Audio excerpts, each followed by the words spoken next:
It starts with a simple question and ends in objective reality.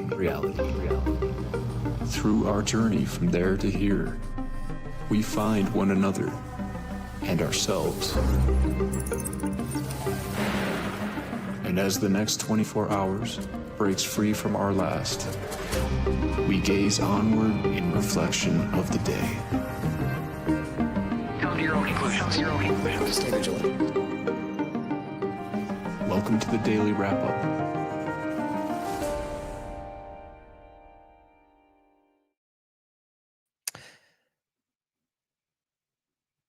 Friday, August 15th, 2025. Still can't seem to get that setting down. Thank you for joining me today. Have a really great show planned for you today. I had the honor of speaking at a recent local chapter of the CHD for I was given the freedom to kind of take it where I will, but the kind of overarching point about artificial intelligence, control structure, like we're talking about a lot. And so I put together a presentation about this. And of course, you know me, I ran incredibly long because that's what I seem to do. And I didn't get to get all of it included in the presentation, but I felt like it was a really powerful conversation. And so I was planning on handing over, the source material, as I always will, for them to be able to access. What I decided to do instead is essentially take that premise, the outline, all the information I put together, and turn it into the show today.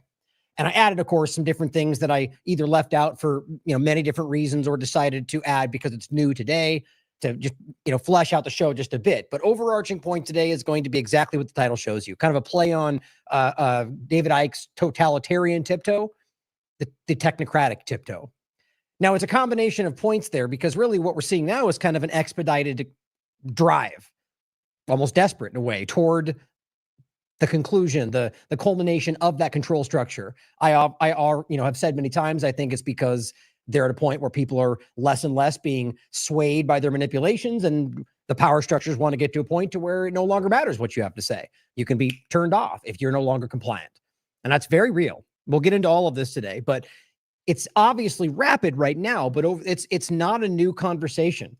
Even really before Technocracy Inc., this has been a building reality of power structures, and even just from the U.S. government's perspective for a long time. And so that's why it's called the point of the totalitarian tiptoe is that it's something that's it's gradual. It continues in incremental steps, usually in ways that aren't meant to have people, to freak people out. To do it in ways that are gradual and using current narratives and events to rationalize why that step was done. And then another step with a different narrative. And you look back and realize that they've been tiptoeing along toward the totalitarian state. And so it's the same kind of point today. So what today's show is not so much about current events and different, you'll see how it very much ties in. And also those that watch this show regularly, some of this, a good portion of it might be something you've seen before. But I doubt let's put it this way. I think it's less likely that those watching have seen all of this in one place. And I've done shows like this in the past, many times over the years. And it's been a while since I've done one like this, but you'll see what I mean as we go through it. I'm going to sort of start with an overarching kind of idea of what social engineering, social credit systems, things that existed well before artificial intelligence, and then paint the picture of how these things sort of mesh together, and then overlap that with where this seems to be going. Now, an important point to make about all of this, very few things I'm going to talk about today are hypothetical. And of course, you know me, I will make a point, say this is, my opinion. This is something that is, it's being theorized, it's being discussed and studied, but it's not in reality yet. I'll make those points very clear. But the alarming reality of what we're highlighting today is that almost every single thing we're discussing is either already in existence, being used, or has been used for 20 years. And nonetheless, most of those things, it seems like even people in the independent media don't seem to be aware of, or at least aren't acknowledging. And that's an alarming thing. An alarming reality as we see this more in my lifetime than I've ever seen actually coming into fruition. And weirdly enough, a lot of the people that have been some of the most vocal critics of the general idea of this suddenly don't want to call it out, which is a very important point in all this. It's not about, it's about highlighting how this structure works, and the mainstream alternative media and people that I think are dishonest in this field play a major role in getting us here and holding the line until we move into the stage when none of us are relevant anymore. And it's all AI news and bots, and which damn near is where we're at right now. But let's get into this to start with a couple of opening points. And again, I don't even think that opening will truly grasp what we're going to get into today. From the earlier points and all the way into sort of the bioconvergence and the current reality of the self-amplifying shots and what that overlaps with and where this seems to be going and kind of the big picture as I see it. So let's start with some points that I think are relevant that are not necessarily tied to that discussion, but I just wanted you to see as we get started today, for those that are used to the show, as I often do, you might find this interesting. This isn't new, by the way. It's going around today, at least what I saw when I looked at the source code, which you can do with any computer. By the way, just you right click and you can go view page source. And actually, I'll just show you you can do it live. The point was, I believe this says it was from 2021, which wouldn't surprise me. The term ideology, right wing, you can see all the different kind of tags and all of this, right? My point is, it's going around online that this is something that was just done. Doesn't make it any less important, even if it was old or new. But I think facts and the being accurate matters in every context, every situation. For those in the podcast, what we're looking at is the ADL and their website under extremism and the terms that apply to that, and it has listed America First. America First is a term that references the World War II era America First Committee, and is used by extremists in anti-Semitic, racist, and xenophobic ways. And America First in conservative circles often refers to an ideology that was promoted by Donald Trump when he ran for office and served in office, which emphasizes American nationalism, non-interventionism, and anti-immigrant and anti-globalist beliefs. So they're folding in Donald Trump's side of this. I mean, you could try to argue that makes it sound like that's something separate, but that's not the reality. When you listen to Greenblatt, when you understand, the general point to highlight is that this is contradictory to what a lot of people who are in the right side of the conversation think, especially when you overlap the conversation with Israel or just the idea of the woke right side of this and censoring on anti-Semitism, which is their version of hate speech. It's all the same conversation. This just is contradictory. And I even saw Kevin Sorbo highlighting this, going, why doesn't make any sense. And my point again was going, yes, it does though. If you've been listening to those of us outside the partisan game who have been screaming about this very contradiction. Very important to think about why that would make sense, especially when Trump is a very adamant supporter of Israel, and a lot of conservatives in the Christian right are as well. I would argue for incorrect reasons, and we can get into some of that today. But again, another point, by the way, I'm going to do my best to decouple some of these political points. I mean, I'm going to voice my opinion today. In the presentation I was giving, it was important for me to not pull in, let's say, the partisan feeling that I have or what I believe Israel's doing in Gaza. Not because it's not relevant, my opinions on it, but because in this focal point of the conversation, it's important to decouple these things, because you cannot decouple Israel from the direction of the technocratic state, of the bioconvergence, of the vaccinology, to all the things we're talking about. Israel is a major part of that. So my point to decouple those things for this conversation is because some people may put up guards and ignore these things because they think that you have a different opinion about what Israel is doing. And so regardless of my opinions, it's important to see that Israel and UK, for example, and other Western states play a major role in what this all is. That's important to point out. Now, this was interesting as well. True Stream Media says, wait. They're highlighting what Pam Bondi put out, which says, some guy threw a sandwich at a police officer, and they're making it the biggest deal you've ever seen. Now, it shouldn't mean nothing when somebody, the point is there's a fine line between a sandwich and maybe something a little bit harder. And then, the point is there's a line when you do something like that, even though it's pretty menial. At the end of the day, they should have just given this guy a slap on the wrist and said, basically, it's a crime at the end of the day, which even at that point, to be honest, it seems pretty ridiculous when you think about it. But regardless, it is the current stance. My point is for them to make this what they're doing and ignoring, the Epstein list, ignoring all the people they said they would arrest, ignoring tons of other things, or just committing a genocide, by the way. The point is that this is showing you the kind of totalitarian, authoritarian mindset. They are going to go after this guy with far more than just assault, which is what they're basically saying, to throw the book at him because he should. Anybody that goes after an officer, when in other cases you could show they're not doing that. The point is clearly this is outrageous in the way that they're doing it. And it gets even worse. She says, if you touch any law enforcement officer, we will come after you. Now, that's not necessarily true. There's plenty of examples where you can show things that on the right side of the conversation are people that don't want to highlight. They don't necessarily punch an officer, but have contact and they do not do this. Or people that, would say throw a bottle or water or something like that. It's the same conversation. It's selective application. And it says, I just learned that this defendant worked at the Department of Justice. No longer. So this guy literally worked for the government.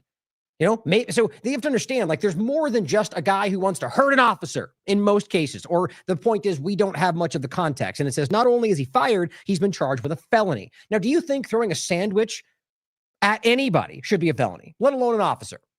It seems like a ridiculous thing to talk about. And it says, this is an example of the deep state. Not a joke for the podcast. We have been up against for 7 months. Yes, the sandwich throwing deep state maniacs that we're all worried about. Pretty sure most people are concerned about the things you guys are trying to hide under going after sandwich throwing tantrum people on the street. They just seems absurd. You will not work in this administration while disrespecting our government. Okay. I actually think that's one of the most important points. So now you're not allowed to disrespect the government. You understand that's talking. That's ideas. So what they're saying is you're not allowed to express negative things about our government, let alone Israel's government, or we're going to go after you. I almost think this is trying to make a point that they will go after anti-America people, even though there's barely any existence of that, and most of it's about anti-Israel people, almost entirely. Either way, this is insane, truly. And True Stream Media says, wait, now the sandwich throwing guy, and I quote, is an example of the deep state. I mean, guys, the reality of that is cartoonish. It's almost like they're trying to intentionally water down what that means. Surprise, surprise. Whitney says, behold the Subway sandwich wielding deep state. That term meant to refer to the invisible hand that makes Democrats and Republicans alike support the same unpopular wars abroad and policies, e.g., like the militarization of the U.S. police, regardless of who is in the White House, has been so overused that now it essentially means someone in our government or not that the current government doesn't like or is mad at. We live in a cartoon, as Steve loves to say, guys. It's embarrassing what this is.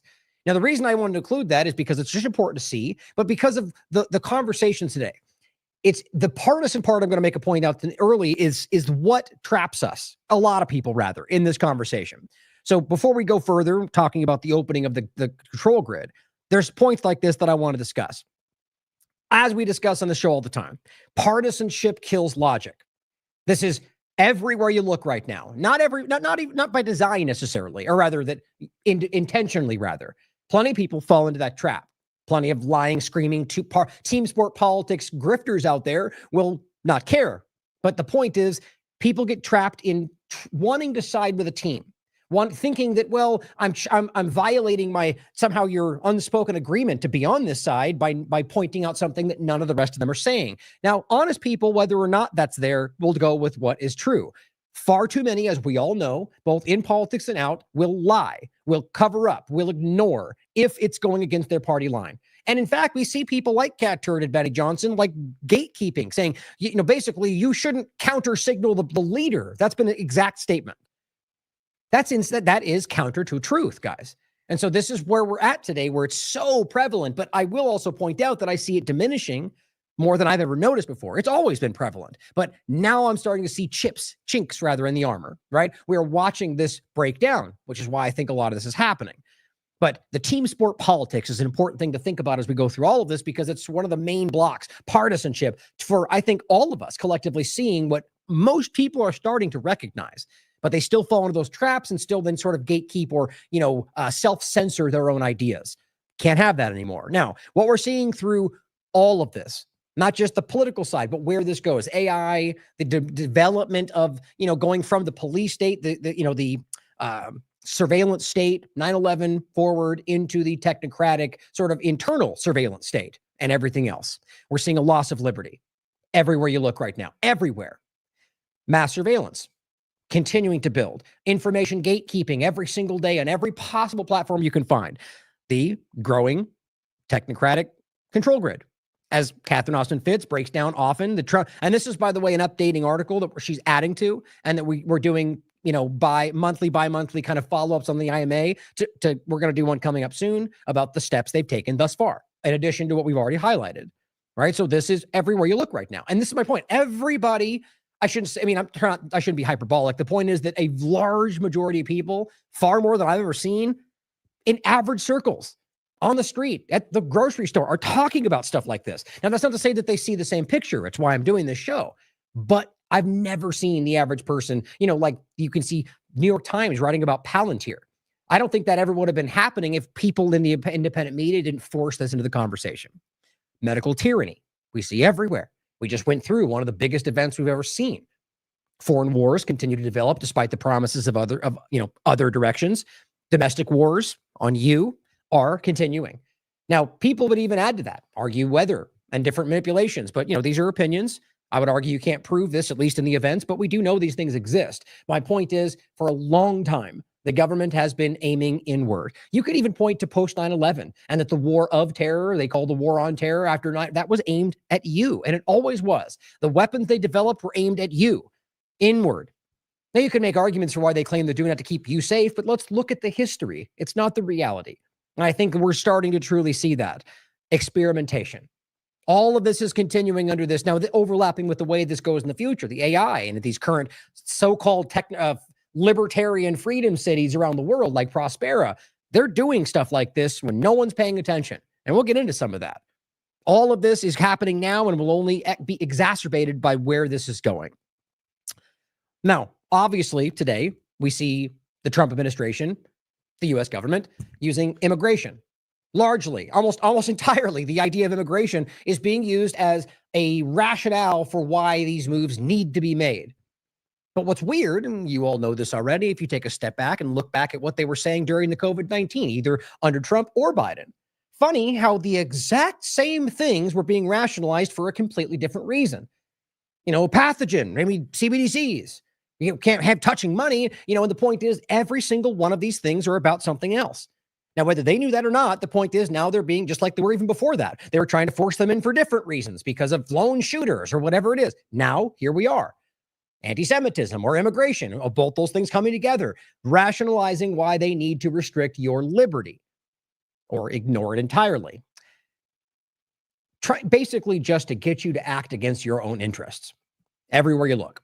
Now, we're going to touch on a point of neuroscience down later in the show. That's what brings to mind something Catherine said before, but we'll come back to that. Now, as we've talked about on Fine Points, we'll be doing another one on Monday with Bruce Fine and Jeffrey Warnick on BitChute. If it's not done within the Constitution, it's wrong. Now, let's be real about this in regard to what they're saying. And I've even said this on this show. I don't agree with it, but I understand why people think this makes sense. That maybe we've been put in a place where things are so broken, which I agree with, that they have to break it to bring it back to that point. Now, the reality is that there's no precedent for that. There's never been a point in history where a government, a power structure has taken power and then given it back. It doesn't happen. Look it up. The point, the idea that they're going to violate the Constitution in order to set it back into place, just not going to happen. There'll be an ongoing narrative for why they can't do that forever. It's how this works. The point is that if it's the wrong thing for the right reasons is still wrong. Even if they genuinely have good intentions, this is why I keep talking about principles, right? I keep talking about the idea of leaning in your principles, your integrity. Do not falter on this, regardless of how much it makes sense in this moment to make rational reason for why we should ignore it for right now because of X, Y, and Z. I think that is a ploy. I could be wrong. Question it for yourself. But I think it's obvious that if we look back, we can see how many times that's been, especially by governments, used against us. So we need to lean into that. Now, the point I've always made is Marbury versus Madison, 1803. Simply put, in one main part of it, that if it's repugnant to the Constitution, it's null and void, which means whether they pass a law or not, whether every single person in Congress agrees and passes a law, doesn't make it legal, doesn't make it constitutional. Now, that may sound contradictory, but it's really not. The bottom line is the original Constitution, the outline was meant to be an outline for ideas that they thought were inherent. That's why God-given is in there, or inherent, whichever you choose. The meaning, whether they wrote them down or not, they existed for human beings. Now, within the United States, the argument, or the place they were at the time, which developed into the United States as we know it today, was the place they could enforce that. But that doesn't mean that it only exists there. That's they can read that the logic is there. It was something that they believed was an inherent right for people. And at this point was where they could enforce those ideas in hopes that people would adopt it themselves. So The Constitution was inherent ideas. And then the amendments, the Bill of Rights, which is just the first 10 amendments to this. The reason that all makes sense is because those were amendments that did not in any way contradict the original ideas, that wasn't repugnant to those ideas. And so anything since then, and there's plenty of them that have been passed by Congress or not, or executive order, it's even worse, that is repugnant to the Constitution, this ruling by Supreme Court means it's null and void. But the problem is that the enforcement arm and all these structures are taken over by the same people that force those things in. So my point, though, is as we do things like ignoring your due process because of X, Y, and Z, it doesn't make it right. And ultimately, it's against the law. And hopefully at some point, we'll be able to see that through. But we're seeing deportations, right? Everywhere you look, of people who are legally here, people who are not breaking the law, people with no criminal record, judicial challenges against court rulings that are coming from even Republican judges that very much uphold the reality, and they don't care. A lot of places you look right now, foreign policy, wars, domestic security, all of these things are being used as rationale for why we have to violate what primarily Republicans know is paramount to what we believe this society should be. So artificial intelligence coming into the conversation, right? Well, even technically before that, the idea of these ideas, what we're going to see is these ideas that are, on steroids because of where this is going. But the idea in general is using artificial intelligence to control the population. So talking about social engineering, which you guys are very well versed on. We've talked about it a lot. Oh, and I'll include a panel we did at Free the IMA called the Palantir AI Panopticon, which was really not just about Palantir, but that was clearly one of the big focuses, but it's about this control grid. Same idea. So this is a personal just point that I thought was interesting to highlight this, just, kind of give you the point for social engineering and how it works. An example. The real point, as you guys know, social engineering is a general idea of just trying to manipulate people into holding a certain view, thinking certain ways, acting certain ways. And they can do this through ads, propaganda, media, social media, government, narratives, any number of things to convince you, usually to act against your own interest or to think something that's not true or to control you in a certain way or something that's maybe even in your best interest, but something that the government wants. The bottom line is it's about controlling opinions and perspectives and actions. And so this is an interesting part of how we see this today. This person reached out and said his Twitter account was flagged and locked simply because he tried to send me a direct message, which, by the way, I never got. So he had to literally acknowledge that before them to let him come back on the platform. And my point was suppression, right? And social engineering in real time. Remember what Yacarino said, that most people, when given the opportunity or when given the warning like this, the slap on the wrist, will simply correct themselves. Whether or not it's something you should have to correct or even wrong or it violates your constitutional rights. And she's right. They give you a little nudge and you respond. Next time, he'll think twice before sending me a message. That's how that's supposed to work. Now, I'm not even saying that's what this was, but this is just an idea. It's an example of what I think is happening. And this, to me, feels like a warning to make people second guess engaging with me. How many other people are that? How many other places is that happening? How many other people? People that are maybe with small followings that are breaking very important ideas that nobody's really seeing yet, and nobody ever will now, because they make sure that this is the idea. Like this is happening now. My point is we're going to get into more and more is that this, as we get further into the AI technocratic world, will become not just all-encompassing, suffocating. You won't be able to find things that, they don't exist anymore, even though they're somehow out there. We've talked a lot about this. Derek wrote this in 2022, predictive programming, revelation of the method, and COVID-23. Now, one example of some of these events overlapping this with predictive programming, right? Because there's a different point as well. Predictive programming is more specific to, let's say, media, movies, advertisements. Like we've talked about a lot, actually, like finding out the Pentagon was involved with parts of making the Toy Story, not a joke. Simply just trying to, instill ideas of pro-America, pro-military. It's what they do. Those are minor examples. Some of these things get much more nefarious. The point, though, is that predictive programming, using media to, prime you for a coming event, let's say, making sure you have a very specific sort of feeling about a certain country when they know something's about to happen. So they spend a month priming you, predictive programming. So you're programmed. And when it happens, you come out with the right narrative. Now, Event 201 was a very good example of something like this, where they had this exercise. Now you could argue it was just a big coincidence. Find that, I mean, mathematically speaking, that seems almost impossible to believe, but you can decide for yourself because of how almost everything they laid out was exactly what ultimately happened, including, I mean, down to the smallest detail. Not everything, but some of the most small details are insane. So they carry out this exercise, prime you for very, like almost make this end up in a bad way. And then ultimately, weirdly enough, usually it ends up being like less bad. So you then accept that as being like like it didn't end up bad as the exercise. Seems the reality was far, far worse. The point nonetheless is that they were trying to prime you, I think, with ways to view this before it came about. That's what we're talking about. Now, a lot of things we see through this on social media is like, or I guess one of the byproducts is aggressive partisan tribalism, right? So they just drive you into these certain areas. And I talk a lot about this in regard to the algorithmic side of it with Twitter, for example, where they drive you into these very clear areas when you think you're freely perusing the platform and ultimately are being nudged and gradually, and these things build over time. We know this is happening. And so this is about creating certain perspectives that they can control that are beneficial to the outcome. I mean, guys, you have to understand that not just governments, companies do this. Like that's where today with how large these things are, like these companies that might as well be governments themselves today, they're doing this as well, maybe just because they want you to buy their brand. So it's a constant thing, and it's not all necessarily like the end all be all, nightmarish idea, but it is out there and it is being used and it is growing, and it only gets more nefarious the more that you add these elements. Not just that they want you to buy an ad, but getting to the point to where, like, look, go back in to the 50s, by the way, when they talk about like subliminal advertising, which never actually went away despite the laws, which we can prove. That's kind of the thing I'm talking about. Like, not just going, hey, this is great, and we're doing a tap dance on TV and it gets you to like it, but like getting you to want it without you knowing that they're doing that in like manipulative ways. That's where this goes and has been happening, but enter in neuroscience, artificial intelligence, nanotechnology, and it gets alarming. But another example of Event 201 kind of thing, the darkest winter. We've talked about that a lot. This is Derek 2020. This one's Derek as well. The SPARS pandemic of 2025, echo chambers and vaccine opposition. When we passed the point in which this was supposed to start, that the point is it's not always, again, who's to say whether these are coincidence or not? I think they're very clearly not.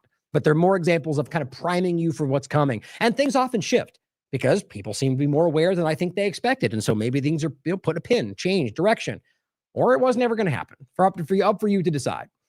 Here's an example of, by the way, just kind of like a shoot ahead from one that Whitney wrote for TLAV, the Last American Vagabond, back in 2020. Techno-tyranny. How the U.S. national security state is using coronavirus to fulfill an Orwellian vision. Now, here's what the subtitle or just the opening paragraph says. Last year, a government commission called for the U.S., this is 2019, to adopt an AI-driven mass surveillance system far beyond that used in any other country in order to ensure American hegemony in artificial intelligence. Now, we always knew this was building. We've been talking about this for a decade, but to lay it out like this, it's just important to think about where we are, when this was happening, just at the beginning, or I guess technically it would be, so the tail end of Trump's first administration, into Biden's, and now back to Trump. As usual, guys, the paradigm's a lie. We're watching this continue out, and they already knew this back then. And it says, now many of the obstacles, in quotes, that they had cited as preventing its implementation are rapidly being removed under the guise of combating. Now, you could fill in the blank right there. Then it was coronavirus. Now, same sentence. Those obstacles are being removed under the guise of fighting immigration, under the guise of fighting foreign policy. Same thing. And the goal has been the same. Very important to think about. Now, under AI-controlled real-time information, right? Censorship, bots. This is something that seems to be overtaking the internet. As I mentioned before, an interesting point, idea around this, the broken internet theory. I'm not exactly sure where I stand on the validity of like the full thing, but it's very weird to think about. Like here's an article from Independent. This is from 2025, April. Bots now make up the majority of all internet traffic. Now remember, like I've said before, these are not all like Grok, and some of these are just like processes, right? Where you ask for a definition and it gives you definition, right? Like, but it's not a person. Those are bots too. The point is, I guess the consideration is how much are on the side of that account you were arguing with on Twitter, right? Or the ones that are giving you information and they have an influence coming from the platform or are flat lying to you. I think it's more than we like to believe. And that's where that gets into the idea that the internet, like that's the broken internet theory, is that the internet doesn't exist like we think it does today. It's all feedback loops and processes and bots. And, yes, there's real people, but we all step into it and we engage with this system as opposed to it being this open, sprawling ecosystem of individual people. That's alarming to think about, but it makes a lot of sense when you realize where we are. And it would behoove the power structure to not let you know that, especially since the internet, being a DARPA program that I argue was meant to be used to control your life, was ultimately repurposed by people to fight back. So maybe they took that back from us. The point, though, we're talking about the bot world, like now, that is being used to control the way that you talk, the way that you react to things, or shouting you down from opinions because nobody agrees with you, even though it's a bot and everybody else does. Or one of my favorites, by the way, which I've proven this 10 times over, not to say, by the way, that there's not people out there that suddenly don't like what I'm doing one day or think that I've changed, but because I'm sure that exists. The point, though, is I get these bots all the time, which I can later see they're no longer even having an account. It's just gone, where they come in and go, I used to love your show, and now you went too far, and now you've changed. And then you'll find out that they started this account 30 seconds ago, and you could tell they never watched your show because they make a statement that is completely contradictory to what you've always done. The point is that that's meant to make people look and go, oh, maybe Ryan is changing, or maybe the guy I like isn't the one I think he is. It's all about gentle nudges in certain directions, or in some cases, shouting people down for shock value. But we know this is happening. AI chatbots are a different part of this, though. Grok, or what are the other ones called? That's just the most famous one. But, OpenAI has one. Google, they all have these different versions. Even Brave has one. So they're all over the place right now. And so these are the ones that people go, hey, what's this answer? What's that? And we did a whole show about this. And I'm look, myself, even recently, I made a point to do my best to stop using those in general. There are times when it just is when you can't find something, and it does give you a direction at the very least. But we won't get into this today, but the overlap of the energy usage, the water usage, like it's in that alone is a reason we should stop using these things. But it's also because of the way that it controls information. It can give you limited versions of the truth. So you don't, it omits the most important part. So it's a lie by omission, or it could give you false information, which it gets caught for doing all the time. So there's many points to why this is important. First is just to highlight this, but this is Grok 4. I think we're about to go into the next one now. It says, this is from 2025, Grok 4 seems to consult Elon Musk to answer controversial questions. This is TechCrunch. Now, this is not a secret. We keep seeing this happen. Or you saw this example.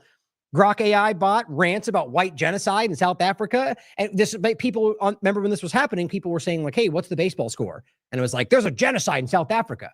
And people obviously caught wind of that and said, what's happening right now? And Grok eventually was forced to admit that they basically broke him by trying to give him direction. Now, recently, we saw another example where Grok was answering correctly about what's going on in Gaza using basic facts. And it got censored by the algorithms on Twitter. It's not a joke.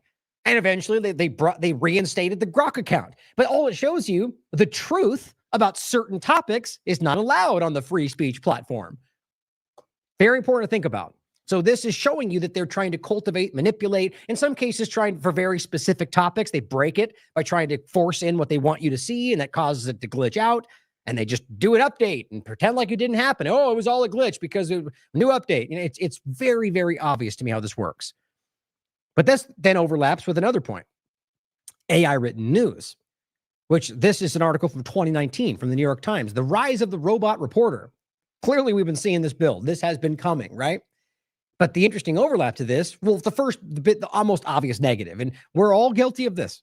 You're in a rush, or maybe you become more accustomed to it, or you think it gives you better information. You type in an answer or a question on Brave or anything else, and then instead of looking for articles that took time to vet, some of them anyway, with source material, some of them, instead of looking down, you just wait for the auto-generated answer. Right. I bet you half people listening doing it. I'm not trying to criticize. I do it myself sometimes, but I'm trying to, I'm trying myself to train yourself away from being, it's like your phone making noise and you feeling obligated to go address it instead of just going, I'll look at it in a second. Like it's like a feat. You're being trained. And so the problem is, one, that is going to be and already proven to be limited. It's only based on, what it can scrape and what it's adding to its system. At the end of the day is only as good as the information it's getting. And sometimes it can be true. Sometimes it can be limited. Sometimes it can be just simply false. We've seen this. So that's alarming in its own right, that people are now getting kind of this feedback loop of information and that they are failing to do their due diligence when it feels like you are, at least in some way. But then on top of that, I found this sort of entertaining and humorous at the same time, even though it is alarming. Even corporate media is having kind of a panic about this. This is from 2025 in July. Online news publishers face extinction level event from Google's AI-powered search. So you've got platforms that are going like, they're not even scrolling down to look at the articles because they're all waiting for the automated response. Now, some of them are, Google owns certain news platforms. They don't care because they're still benefiting from this. Also, because I think a lot of them are like subsidized from the government power, government structure, or whatever you want to call the technocratic reality. And so they want that. They want to lean into this direction. It's like when we saw during the woke thing where you saw companies literally acting against their own interests. Gillette making a commercial about why you shouldn't be masculine. It didn't make any sense until you start to realize that they had support, money, influence coming from other things. And so they were, they leaned into that and, they suffered in their own right. But a lot of places did this because it was about trying to get, it was like the DEI, ESG kind of thing. Like they thought they were going to be graded by the social, which is still coming, left or right. And we'll get into that. The point, though, is that this is driving us in that direction with everything that we're seeing. And again, who's to say what is true if all you're getting is a paragraph written with no source material? Now, I will add, though, they do give you source material links. But weirdly enough, you'll notice with Grok, for a main example, almost every single time Grok gives you a link, and maybe this is just me, it's a dead link. It's like 99% of the time. And I'll say like, hey, that's a dead link. Comes back with another dead link. And I have to search out like the title, and it does exist. The article's out there, but weirdly enough, it's incapable. I feel like that's kind of by design because they don't want people engaging with source material. They want you reading, responding. That's how this works. That's why some of these big independent mainstream alternative media platforms will be out there with papers all over the desk. And it's basically just headlines from things online. No source material, but it sure as hell feels like there's all this source. Not really. You're being played. Now, an overlapping point to this that was really interesting and alarming. Satya Nadella says as much as 30% of Microsoft code, probably more than that, is written by AI. That's from 2025, April. So now you have a situation where you've got groups that are working on artificial intelligence that has artificial intelligence writing code for artificial intelligence. Welcome to every dystopian movie you've ever seen. Many of them anyway. And, and so this is not just about the AI part of it, but the idea that you have AI writing code is just, it is the direction that a lot of us have been worried about because it starts to, you get this, what's the right word for that? But I made the point with the idea of things like the kind of dystopian direction, but even when it comes to like let's just say, this is preliminary, right? When we get to, if it's possible, they say it does exist, but a general AI. With some actual artificial intelligence. And it starts deciding things, which is what they're talking about, that, maybe the information like this is not good for people to digest because it causes conflict or it's too negative, like we're being primed with from Twitter. My point is that you can see where this becomes a problem when they're the ones writing the code that's then being put out. This is where it's going, guys. Now, censorship obviously plays a major role in this kind of new dynamic. As here's Time Magazine from 2024. The future of censorship is AI generated, and we're already there. We were already there when they wrote this article. It is about, as always, the future as we're doing it now, using AI algorithms and so on to literally censor. And by the way, that's why Grok got censored. I find it impossible to believe that there was somebody in Twitter that was like, censor Grok, because that makes them all look stupid. So it was an automated response to censor that because that's not supposed to be stated, right?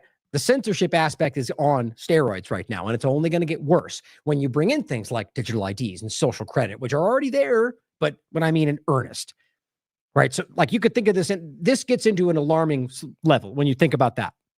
Once you bring in which we'll get into, the reason digital ID and social, and CBDCs create a structure that you can no longer pull back from if you're stuck in that.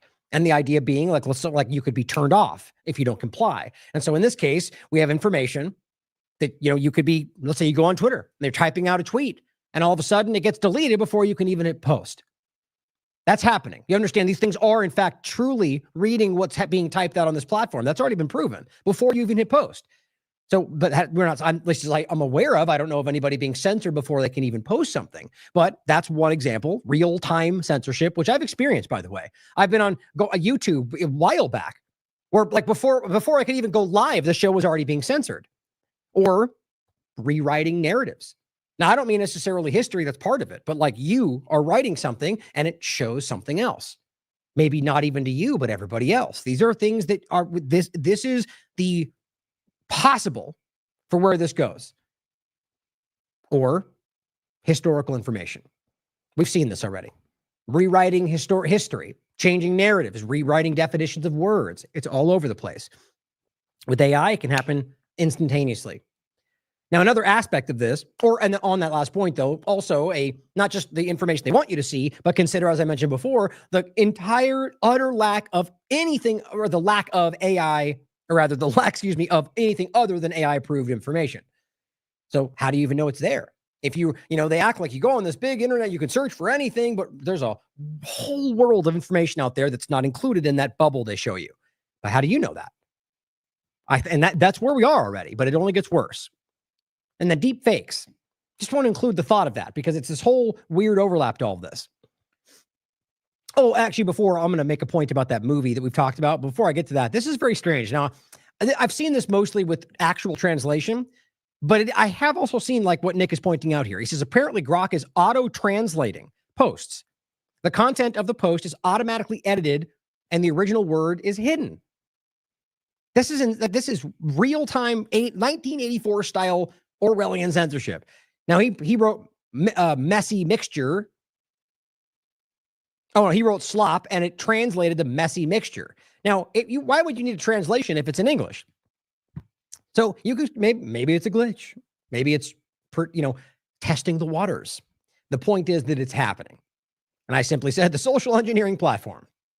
Now, deep fakes are a really important part of this too, because it's already there. I mean, I don't know how long I've been saying this, but I mean, how is it possible that we haven't had some massive, we've had a couple of examples, but like, let's say, a leader in the world, somebody creating a deep fake of them doing something horrible that would cause destabilization. I mean, how has that not happened yet? I mean, doesn't that in and of itself sort of speak to the interconnectivity of all the people in power? I mean, even people that are, I don't know, it doesn't seem like that's even possible that you wouldn't have seen something like that with the level that intelligence is capable of, let alone the apps you can download that are damn near impossible to tell. This is a movie called Mountainhead I've mentioned before. It's basically meant to kind of be Elon Musk, Zuckerberg, Altman, and some kind of like Andreessen or something like that. Like all four of them go to their retreat in wherever it was, like in the mountains. And the Elon Musk type character had just released a new addition to his platform, like an X platform, that allowed the user to make deep fakes on their phone. And the point was in the movie, they're just kind of, they're having their normal kind of like sociopathic hubris discussion. And the point is the world is just melting down. Countries are going to war because they can't tell if these things are deep fakes. And, like I'm talking about, here's a deep fake of them killing this person, this sacred, blowing up a sacred building. And all of a sudden they're being invaded and it's all fake. And I mean, like every country, it's like the world is melting down and they're sitting at this retreat kind of just like blithely discussing it like it's almost not important and keeping it going, by the way. And so the point is that's priming, social engineering, predictive programming. It says the real life tech execs that inspired these people in this movie. So my point is, like I said, is that, we're already going there. It's already there. We have this technology. So I feel like this is about trying to prime this is for, well, if we get to a point to where bad things happen, as long as it's not that bad, you can read it however you want. The point is this is coming. When is it going to happen where Trump or Biden or somebody in power does get caught doing something horrible and they pretend it's a fake and just stand by it and their team supports them? Or it is a deep fake and we can't tell the difference. And so people that hate him are going to go, we know it's him because he probably is capable of that, but it's not actually him because it's deep fake. And it's chaotic. And it creates a world in which you don't know anything and nothing means everything means nothing. Nothing means everything until they tell you. Wild. It's the world they're building, guys. Now, to get into the things that kind of create the ability to get into a sort of smart city reality, because these things can't exist with all these different pillars. This is why we've been trying to warn people about this, because each one of these individual parts is already being built, is already here in many cases, until they need, execute all of them simultaneously. Like, and we'll get to the point of a smart city. And you can't just make that happen without digital IDs, without digital money, without people being graded in order to, so they can be placed. We'll get into all of it and how it has to be functional. But here is this is the Hill from 2021, right? In the midst of the COVID-19 illusion. Coming soon, America's own social credit system, referencing places like China. And this is the important part, is that it is very obvious, right? The world can see what's happening in China. And it's all, as they want to go bad, China, they're screaming in the direction of trying to emulate everything they're doing. Derek and Whitney and myself have been covering this on TLAV and also their own platforms for a long time. Social credit scores are already here, 2020. This is 2022. The coming terror of social impact finance, with different aspect of it, and social credit scores. Now, an interesting part about this is credit cards have been doing this for a long time. Whether it's a credit score, which is pretty basic, but it gets more than that, overlapping with COVID-19. This was actually 2019. Right before that, MasterCard, Do Black, it says, the world's first credit card with a carbon limit. And then into COVID-19, it says, doing well by doing good, building a sustainable world where everyone prospers. Now, the general ideas, as I've always pointed out, of sustainability or being nice to people, those aren't bad things. The point, though, is that that's not what they're really trying to accomplish, in my opinion. This is a social credit dynamic. It's about the more you do good or spend on the things they think help the environment, the ESG, then you get benefits for that. That's how it starts, until eventually it becomes, if you don't get those things, you get negative effects, until eventually, if you don't do them, you get turned off. It's where this goes. It's the plan. Whether that's what this is or not, you can decide, but it is incremental. It is the technocratic tiptoe. Here's an example. This is actually Bitcoin Magazine saying, don't fall for the social credit scoring system, Trojan horse. It says MasterCard, this is 2021, is part of a larger effort to introduce social credit scoring under the guise of ESG concerns. Bitcoin fixes this. Now, hey, it might have, had the US government not completely co-opted and turned it into a supporting structure of the current financial system, as opposed to the thing it was supposed to be, which is the challenge to the financial system. It's important to think about. Now, I'm not going to go into that today because it's a whole topic, but it's important to highlight. That's why I included this article. Now, an important thing that we saw as well that's been going on a long time, which only gets wildly intensified where we are now, in fact, but as it gets worse with AI and social credit and digital IDs, debanking. Now, yes, Donald Trump on August 7th, 2025, put this out that says guaranteeing fair banking for all Americans, except that's not what it does. Sort of like the idea of the gain of function executive order that almost everybody I saw came out saying, oh, he did it. He stopped gain of function. But if you actually read the executive order, like the very thing they were posting saying he stopped it, in that very document, it made it very clear. They were going to stop the dangerous versions that they called it, and they were going to become the leaders in the world, direct quote, of the versions they support. Paraphrasing. That's what they said. And it's very clear. You can look it up right now. They're not stopping gain of function. They're just stopping the ones they claim are the bad ones. Well, the reality is gain of function in itself is the problem, as most everybody was saying during COVID-19, until suddenly Trump said, except those ones, and certain people towed the line and carried a lot of the audience with them. The point is they lied, right? Or what was the other example? I'll get to the mRNA example. That one I'll save for that point of the show today. But there's been plenty of examples where they come out, or closing USAID. Didn't happen, guys. You can still look it up right now. It's just being funneled through Rubio and the State Department, which really was what it always was doing. Basically, they just showed you what was always happening.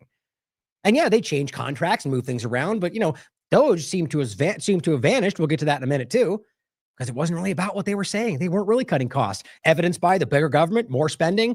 You got played. Just be honest about that. A lot of us did for a lot of reasons. The point, though, in this executive order, it carves out a very clear point for, sort of a deceptive way to say it. There's not like a section that says that, but when you read this, you'll make a clear note that it doesn't define political beliefs, and it leaves open hate speech. Read it for yourself. And just like we saw with the, we won't give you aid that your tax dollars pay for in a hurricane if you boycott Israel. The U.S. government came out and made that point, then deleted it, then added it back, and then deleted the whole page. Not a joke. I should have grabbed that, but I don't want to get it right now. The point is that they then deleted the page, then went on to post on Twitter saying, look, we'll do it if we want to because it violates this idea. They're saying we will not give you that if you protest Israel. Very America first. Oh, that's racist. The point in this is the same way. that they will go after people. And whether in this case, it's only about Israel or just whatever becomes the next thing, it's the tool used to go after you should they want to. So bringing it into the same conversation today, you suddenly start buying the wrong things, saying the wrong things, and we're at a point where your digital ID can be turned off. You can be forced out of your own banking system.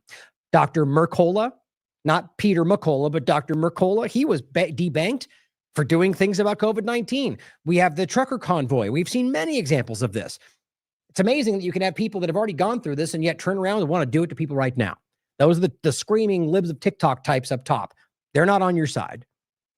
Here is a point about ESG and DEI, which we're all very familiar with. Of course, if you think it's only unique to the left, I argue you're not paying attention. It is framed differently. It's all still happening.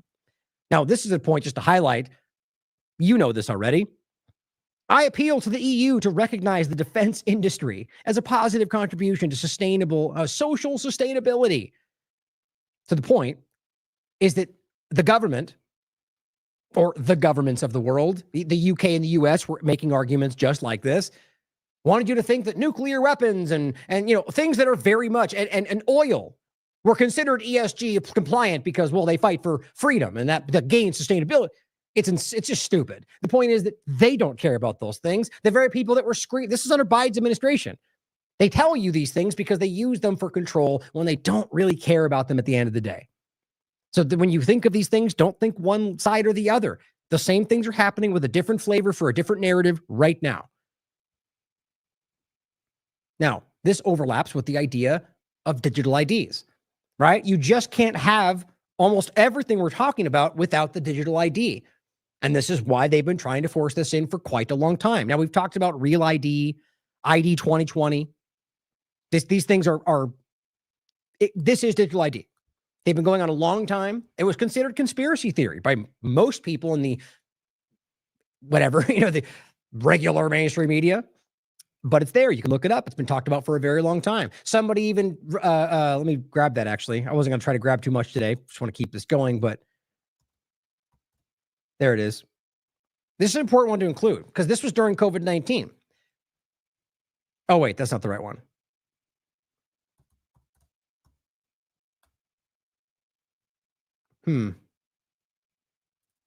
Maybe I can't find it. Well, let me check this right here real quickly. See, this is what I didn't want to do. Techno-fascism is what she called it. Somebody resigned. Somebody resigned from ID 2020. Oh, that'll get it for me. Hold on. But that wasn't ID. There it is. Glad I found it. That would have driven me crazy. A defector in the program of ID 2020, which is Real ID. They're two parts of the same conversation.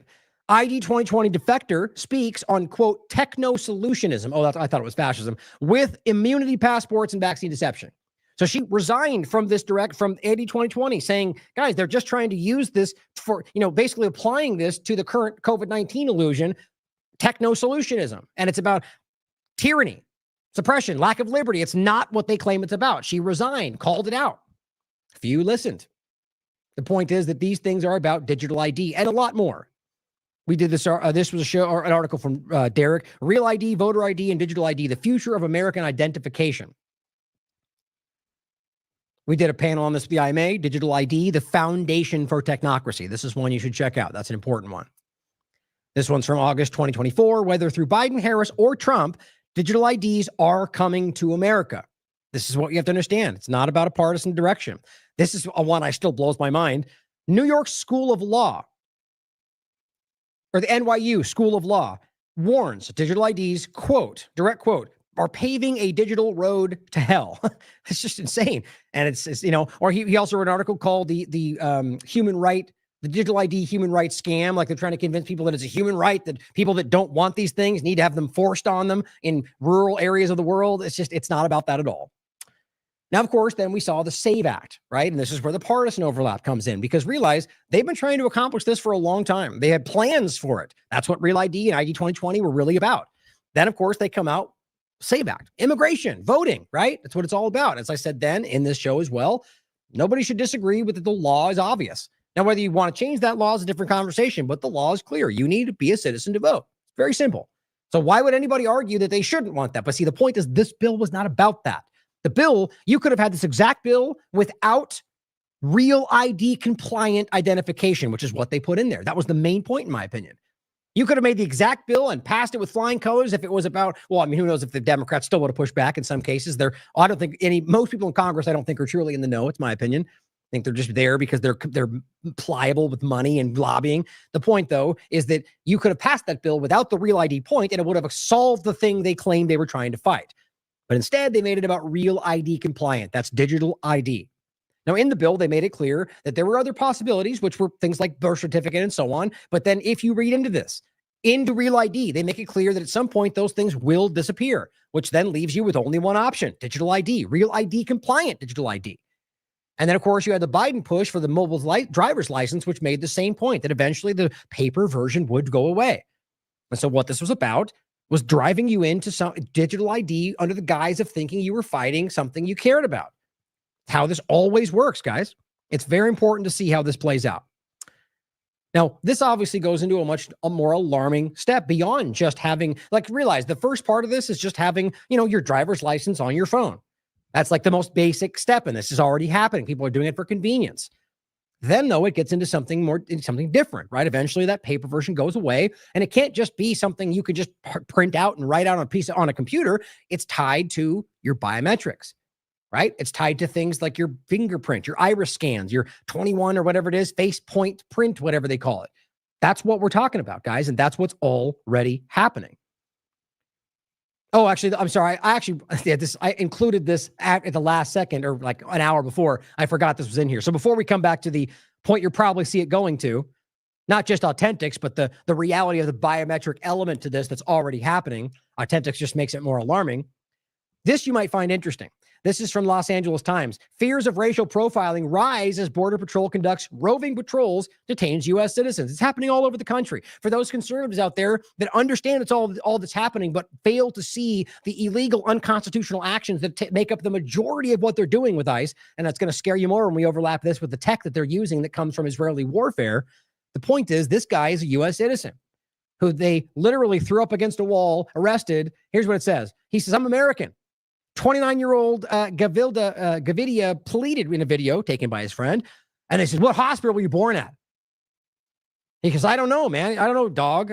East LA, bro. I can't show you. I have my real ID. His friend, whom did not name, narrated the video, saying these guys literally based off of his skin color. It says, my homie was born here. The friend said that he was being questioned just because of how he looks. Now, look, you could see this. All right, so the point is, even though he is an American, even though he went and dutifully got his real ID, he's still being hassled by ICE. Because it's not really about, you can here's the best way to put the best point on this. You cannot comply your way out of tyranny. It's a lesson hard learned that people need to remember because we've been here before. Now, the digital ID, which is where this all goes, is about what you're seeing here.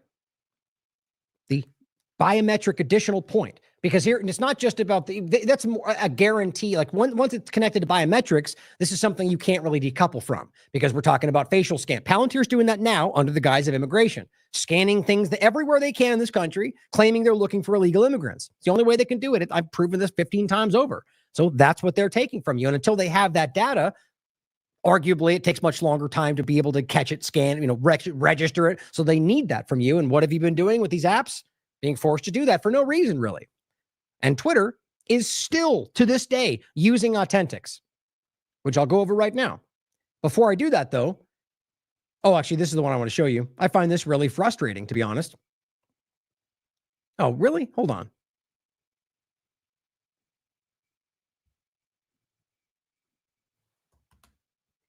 There was something that I posted here. If I can't find it really quickly, I'll just keep going. But there was something about Authentics that I posted today that I wanted to add to this. I thought it was today. Oh, yeah. Oh, that's all it was. Okay, I just want to make sure. So I just basically highlighted this. So I was just pointing out simply that, we've been trying to highlight this problem. Is it right there? Maybe I did forget it. Oh, okay, it's this one right here.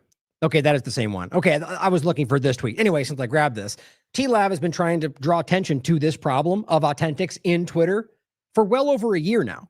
And I mean, you guys know I've been pointing this out like every month for the longest time, which I'm going to do again right now. I just jokingly said, not really. There's not like there's the suppression of content and people or anything, because now all of a sudden it's becoming more of a point. But this random account called Jeffrey Epstein says, hey, Grok, which Israeli companies are involved with X?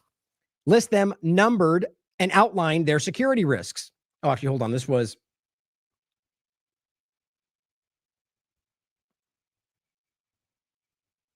Oh, okay. So this is that same account just highlighting this, saying, looks like Grok just confirmed Twitter is outsourcing its biometric verification to an Israeli firm founded by Shin Bet agents, because that's the truth. I think it's funny. This is something you should be well aware of by now. And the Grok lists off Authentics, right? Handles biometric verification for Twitter Premium. Processing selfies, ID. They don't need biometrics to verify that right now for Twitter. They don't. It's not what they're doing yet. But you also have CHEQ. We've talked about that too. In fact, I'll grab this one really quickly. The Censored Man put out, where he makes it very clear that not only is it connected back to Israeli intelligence in 15 different ways, like all of these things, it's literally a group they hired to suppress bots when all it did was flood the platform with Israeli bots. It's very easy to check. You can look through this thread yourself. So the point, this was 2024, Twitter's still using Authentics. And there's also one more, by the way. Cyabra, analyzing fake accounts for Elon Musk. I'm sure it's much more than analyzing fake accounts.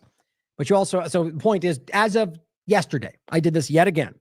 To continue, please first verify your identity by providing government-issued ID. That's all they need. Right now, that's what they don't need your biometrics in this platform to do this. But down here, it says, I consent. And it already shows up checked, and most people don't even read it. I consent to Twitter and Authentics. That's Israeli intelligence, using images of my ID and my selfie, including extracted biometric data, to confirm my identity for Twitter. And it says, including preventing impersonation. They may store for up to 30 days. Right now, this is easy to show that it is not limited. Like anything else we've ever seen, they claim that and then it doesn't happen. They're still taking your biometric data. This is where this begins to overlap.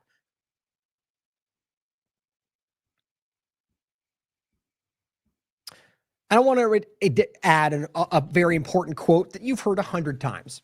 But where we're at right now, right, we're very clearly watching, like, whatever it is. We need this because of immigrants, and we need this because of impersonation. Whatever it is, whether Twitter or your government, the point is what we're seeing is the argument for why you have to give up something that we hold sacred because of a problem. Well, there's a saying for that. Those who would give up essential liberty to purchase a little temporary safety deserve neither liberty nor safety. Benjamin Franklin. And I said a quote I think far too many Americans desperately need to read and read again, and then look at what's happened, what's being supported today. It's the same point of the immigration point, right? Right now, people are going, well, it's bad, it's wrong, but they have to break it to get us back on the right track. Then you are counter to the original founding ideas of this country. And you probably already know that. Now, the overlap, obviously, is the CBDC to it. Now, this is an important aspect as well, right? So this is the digital money. So in the same conversation as digital ID, these things they can be turned off, right? You can cease to exist within the digital world should you go afoul of the structure, just like debanking. It's the same concept. And this is one this is a show I did on 2023, justifying a CBDC transition. 2023, March. Now, the point is that this turned out to be very different. Well, not very different, but as we've talked about at the IMA, Catherine Austin Fitz talks about a lot. I've had an interview with Mark Goodman about this. Whitney and I have talked about it. The point is that this has gone from central bank digital currencies, which is what everybody, honed in on. And then Trump said, never, and then rolled out a much worse version.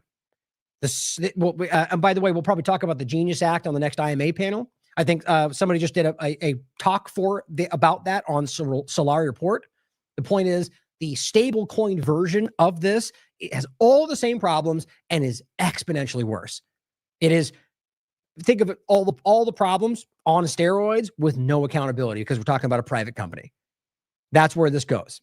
And in case you're unfamiliar with the idea, and this same, by the way, the same conversation applies to the digital ID logic, but for the money, we've talked about this guy plenty, Augustine Carstens from the Bank for International Settlements.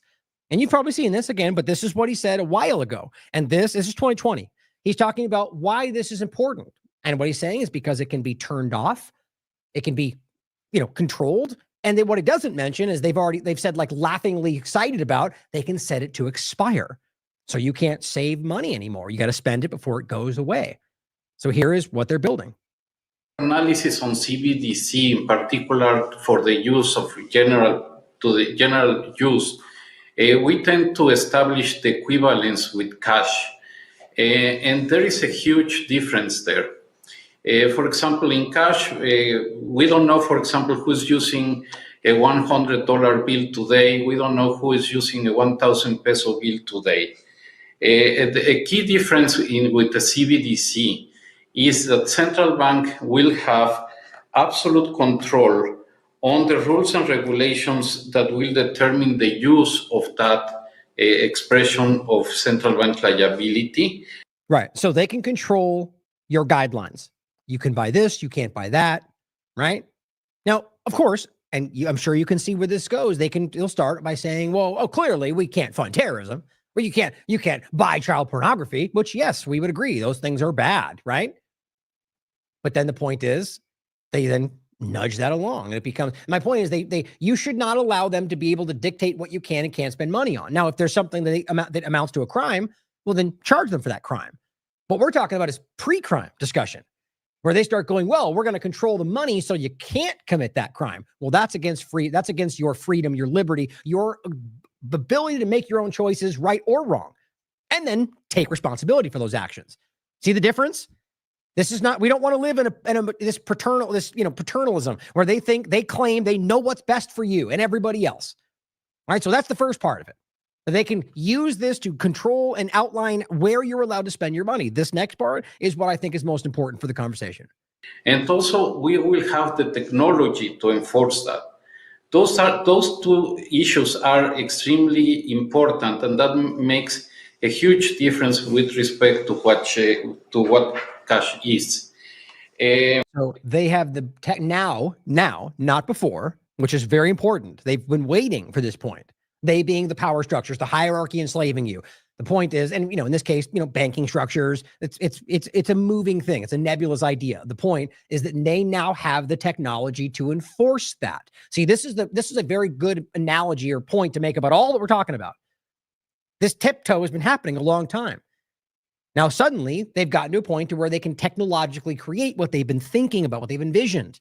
And so here you have the idea, right? Money that we can turn off. Now, you could do that in some ways, but you did not yet have the technology to enforce that on a national scale, on a global scale. Now they do. That's where we are. This is 2020. This post is from David Wint, and it says, this is just quoting the article, New York Times, from, I think it's 2024.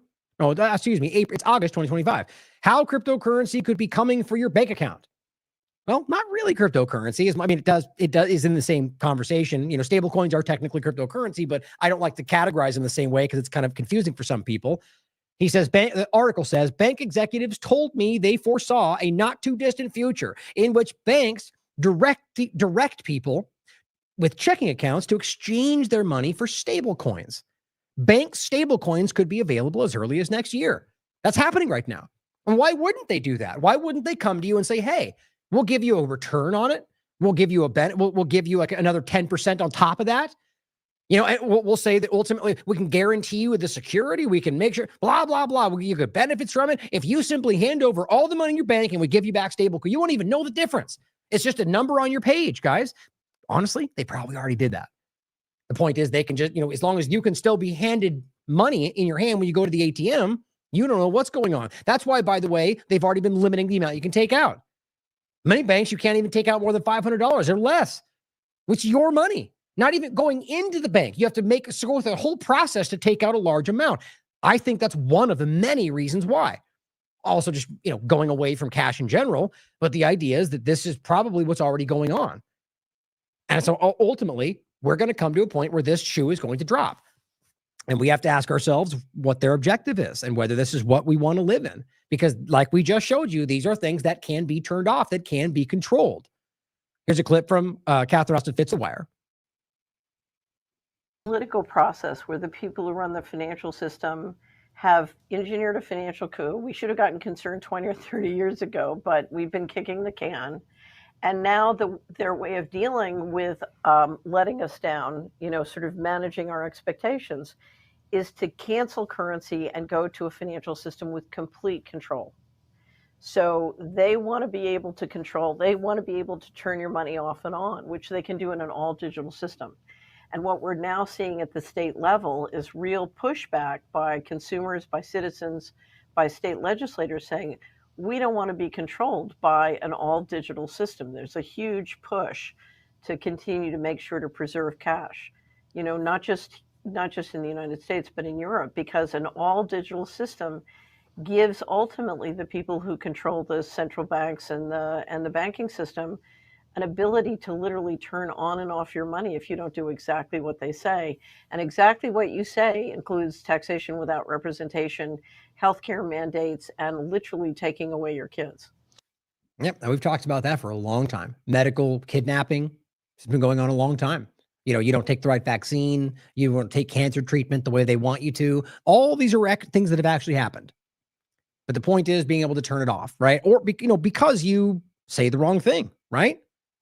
Maybe because you came online and you said the wrong opinion about the current thing that day, and they suddenly react. A point that I left out actually is insurance companies are already doing this in many cases, using your online digital data, your social media content to then increase premiums based on their own algorithms. That is happening. You just don't get a printout that shows you what you said and why that came out. You just get a number. That's happening. So this is all where it goes. Now, before we get into smart city overlap to all this, which is where it's all leading, all of the above we've talked about, guys, they're all steps in the direction of the technocratic society that they want to build. This has been going on for a long time, as Catherine said. We should have been screaming about this 20 years ago. Some people were. I feel like I've been on this path in some ways since I've started doing this. But there have been people that have been calling out this exact problem. James Corbett, for example, for a really long time, with fine-tuned detail, with source material. If the world was honest, people would have seen this by now. It would have already broken through because he does have the reach. He just doesn't. It's the same thing we're talking about. They shut down the flow of information. That's been going on for a long time. It's getting worse every day with the algorithms, with the AI additional points. Now, all we talked about builds this. A situation where you're existing within a society that is controlled by all of the points we've discussed. Surveillance, medical and otherwise, internal biosurveillance, smart city grid, not just like cameras, you have to understand, guys. We're so far beyond the idea of the way people still see the world. Listening devices and cameras. These are clunky old school ideas with where this goes. The point is we'll get into some toward the end. I don't want to jump ahead, but the idea of, let's say, for example, something that they did a whole presentation on, both World Economic Forum and otherwise, using Wi-Fi signals to 3D map inside of your house. That's real, guys. But my point is doing things like that in the real world, or, be using the kind of technology they have to be able to mass surveil everybody. That's what Palantir's doing now. But drones and all the other things we're talking about, or just the idea of digital money, like we talked about, social credit scores, and being either turned off or basically ostracized, boxed out of the society, which is probably what most of us probably want to do at the end of the day. But a point is that, like, for example, for what we do, all right, I have to access the internet to be able to do what I do, right? So this is where they're going to try to drive you to a point to where you have to compromise to exist within this society. We're going to get to a point to where it's going to be sort of make or break, right? Where we have to make decisions about what we want and what we want to uphold and whether, it's necessary. And, and this is not new. As much as this may sound terrifying, this has been incremental and been going on a long time. People trying to, the governments and power structures trying to convince you to make choices, based on the current reality of the circumstance, which is really not necessarily the reality. But then you feel like you have to choose. Otherwise, you don't get X, Y, and Z. It's been the way it's worked for a long time. Now, this is an article that was written by Derek. This is Smart Cities, Digital Prisons of the Great Reset, which is still happening right now. This one's Whitney Webb 2020. Media ignores Israel connection to Eric Schmidt's push for New York smart cities. Very important to see how all of this has been going on quite a long time. In the UK, they talked about 15-minute cities, which you could argue is either the same idea or rather that maybe 15-minute cities are the individual like counties within a smart city, kind of an idea. It's multifaceted. These are all just ideas, really. The point is, this is Bloomberg discussing the UK version. What are 15-minute cities and why is Britain's Conservative Party suddenly talking about them? Not just left and right. The reality is this has been coming from all angles for a long time. Now, what's interesting is we've all heard of this. We've all heard of 15-minute city. We've all heard of smart cities, but I know my audience has, but maybe you're new to this. Some people haven't heard the new version, or at least they haven't connected the new version with what these things are. And that's freedom cities. What are freedom cities? Billionaire CEO's plan could reshape America. A coalition of campaign groups opposed to regulation has called for the creation of freedom cities across the U.S., and the idea is backed by some of the most high-profile billionaires in the U.S., like Peter Thiel, Mark Andreessen. So, I noticed this. This was 2024. I've talked about it a lot. The title of the show was The Technocratic Regime Change. Under the guise of freedom, technocrats are slowly taking control. This is about a so-called libertarian city called Prospera. Now, there's a lot to go into. I'm going to make it as quick, a quick overview of this, but the real point, this is something that is financially supported by Peter Thiel. It is the same thing, and I'll even prove that to you in a second. The reason that's alarming is because the way this started was off the heels of a 2009 U.S. coup, an illegal regime change of Honduras. And after this, they pushed in to try to make this, they call it a ZED or ZEDE. It's an autonomous zone. It's right out, like I say, it's right out of the conversation of the Sustainable Development Goals of the UN. It's an autonomous zone that they claim is libertarian and about freedom, and it's really whatever they want it to be. They're not bound by the laws of Honduras in any context, which I don't even know how that makes sense. They are, because I'll make that more clear in a second, because it's not what Honduras wants today. They're doing all sorts of like genetic experiment kind of direction stuff. We'll go into it. I'll show you the things they reference.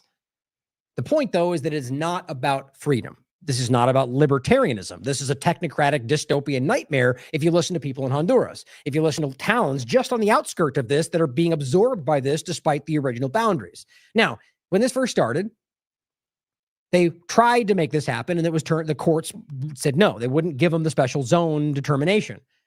And what they did, what any freedom-loving democracy did, they removed the judges illegally and put new ones in place, and then they got a vote, and boom, they got what they wanted.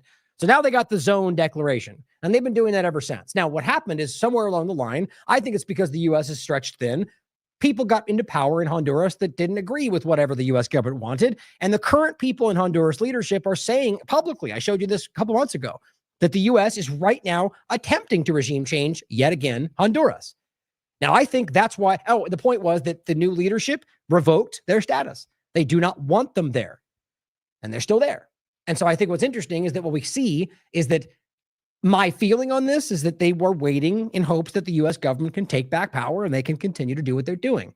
Overarching point, I think this is a trial balloon for what they're talking about in the U.S. and other places you could overlap, like El Salvador, for example.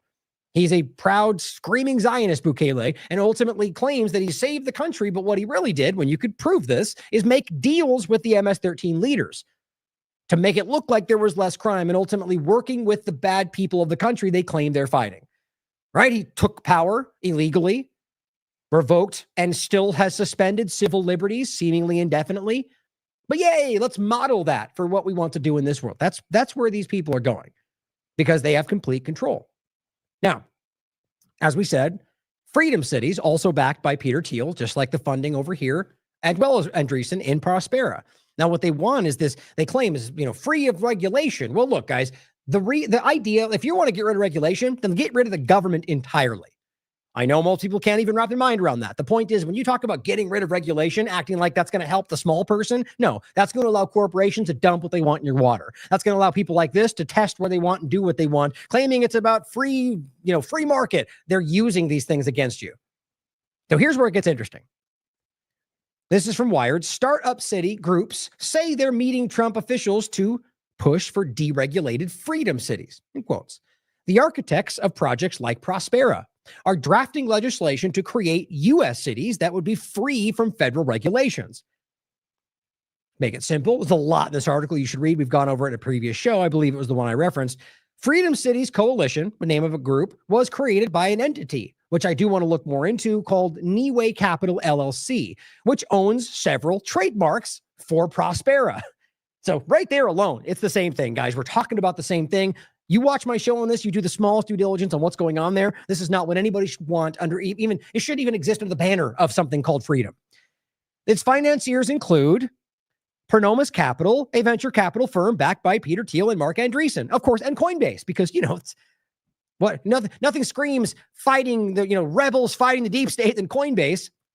And it goes on to say, one company that stands to benefit from the rise of freedom cities is MiniCircle, a longevity biotech company focused on developing gene therapies to extend human lifespan.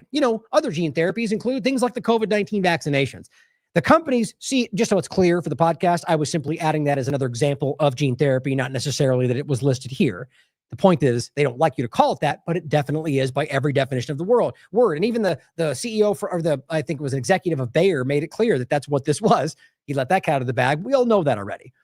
The point here is that they're working on life-extending gene therapies in this unregulated technocratic hellscape. And it says the company's seed funding came from Peter Thiel and even OpenAI CEO Sam Altman. You see, it's an incestuous overlap. They're all seemingly, in my opinion, driving towards this direction. And it says, and it currently has offices. So MiniCircle has offices in both Austin, Texas, and Prospera. Literally a home base in Prospera. God only knows what they're doing to themselves, to people in the area, to people outside of their area. So here is this company called MiniCircle. Take control of your long-term well-being with gene therapy. Focused mind and body benefits to build the future you envision for yourself. This is alarming next generation, like human biomanipulation kind of research. And the point is, 7 years ago, even Silicon Valley, the show, did a whole joke about this. It's a real thing, though. Peter Thiel is behind a company called Ambrosia, the startup that's harvesting the blood of the young. Not a joke. This is The Guardian. The notion has been parodied on TV, but a real company is offering transfusions of children's blood to reinvigorate older people. Not a joke.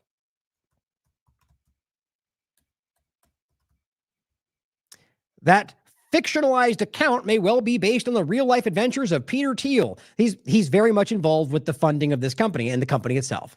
So my point is, this is the kind of mindset they have. The same kind of people that want to, turn themselves into some kind of immortal in the cloud, putting their brain into a cloud, or transhumanism overlaps.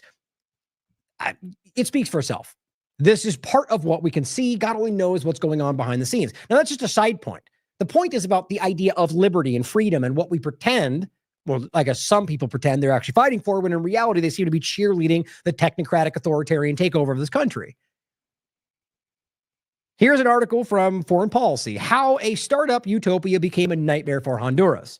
U.S. investors are suing Honduras over special economic zones. It's ZEDE in what they call them there. I think there's a language difference. And it says, and the dispute could bankrupt the country. Now, this overlapped at a really alarming point to this, that they're suing Honduras because they're trying to legally remove them from a place they don't want them anymore. What's crazy is they're suing them. And I think at the time, I need to follow up on this and see if there's been any, change in it. It was kind of up in the air. I think it was even this article. They argue that they think that Prospera might actually win. They're suing them for like more than 3/4 of the entire GDP of all of Honduras. So here's the point. What happens if they win? What happens if they seize all of the capital of Honduras? Seize all of them, they take control of all of the things that meaningfully make them the government of Honduras. So the government still technically exists as like a figurehead, but Prospera runs Honduras, their own zone, but also seemingly controls all of the capital and everything else. That's where this is going. So in one sense, you could argue that the actual location's a trial balloon, but also the extension of them using that city to expand out and take over everything else. It's exactly what I think is happening, or at least where we see this going. Now, we overlap this with Musk and Donald Trump calling to, quote, federalize Washington, D.C. Now, I don't have to play it again, but there was, because it's a rumor, there was a clear thing circulating around DC that I've seen more than one person point out, but there's that one clip that went around where the person that works in these different locations said she talked to multiple different people who weren't connected, who all had the idea in their heads that Donald Trump was going to give Washington, D.C. to Peter Thiel. Now, maybe just because that got publicly discussed at wide levels, that maybe that won't happen now, maybe not, at least on the surface. The point, though, is the idea of it. Now, whether or not that's even true, this is happening. Already we've seen this develop. Now, I did this show on August 6th. Since then, it's already started to roll out. And it is insane. It's martial law, guys. It is the violation of the Posse Comitatus Act. Even the National Guard, we're watching them enforce the law. We saw this under the immigration point where Marines were enforcing the law. They even spoke out about it. So this is, again, the wrong thing, even for the right reasons, which I don't even think that's what's happening. But if you do, it's still wrong, regardless. If you care about the Constitution, the principles of it, then you should stand up for this. The point, though, is that the federalizing of Washington, D.C. might just be the beginning of what we're talking about. D.C. attorney, this is from the 15th, D.C. Attorney General sues Donald Trump over police takeover efforts. This is wild. This is happening right now. Now, technically, this is article from today, but I believe this has been over the last couple of days. Washington, D.C. Attorney General Brian Schwalb, it's a weird last name, sued President Trump earlier Friday after the administration installed the DEA head, the head of the Drug Enforcement Agency, to command the city's police force. In what world does that align with anything? I mean, realize, first of all, this is the DC is meant to be the seat of Congress, not the executive branch. The idea is that this is what they're doing in every possible way is a violation of damn near everything. This is not only using executive force, basically cooing in some way what we're seeing, the control over the enforcement arm of this location. That seems like a first step in where they're going. And it says the 33-page complaint alleges DEA Administrator Terry Cole's appointment, and get this, as emergency police commissioner. How long ago did we talk about this? The era of rule by executive order, or the era of emergency governance. It's not, everyone's talked about it. The point is that we saw this coming. The idea that they just, the wind's blowing hard today, emergency, maybe it'll get bad. And then while you're looking at the weather, they're doing 75 things under the guise of the emergency that you didn't even look at. It's happening everywhere you look right now. Gavin Newsom's declaring emergencies in California. Trump's doing it. It's happening all over the place. Random governors declaring emergencies because it might have a bad storm that day. That's not what this is supposed to be. We still have states of emergency in place because of COVID-19. We still have states of emergency in place because of things like the opioid epidemic. It's a never-ending reality, guys. And if they keep you in that, we have a state of emergency allegedly because we're being invaded by Venezuela. Not happening. They're lying to you, and they're doing it to put this in place, in my opinion. But I think that, let me put it this way. That's happening. Whether that's why, that's my opinion. And the point is, it says that the appointment of the emergency police commissioner goes beyond the emergency authorities in the DC Home Rule Act that Trump invoked, just like we saw with the Venezuela point. The insurrection, or no, it was the, now I'm forgetting every day. It's like the whole thing's switching around. The enemies, that's crazy. I just blanking on the term, but the act he invoked to claim that Venezuela and Tren de Aragua were invading, but at the same time claiming that Biden slowly peppered them throughout the country. And it was his fault because he makes that point all the time, but then argues that it's a coordinated invasion from Venezuela at the same time. That you can't have, it's lazy. The point is that even the act he points to make this happen, the lawyers arguing, went way beyond the emergency powers or the authorities that would have been granted to him by that act, which seems to be completely in line with what they've already done. I don't know why anybody thinks that makes sense, unless you are the kind of person that's saying, well, the Democrats ruined it all, so they have to do this to get back. Maybe you're even right. But like I said, doing the wrong thing for the right reasons is still wrong. And the power structure loves it when you fall for that trap, because it's not about left and right. It's about them controlling your life. And if you fall into the idea that one side's better than the other, they're laughing about you. That's what you have to understand. After DC, Trump wants to take over New York and Chicago, and he listed a bunch of others, by the way. Now, this is him discussing the possibility, but he made it clear. And he said he's reiterated it like 3 or 4 times in different discussions that maybe next we're going to go after these places and clean up the country. Well, you're doing it illegally.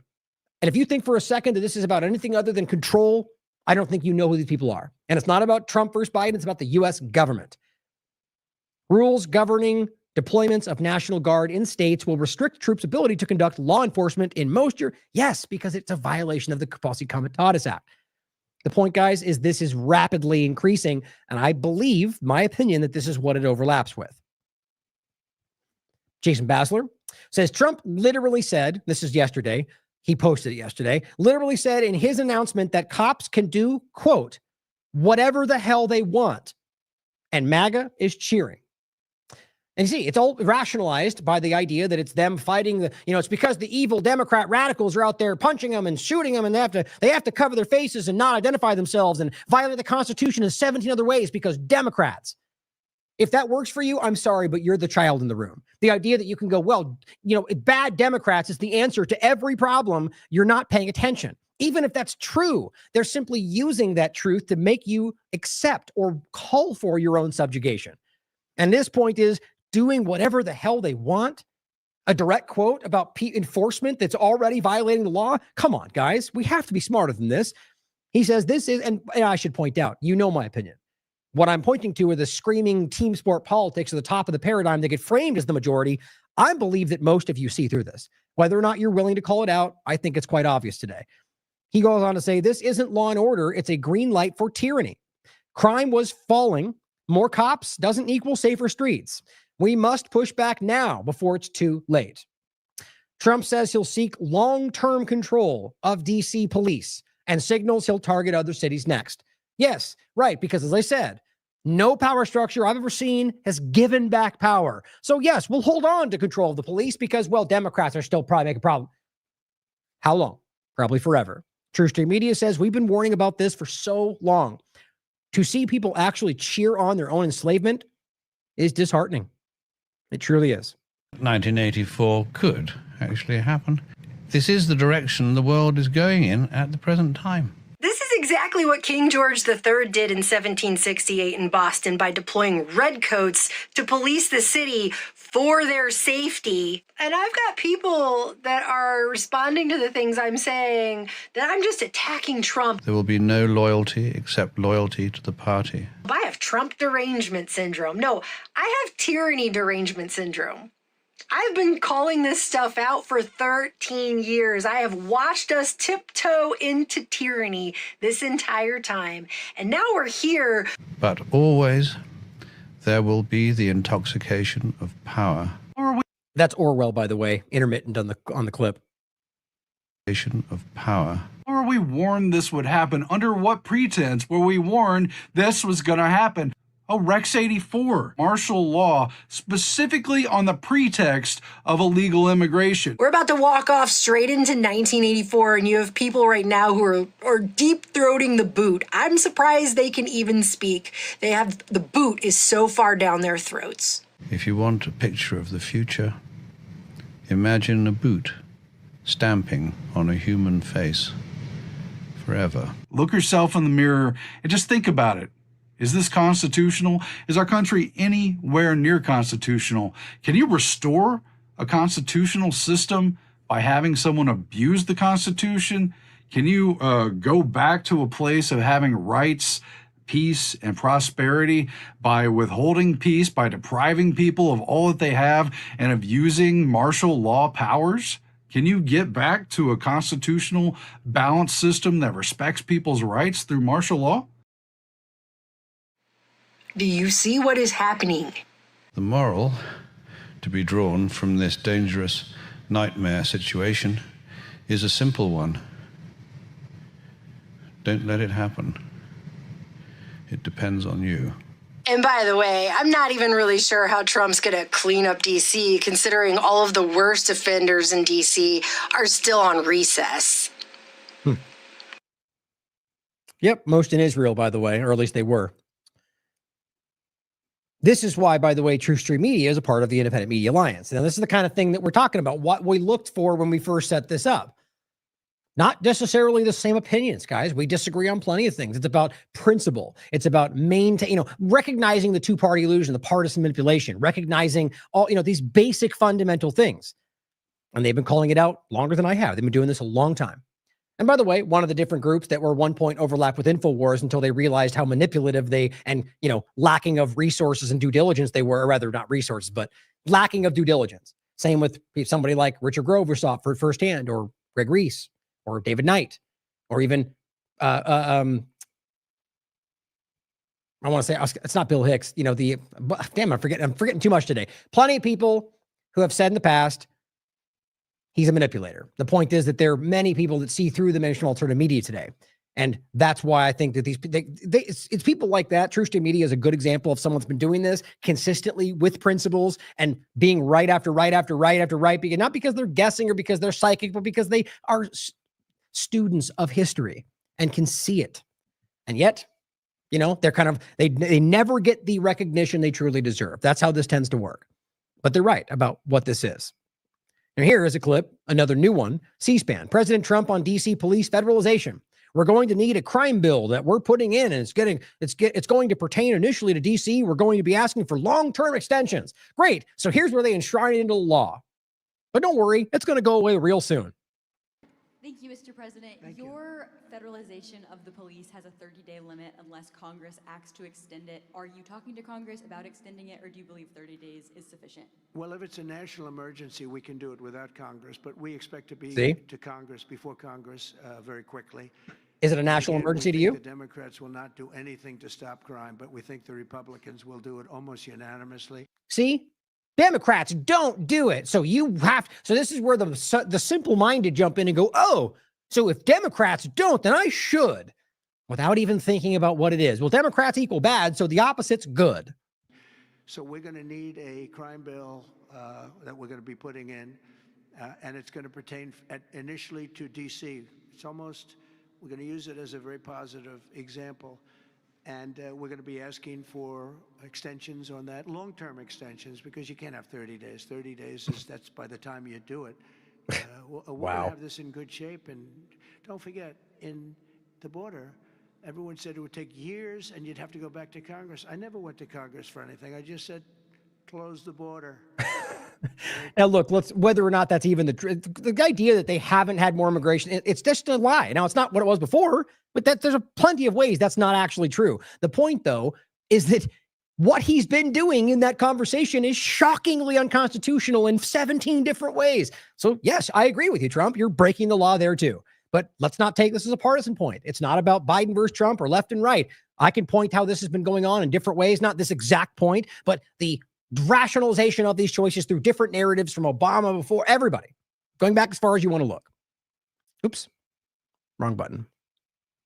The border, and that was the end of it. I didn't go back to Congress. We're going to do this very quickly, but we're going to want extensions. I don't want to call national emergency. If I have to, I will. He's already done that. That's the reality of why this, in every point we've done. Now, what he's saying is another one. Declaring a separate national emergency. We've got these things all over the place for the border. You look it up. You can look it up on the website I've shown you before. It's just, this is governing through emergency governance by simply declaring emergencies to execute what you want.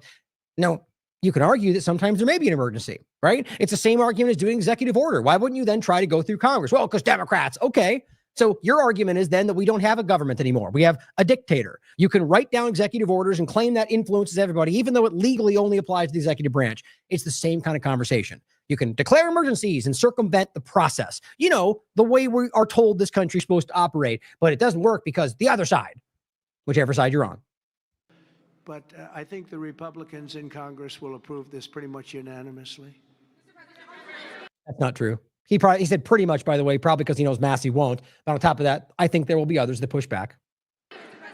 Please go ahead. Thank you, Mr. President. Would you encourage members of the press to do ride-alongs with the DC police to understand how serious this crime issue is? You got to love that. It's just such a, giving Trump a layup, right? Instead of actually asking a journalistic question, would you help all these dumb people here see what you're telling us is actually happening?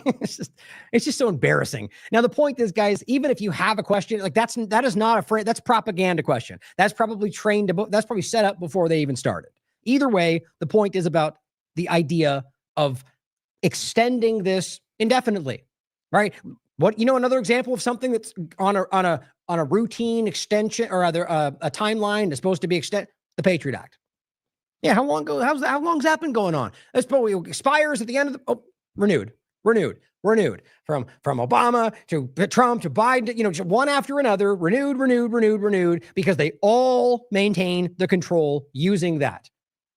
They never give back power. So I can promise you that whether it's, the way this goes, whatever they seize will be taken. That's how this works.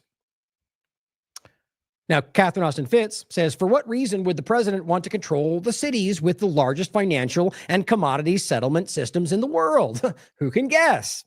After DC, Trump wants to take over Chicago and New York. Her point is that it's not just about what they're claiming, just like none of it is.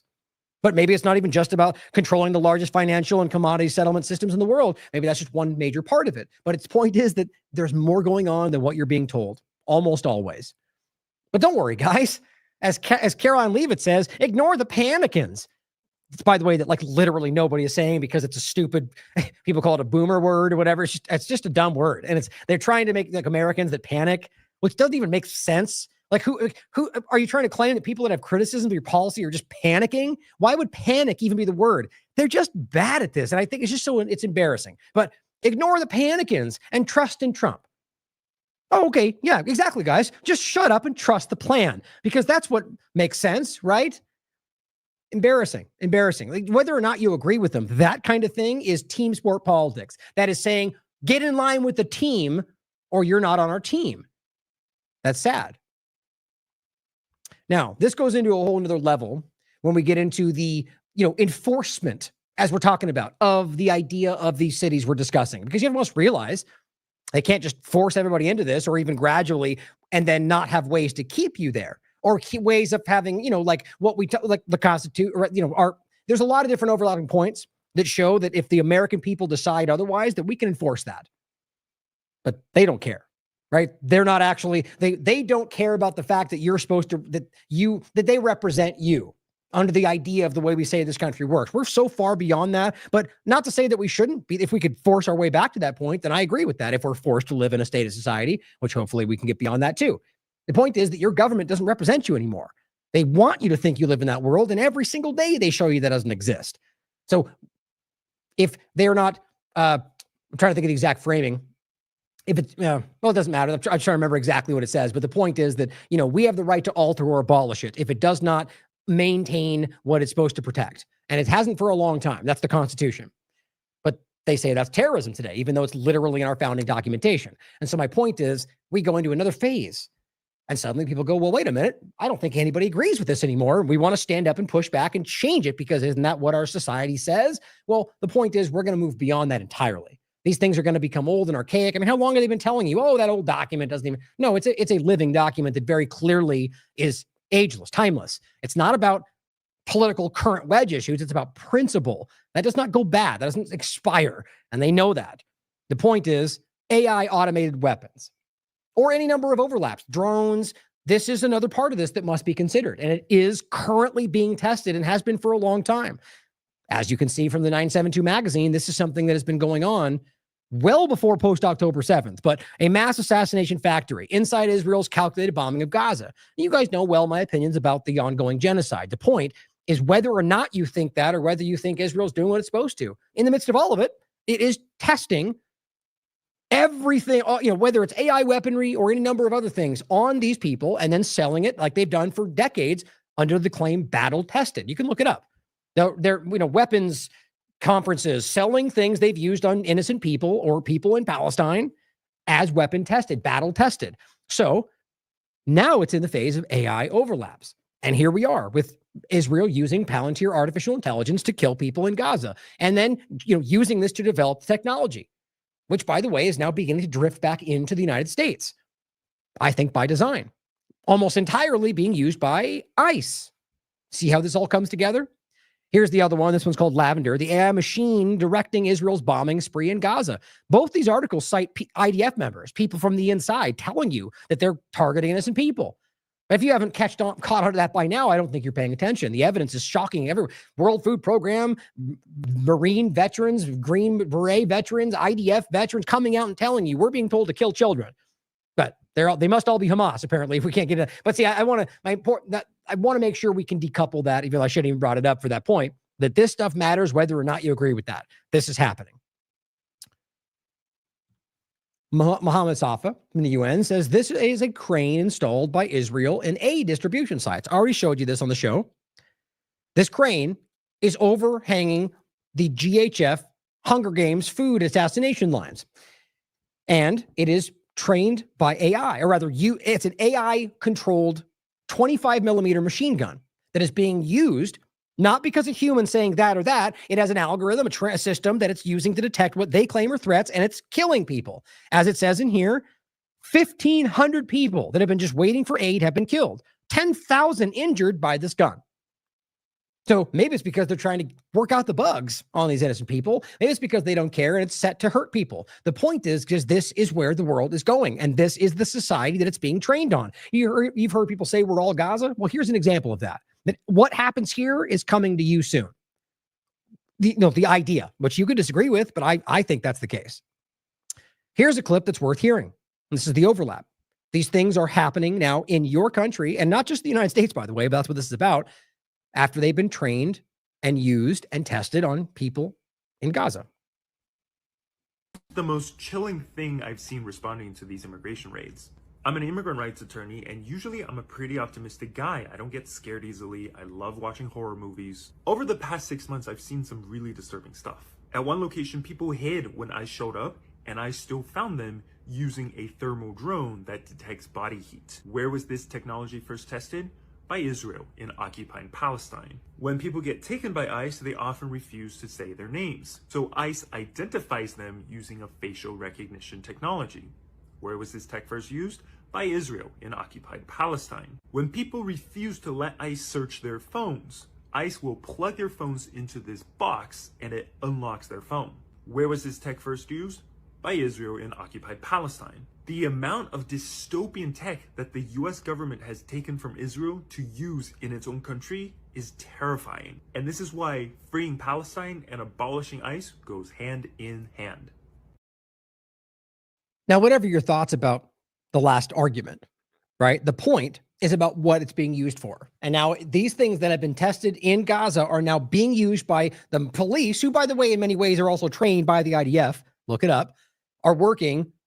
Are using these things against people in this country. And don't forget the stats that you can look up for yourself.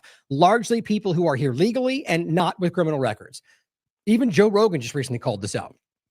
Not that makes it true, but it should reach people that think that somehow that's, it just may matter more to some. The point is that you can prove it for yourself, and that's what should matter. Now, the point that, we are all Gaza kind of idea here is where they currently are.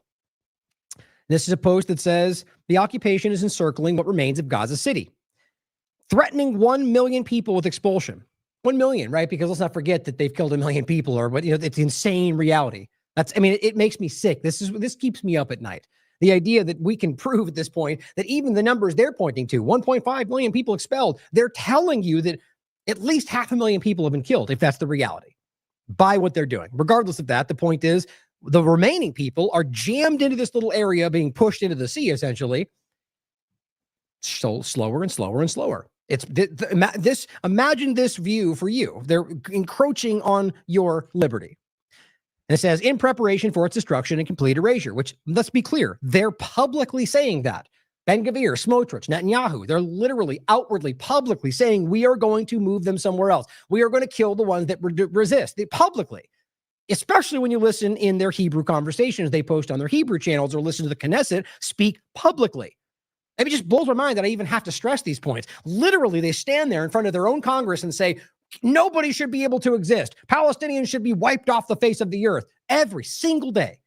The point is, this is what's continuing to happen. It says, what is happening is part of a displacement plan pushing 2.3 million Palestinians into a narrow coastal strip without shelter, forcing migration as the only option, as if it's their choice. If you do not act now, nothing will remain of Gaza but a memory. My point in showing you this is these, they're as being, trained with artificial intelligence guns. They're using facial recognition. All these things are being tested on these people. And they're, this is a vision into your future, if you will. Now, the U.S. and Israel pledge, this is in 2025, July, to work together to unleash AI innovation with their new memorandum of understanding. The point is, Israel has access to all things AI in this country. They are overlapped, which, by the way, if you pay attention, that's happened a long time ago. But this is the public reality that they are one and the same. So, yeah, all the stuff that they they basically removed the silos and bunched all together for the whole argument of Doge and ended up actually being Palantir using it to train their models, which is what it was always really about, in my opinion. AI, or rather Israel, has access to all of that. The country doing what it's doing with what it's been shown to be, what its record is, accessing all it has on you, and including everybody that they want to, all the different people that they're telling you shouldn't exist, should be in regard to people here who have ideas that they don't like. And your government acting on that. Deport them if they think this or they write that about Israel. It's all very easy to see. The memorandum simply shows you on the surface that they are one and the same when it comes to the AI direction. My point is that this is impossible to decouple. Israel's a part of this technocratic drive. So that's why I think of it as a globalist, technocratic, Zionist kind of agenda. But here it is, bioconvergence, the next big thing from Israel. The direction is there. Bioconvergence, bio-digital convergence, different framing of the same conversation. Now, this is the Klaus Schwab point. In fact, I even think I have that clip here still. So this is what Klaus Schwab was pushing. Now, who knows whether he was meant to be the cartoonish Bond villain that made you go, that guy's mad, and then accept the lighter version that Elon Musk brings out, or however it goes. The point is, the fourth industrial revolution, the conversation of merging digital, biological, and this was what he was pressing. That's what this is about. And he was telling you that this was already happening, right? That was during 2020, 2021, 2022. So it's already happening. Then think about where we are now with the new things they're adding. The point is, this is what they're doing. So you should ask whether or not what the shots were about, and we'll get to that. Genetic engineer, changing your DNA. I mean, this is where this is going. What the fourth industrial revolution will lead to is a fusion of our physical, our digital, and our biological identities. The difference of this fourth industrial revolution is it doesn't change what you are doing. It changes you. If you take genetic editing, right. Just as an example, it's you who are changed. Yeah. And of course, this has a big impact on your identity. Yeah. It is important to use the COVID-19 crisis as a timely opportunity. So people assume we are just going back to the good old world which we had, and everything will be normal again in how we are used to normal, in the old fashion. This is, let's say, fiction. It will not happen. The cut which we have now is much too strong in order not to leave traces. Right. So he's telling you, and he was right, that what happened, the steps they took, we wouldn't go back to the world we had before. And yet, what were they all promising, all the governments? We get to get back to normal. 2 weeks to flatten the curve. And then just extended and extended and extended and grew. And guess what? The whole time, this is what was rolling out. So they lied to you. Or they weren't even in the know, which I think is actually what a lot of government actually is. They think they're in the know, but they're really just corralled by the influence. Think just like these social media people or the mainstream alternative media people with huge following that don't really know that they're manipulating, but, kind of don't care, willful ignorance, the same kind of way. Lobbying and manipulation, same thing. You could fund and manipulate and corral, and with AI, it's exponentially worse. And so that's what I think is happening with a lot of it. But it's all driving us in this direction, which is the overlap with Doge and artificial intelligence and government, right? This is something that I think is a huge part of it, that it's more about where it's going. So this is one of the points of the hypothetical, but it's certainly possible this may be in part happening already, which let's make it it's provable that they do have AI bots helping manage the government today. The GSA, they already pointed out, they put out a bot that was helping manage that. So it's already beginning. And maybe more than that is worth considering. But I did the show in the impending future of AI government, but who controls the AI? The point here is the direction overlapping with Doge that is very conspicuous with all this is. Now, this is just the fact sheet Trump put out. President Trump, Donald J. Trump takes action to enhance America's AI leadership. It's interesting because it kind of may sound kind of like, winning in the AI direction. But when you read it, it overlaps with both, right? AI leadership. The point is the World Economic Forum put this out. This was back, in the year, this overlapped the COVID-19 timeframe, which we're technically still in. AI Governance Alliance.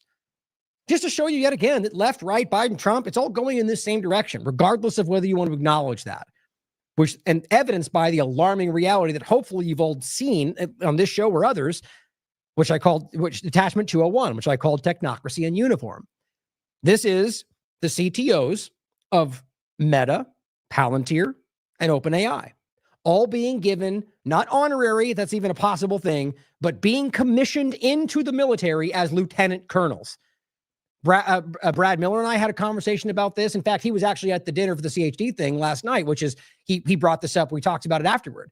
The idea that he reiterated the idea that, look, there's no difference, right? And he put in 2 decades to grow to the position that he was ungrudgingly forced to leave because he refused the COVID shot. Good on him. Honorable. 101st Airborne, very, high position. He put it all, he said, no, I refuse to take your dangerous shot. And he deserves a lot of credit for that. The point, though, is that people work a long time to gain this level. And these people stepped into it. They didn't go to boot camp. They didn't have it. They just were given uniforms and became members of the military at the second highest level.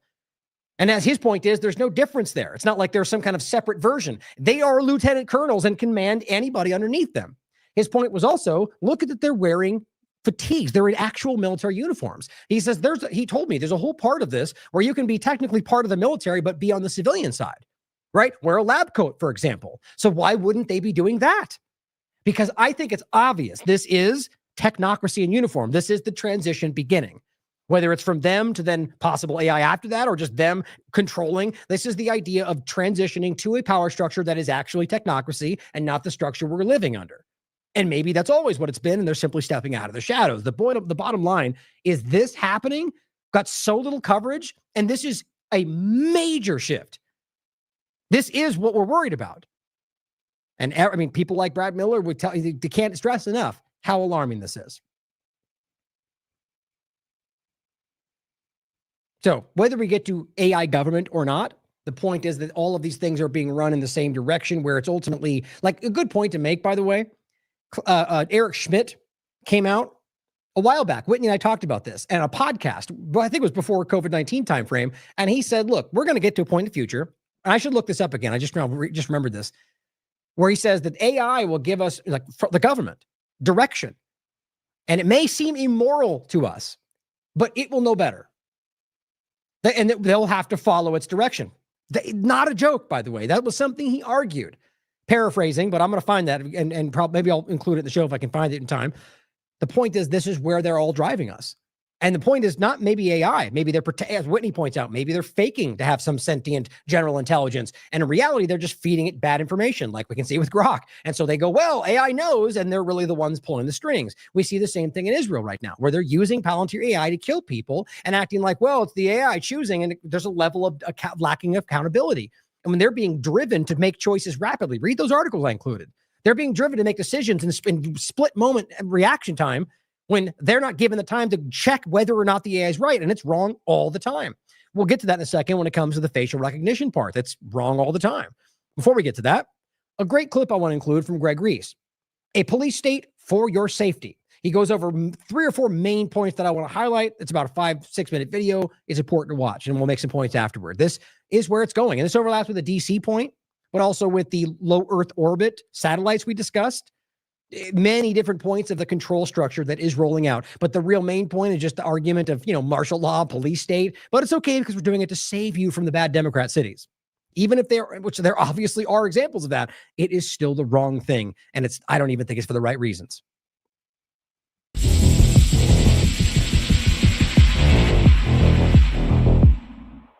A recent study conducted by researchers from Correlation Research and the University of Quebec found that the excess all-cause mortality in 125 countries is incompatible with a pandemic viral respiratory disease. The research shows that the mRNA vaccines caused millions of excess deaths, and COVID caused 0. But you know this because you watch the daily wrap-up and, read Derek's articles and Whitney's articles on TLAV or their platforms. And remember that we talked about this a long time ago on the idea of endemic viral respiratory disease. The research shows that the mRNA vaccines caused millions of excess deaths. And what I was going to say on top of this, I was trying to remember, is that Donald Trump still supports this to this very day. And so does Biden, by the way, but realize that they all do, is the point. And COVID caused zero. But the deadly shots are still made available, and the culprits face zero justice. You were the driving force behind Operation Warp Speed, these mRNA vaccines that are the gold standard. Right. Now your health secretary is pulling back all the funding for research. He's saying that the risks outweigh the benefits, which puts him at odds with Research the on entire what? medical community and with you. What is going on Research on what? into mRNA vaccines? Well, Now that's about the $500 million contracts that he revoked. We'll get into that. It's as hopefully you already know by watching the show, it's not what it appears to be. As much as I'd hoped it was, it's a manipulation, provably. And we'll get into the things they're still doing, including mRNA shots for COVID and flu, which are continuing in specific areas, self-amplifying, as well as RNA and mRNA and lots of other areas. But so this feels like kind of a thing, it's just like we talked about. Asking the question. So remember I asked this on the show. Sorry, I want to make this point really quickly. Why has nobody asked that?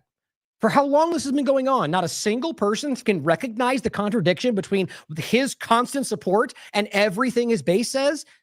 And we're supposed to believe they're all out there to make him look dumb and go after him all the time. And yet that low-hanging fruit has been there for 4 years. Seriously? And now they suddenly ask. Probably, my opinion, to set it up to make it look like they are stopping those things, and it doesn't make sense, but they're not. And this is how the system and the fake media work. Look at that. We're talking about it, and they're doing a very good job. And, that is a past. Operation Warp Speed was, whether you're Republican or Democrat, considered one of the most incredible things ever done in this country. The efficiency, the way it was done, the distribution, everything about it has been amazing. But, that was now a long time ago, and we're on to other things. But we are speaking about it. We have meetings about it tomorrow at 12 o'clock, and we'll determine. We're looking for other answers to other problems, to other sicknesses and diseases. As RFK Jr. works hard to restore public trust in vaccines, insisting that the most effective way to prevent the spread of measles is the MMR vaccine, President Trump announces the beginning of a police state. With $45 billion of the big, beautiful spending bill, Trump is seeing to the largest federal expansion of prisons and detention powers in U.S. history. Hasn't that always been a conspiracy theory? Of course, if only framed under Hillary Clinton and the Democrats, right? But it's okay when Trump does the same thing because he's only aiming at the Democrats, right? In the past few weeks, the Trump administration has been laying out plans to have military operations in U.S. cities for years to come. A quick reaction force for domestic civil disturbance, like protesting an AI-prescribed mRNA vaccine. He then announced taking control of Washington, D.C. and several U.S. cities. D.C., 41 per 100,000, number one that we can find anywhere in the world. Let's also not forget that the reports, take it for what you will, argue that D.C. in January of 2025 had his 30-year low in crime. Now, yes, Miller and all the rest of the screaming Zionists will come out and tell you that that's a Democrat lie. I'm always open to that. Show me the facts. Oh, you have none. Okay. So what we have is a report that claims one thing. They come out and say they're lying about it and don't show you anything other than things like this. Give me the data so I can break it down and look at what you're pointing to. Are you doing polls? The end of the day, the data that I can see on an objective perspective shows you that that's not the case. Now, maybe they're hiding reports. I wouldn't surprise me at all from the government, left and right. But the reality of what we can see with nothing else back, changing that is showing you that they're lying about these numbers. And on top of it, him making it out to be DC is supposed to be more dangerous than any country in the world, any place in the world. That's just flatly, that's insulting to your intelligence. Cities are pretty bad, but they're not as bad as that. Is that where you want to live? The reporters of the world? This issue directly impacts the functioning of the federal government and is a threat to America, really. It's a threat to our country. We have other cities also that are bad, very bad. You look at Chicago, how bad it is. You look at Los Angeles, how bad it is. We have other cities that are very bad. New York has a problem. Of course, all the Democrat locations, right? But not necessarily because he's actually going after only Democrats. But I argue more so because that's what makes you think that. It'll end up being, like Catherine points out, the locations that they're interested in for whatever reason they're doing this. And it's not about that. Not about what they're claiming, in my opinion. And then you have, of course, Baltimore and Oakland. We don't even mention that anymore. They're so far gone. We're not going to let it happen. We're not going to lose our cities over this. And this will go further. We're starting very strongly with D.C., and we're going to clean it up real quick, very quickly, as they say. And we're getting rid of the... Oh, but wait, didn't he just say that you can't do it in 30 days because you can't even get started by then? So he sells you on the super quick thing because we can't give him powers like that forever, and Trump will give it right back because he's a good guy, and then all of a sudden, well, we'll extend it forever because it's going to take a long time. Funny how that ends up afterward before you get this. There's nothing new under the sun, guys. It's left, right, the same damn thing. They do it the same way they've done everything else. Slums, too. We have slums here. We're getting rid of them. I know it's not politically correct. You'll say, oh, so terrible. No, we're getting rid of the slums where they live. The left opens borders, incentivizes homelessness, and lets violent criminals walk. Why? It's to get you to accept more tyranny so that you feel safe. And for many, it's working. The same digital ID surveillance state that many were opposed to just a few years ago is quickly taking shape. Under the National Oceanic and Atmospheric Administration's previous regulations, it was illegal to build a satellite that could identify individual people. But Trump changed that in 2018. Albedo Space is now creating satellites with cameras that can capture images with high detail down to 10 centimeters. And that's what we're talking about. The overlap of Palantir, the surveillance, the facial scan, the facial recognition. But we're looking for only immigrants, but meanwhile, we're doing it to literally everybody in the country simultaneously, or as much as we can anyway. Right. So if Biden had done that, would you be upset about the idea that it's just important to see it as an action, not because the intention they claim is behind it. This is an ongoing extension of the violation of your constitutional rights, your liberty, your freedom, your everything we claim to care about. And it's continuing, and it'll continue with whoever comes next, unless we do something about it. 4 inches. They are called VLEO, now creating satellites with cameras that can capture images with high detail down to 10 centimeters or 4 inches. They are called VLEO satellites, very low Earth orbit, and are only 100 miles above our heads. An eye in the sky that can see you in your home. Albedo Space is funded in part by Bill Gates' investment firm Breakthrough Energy Ventures. ICE is now the home to the highest paid feds, and their new biometric surveillance tech, the Inmate Recognition and Identification System, IRIS, and its mobile counterpart, Morris, allow low IQ ICE goons the ability to positively identify individuals in seconds from virtually anywhere. The police state is coming fast, and without any pushback, everyone will need to be registered into the biometric checkpoint carbon tax system. Let's do this. Let's do this together. Let's see. It's going to go pretty quickly. Greg Reese reporting. Doesn't seem that way, does it? Now let's overlap this with something Derek already covered, which, as usual, well ahead of the story. This is 2024, December. So understand, this is Elon Musk doing this with the National Reconnaissance Office under Biden's administration. Quote, "You can't hide. Elon Musk and SpaceX are helping U.S. intelligence build the world's largest spy satellite network." So does that make Elon part of the deep state? Is he doing it to help pedophiles because under Biden's administration? Well, clearly not, seeing as how it continued under the Trump administration because you think Trump is different. The point is, these are all narratives. The reality is, regardless of the political side, the agenda has continued. But weirdly, Elon steps in and talks about how the deep state were fine. So he's pointing back to the administration he was just working with.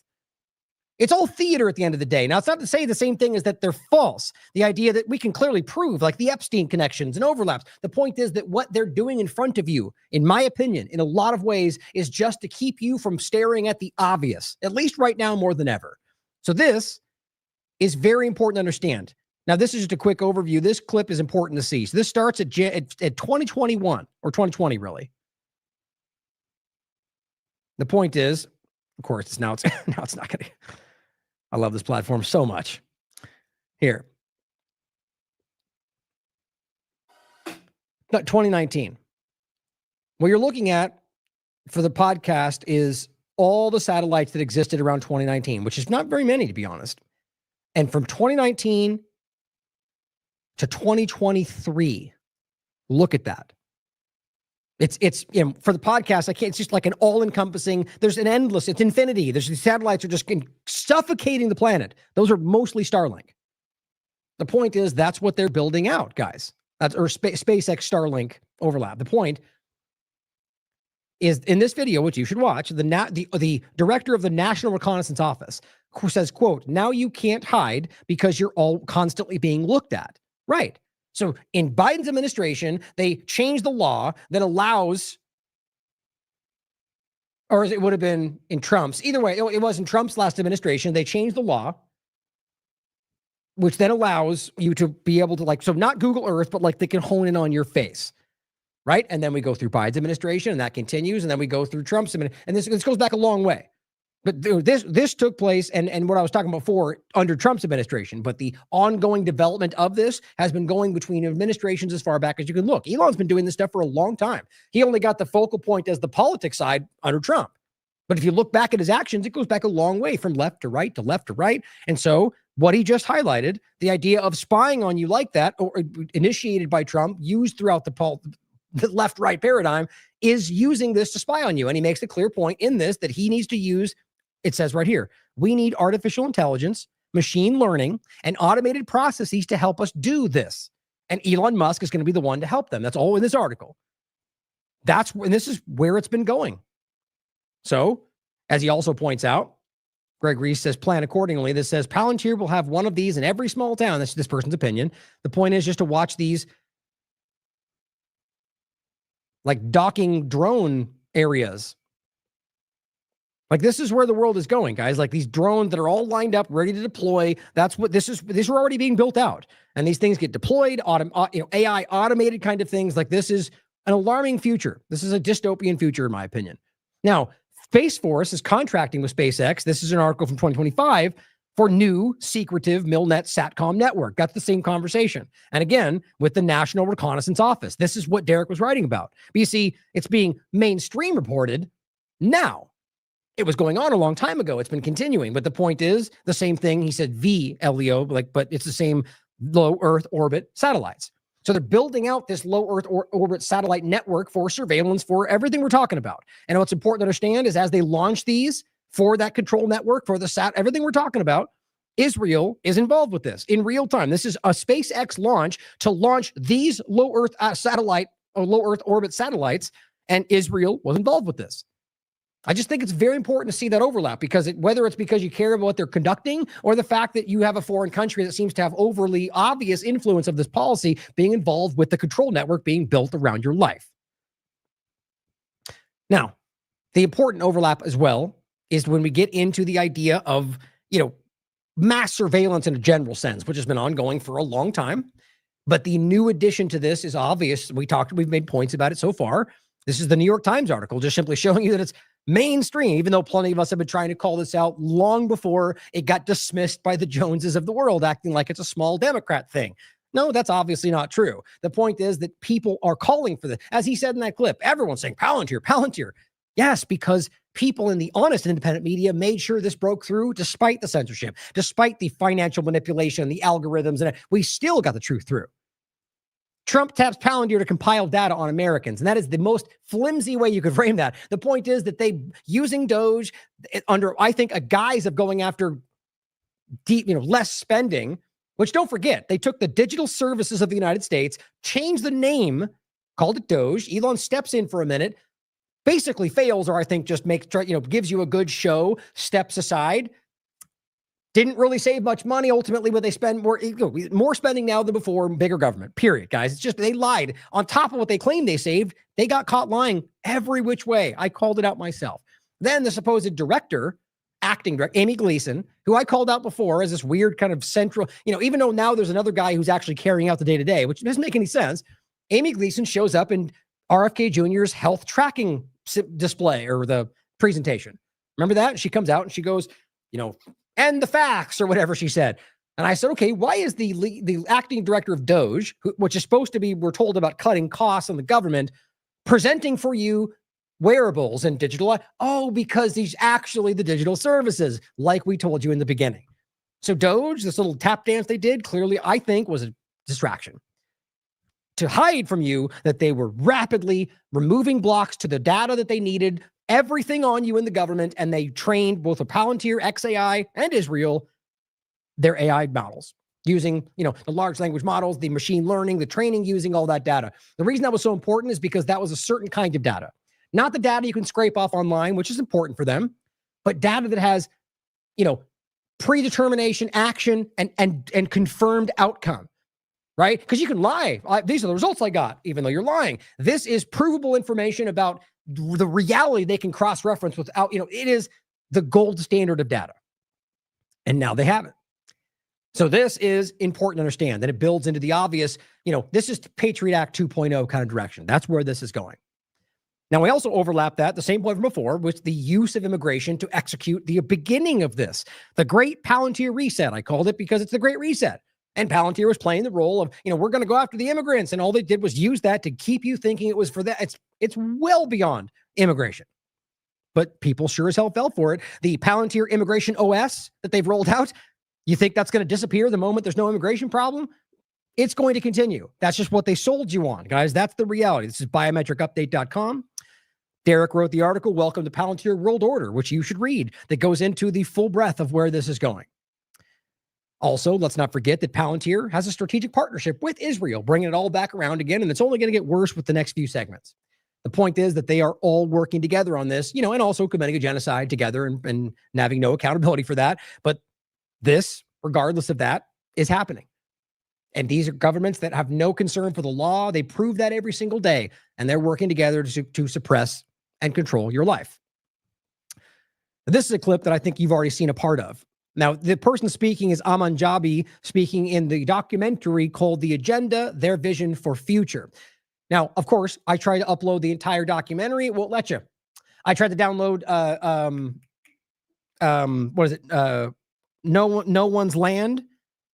Remind me in the chat what the name of the documentary is, the one about occupied Palestine, that won in the Academy Awards, and you literally can't find it anywhere. You can't buy it. You can't, other than places like BitChute, by the way. Who, again, shout out to BitChute, pretty much one of the only free speech platforms on the internet. By the way, on top of that, I go to search for my old content that got deleted when YouTube deleted my 100,000 subscriber channel a long time ago. The only place, not even half the time on Odyssey, the only place I can find my old videos are on BitChute. That speaks for itself. The point, though, is that you can find these documentaries on there. Same with No Other Land? Thank you. The point is I try to upload those and it shows error all the time. You can upload long things, especially with the blue check. The point is that they won't let you upload it, and that speaks for itself. So the reason this couldn't be uploaded, and same point, is they control that information for very clear reasons. Now, you'll see why. Now, I've shown you a clip of this. This is just an extended version of that clip. I said, if you have an Amazon Echo or another form of smart device in your home, you need to watch this. Beyond the current dystopian surveillance that we already see, it's very important to understand geofencing coming to a freedom city near you. Simply put, now it is a boundary after which, if you cross, you're turned off. It's invisible, right? You're told you're not allowed to go past these areas because of an emergency, or because we just told you that day, or because it's too hot, or because there's a fire risk. You can't go into the woods, right? The point is that you walk past that and suddenly your digital ID is deleted. Your money is turned off. That's where this is going, guys, and it's not a secret. And this is promoted by the World Economic Forum. This is promoted by the Donald Trump administration. It's promoted by the Biden administration. This is, of course, different reasons, right? Got to stop immigration. We got to stop COVID-19. Same point. One man who knows the dangers only too well is Aman Jabi, who was at the forefront of digital development in Silicon Valley, California, for 25 years. He left when he recognized the dark side of surveillance technology, choosing instead the peace and beauty of Montana. He's an expert in facial recognition. It's a technique that is used to uniquely identify the biometrics of any face. So, in a device like your smartphone, and most modern smartphones in the last 5 or 7 years, they have a 3D camera module in the front of the phone, which you cannot see. Within that module is a near-infrared projector, which projects tens of thousands of dots on your face. Those dots are then distorted based on the contours and the features of your face. And there's a near-infrared camera then takes a picture of that distortion, captures it, and then reverse engineers the exact profile of your face. That's what Israel's gaining from Authentics because Twitter lets them, despite not needing that to verify who you are for Twitter. That's very alarming, especially since it's a foreign government, but regardless that it's alarming. And realize, as I've said many times, we don't truly understand, at least I don't think really anybody understands what it means to have a corporation, a government, literally own all of the biometric data of you, right? What does that mean? There's no guidelines for this. There's no legal realities. There's no current statute. The reality is they can own essentially you in a digital sense. Now, what happens right now? Well, maybe that just means data. What happens in 10 years, 20 years, who knows, a year from now, in the future, when suddenly we see more start happening. We're going to get to digital twins in a second and the overlap therein. But we know this, we're going in a direction where we're talking about genetic engineering, cloning, which is already happening, despite how weirdly that never gets talked about.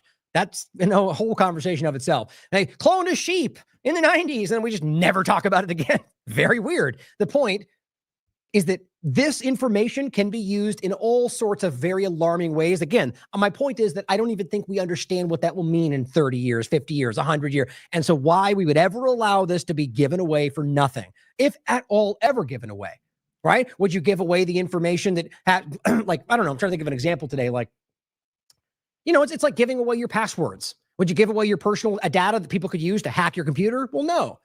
Even if it was for, the idea is that you allowing that to go to be freely handed over, it's irresponsible at the very least. But right now they're trying to drive you into a position where you think this makes sense. Maybe it's because you won't get to access your favorite show or whatever. Don't fall for this stuff. In the longer term, facial recognition will be used to unlock your digital identity, which is going to be a tool of control for the agendas that are coming down the pipeline. Elements of that control are already with us. Alexa, good morning. Good morning. You are never alone in your home, and this is why. All your devices at home and all smart appliances, they are all connected on a wireless network. Many of these devices will have cameras, many will have microphones, and so they are monitoring everything all the time. Your smart appliances are communicating with the smart meter and sending it real-time usage data. If there's a Ring camera also in your home, a mesh network is formed, and all your devices are being tracked within the home, its location, its usage, and all the data is going to Amazon servers. That's really important to think about. Now, overlap that more alarmingly with where we're going to go in toward the end of the show with the possibility of the internal surveillance, right? That's something DARPA's worked on for a long time, right? The idea of the internal biosurveillance, right? The idea of, like the overlapping point of like the nanotechnology direction, right? So where we get to a point to where, the internet of bio nano things. The idea that we now have the mesh network internet connection to devices or nanotechnology that is swirling around your body. This is not science fiction, guys. This is where we are and are going directly, rapidly. So the extension of that is to then have you be a part of that, the wireless body area network, to where your body, because of this technology, has its own network which can mesh with all of this. And then it's, the forever surveillance, the real-time constant surveillance, potentially to the point we're going to get into where it's more than just where your body exists. But we'll hold off to that for a second. Now, thank you. Orwell points out that we should reference the Oracle Films is the one behind this. I gave you the title because I remember I couldn't download it, but the point is that Oracle's behind this documentary, so they deserve credit for that. But also, they recently put out a great kind of breakdown. It clipped out I think it was Ian Davis and Whitney Webb back and forth on one of our recent IMA panels. And they credit to them. They reached out, which by the way, all of our content is Creative Commons, which means that it's shareable, postable, but with the requirement that it must be acknowledged, posted. This is TLAV. This is Whitney speaking, the credit, which is what is required. But even then people don't care about that. They don't care. They don't care regardless of what you put it as, but it is all Creative Commons.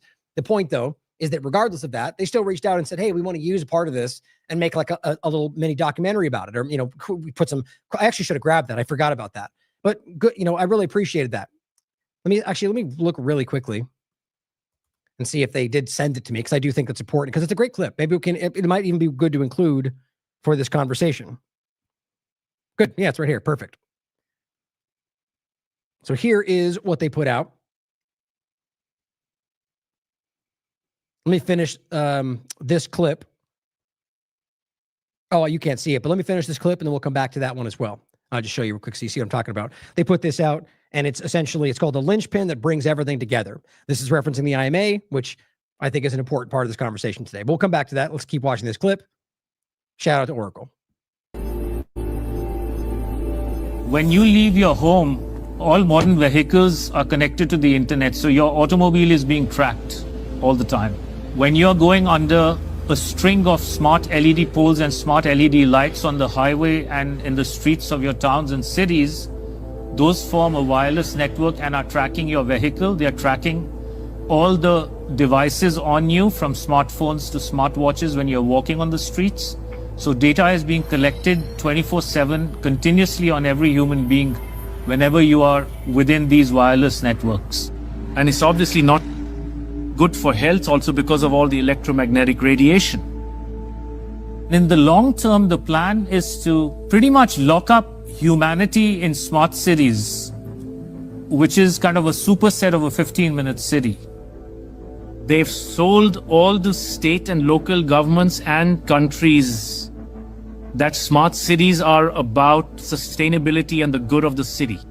But in reality, the language from the UN and WEF and their white papers is all inverted. So, air monitoring is really about limiting mobility and no car ownership. Right? Surveillance, control via LED grid is why the smart lighting is there. Water management is about water rationing, noise pollution is about speed surveillance, traffic monitoring is about limiting mobility, and then, of course, energy conservation is all about rationing heat, electricity, and gasoline.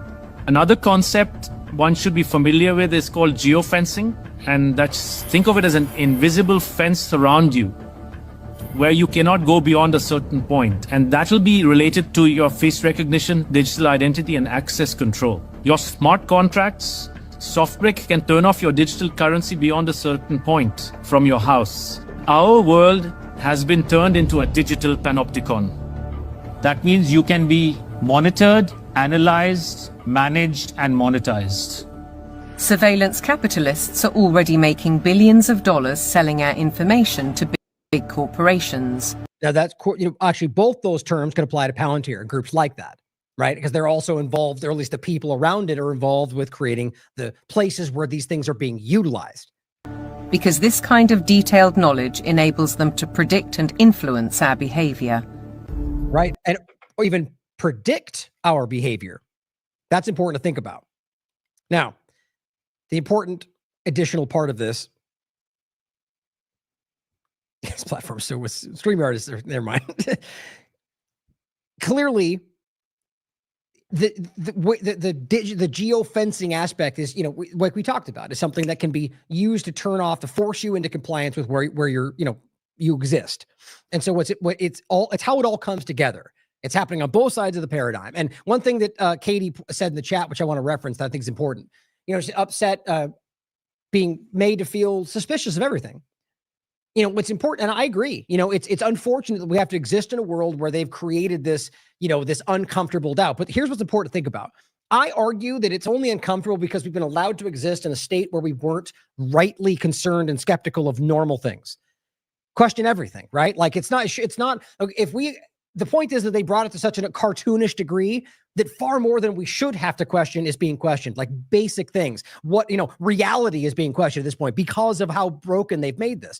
But I think it's healthy that we're at a point where we are now of the mind that we should go, even things what the government says we should regardless go, well, maybe they're lying about that. Like it's a healthy thing to think that. So in a way, as much as it feels uncomfortable, I do think it's in our best interest and should eventually become like a normal reality for us. But trust me, I get it. It is disgusting, the world that they pushed us into. And I think that's all the more reason for us to continue to fight back against this, which I know you all agree with.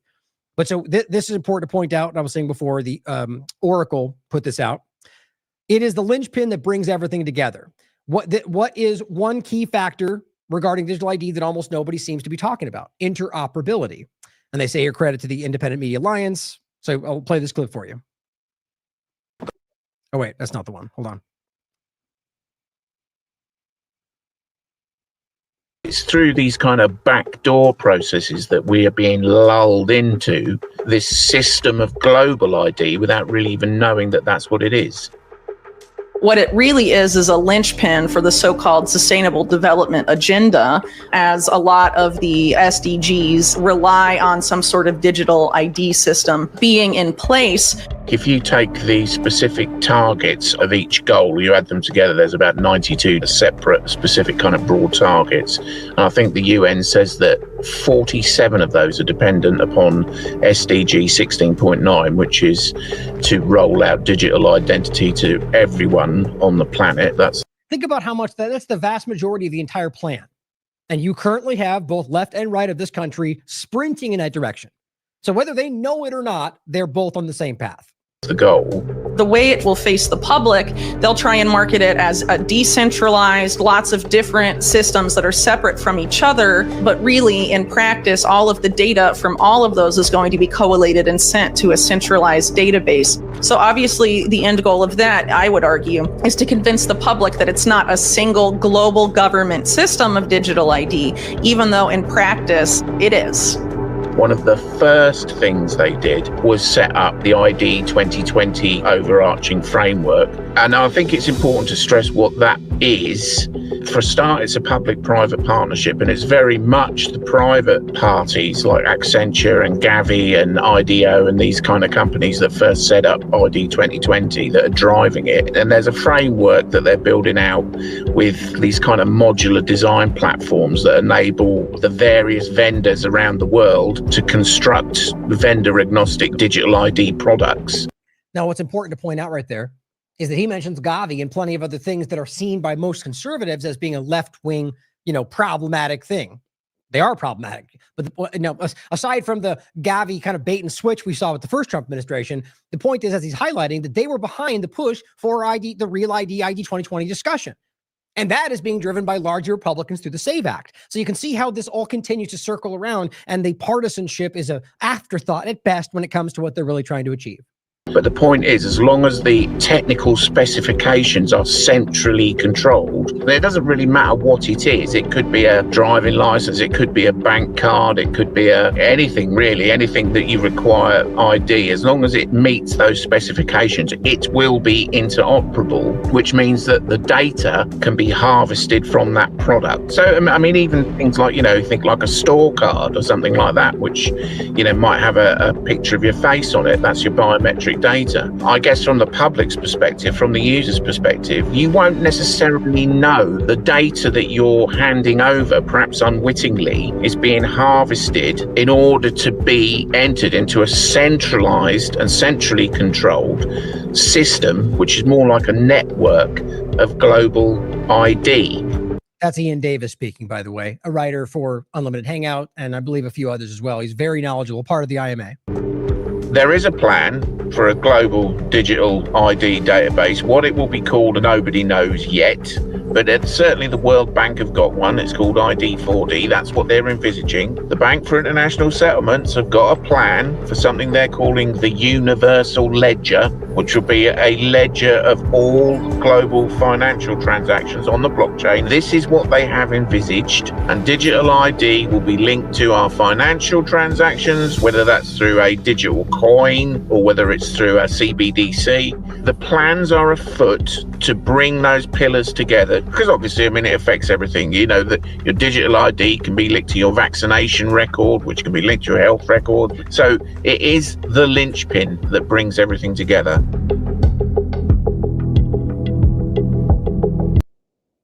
good clip. And that is a clip, the audio clip taken from this IMA panel called Digital ID, the Foundation for Technocracy. Very important.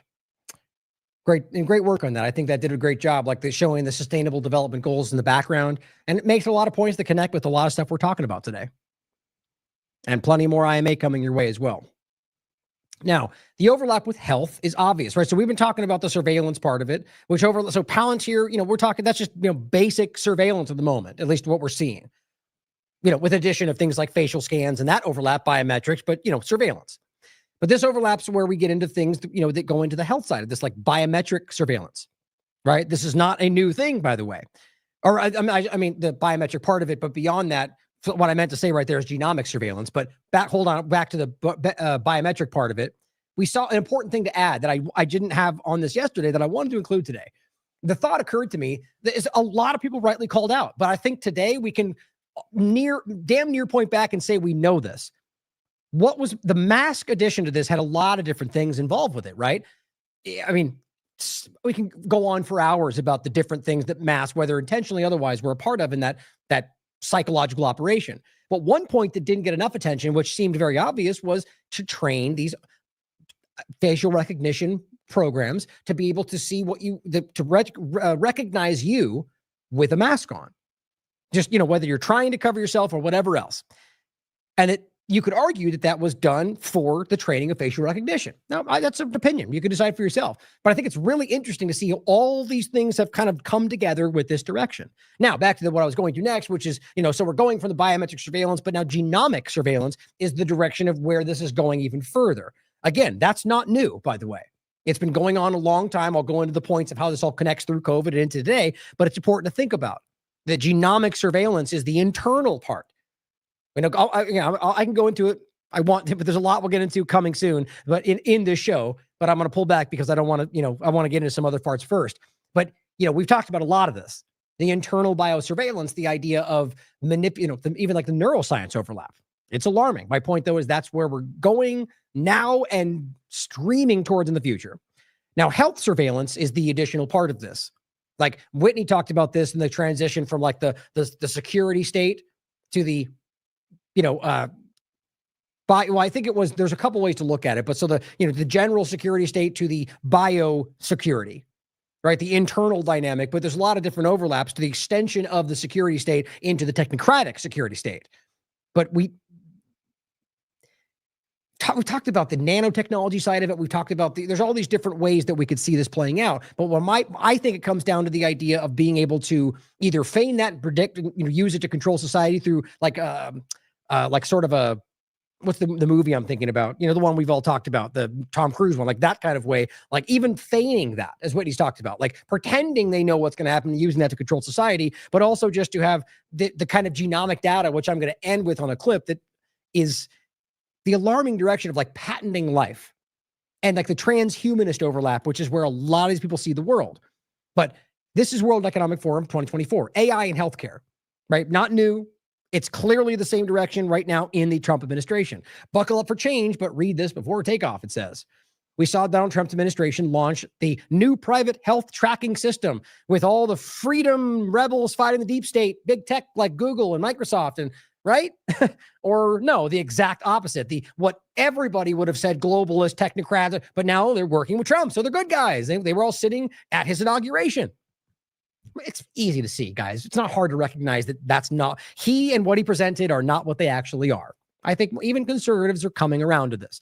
But this was another deviation on a lot of other examples. Supporting the MMR shot, the different, all these different variations or rather deviations from what they promised.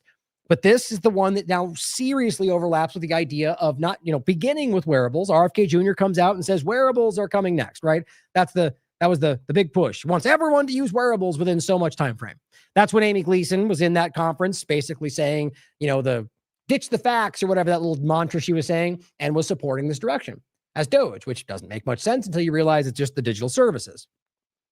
But this was the beginning of not just the surveillance, but the biosurveillance, the health surveillance.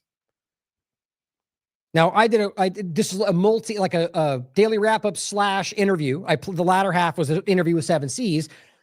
we had this whole conversation about all of this. And then after the show is when they announced the health tracking platform. And so I was like, oh, look at that. I have to include it. So we talked about it. The Palantir Panopticon and Trump's new big tech-led private health tracking system. So you can watch that if you want to dive into what we discussed around it. It's alarming, but we've seen this going on long before this, right? Whitney and I have talked about the wastewater surveillance that they basically rationalized during COVID-19, saying we have to test your waste for, which I feels like to me, like a violation in its own right, that even though it's out there in public sewers, it's like the fact that you're testing ours, it just feels very like a violation somehow, but they're using the wastewater surveillance to claim that you're gonna get sick, which we talked about is clear that could be used to argue like a medical pre-crime kind of direction. Now we're going to come to pre-crime in a second. We have this, we saw that we were never, I don't think this ever actually rolled out in earnest, but they discussed having sensors that would be on streets that could test the air and tell you whether or not people were going to get sick. Same point. Air sampling plus PCR, because we know how well that worked out. Stargate was the kind of culmination of this direction from Trump's administration in regard to the mRNA platform direction for AI-created, personalized drugs. And that's alarming in its own right. Again, the idea that Trump could roll out immediately an mRNA platform with AI after everything that they thought, it's immediately it was clear that you were lied to about what's going to happen. And then that was, I think I already mentioned the point. Well, I mean, even like Tucker Carlson is being funded by Levels, which is a wearables company. Like you can see this is where it's driving you, but wearables have been there for a long time. We're already well past that, but it's about growing this inevitable step. Now, what's important to point out about and we're going to get well into the nanotech part of it, the Stargate overlap. If we're talking about AI created drugs, which we've talked about at interview with George Webb, where he brought this up a long time ago, it's not just about the claim they're putting forward about cancer shots or whatever they want to call it. See, this is where we've talked about this a long time about the dual use of all of this. And I've got a clip that's very relevant to make this make sense. So I've already played this recently. And the Aspen Security Forum.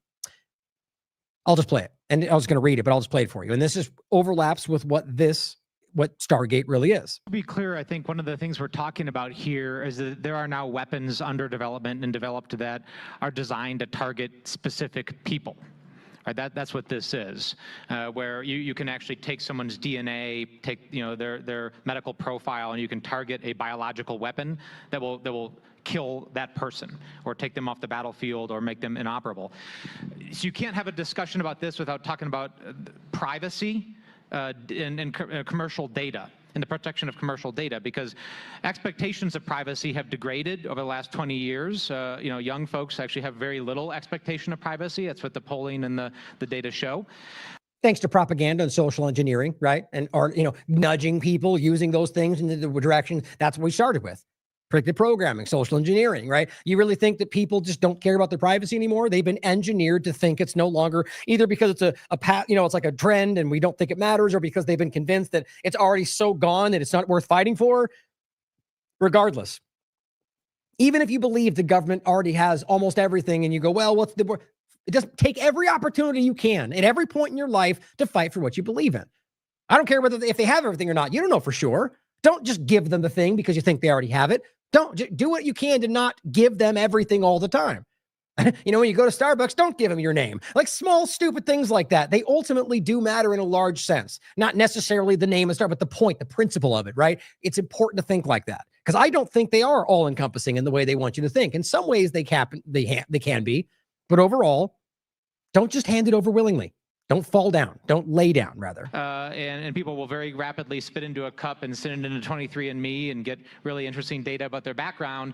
And guess what? Their DNA is now owned by a private company and can be sold off with very little intellectual property protection or privacy protection. Right. And we don't have legal and regulatory regimes to deal with that. So we have to have an open and public discussion, and this is going to have to be a political discussion about what does the protection of healthcare information, DNA information, and your data look like, because that data is actually going to be procured and collected by our adversaries for the development of these systems.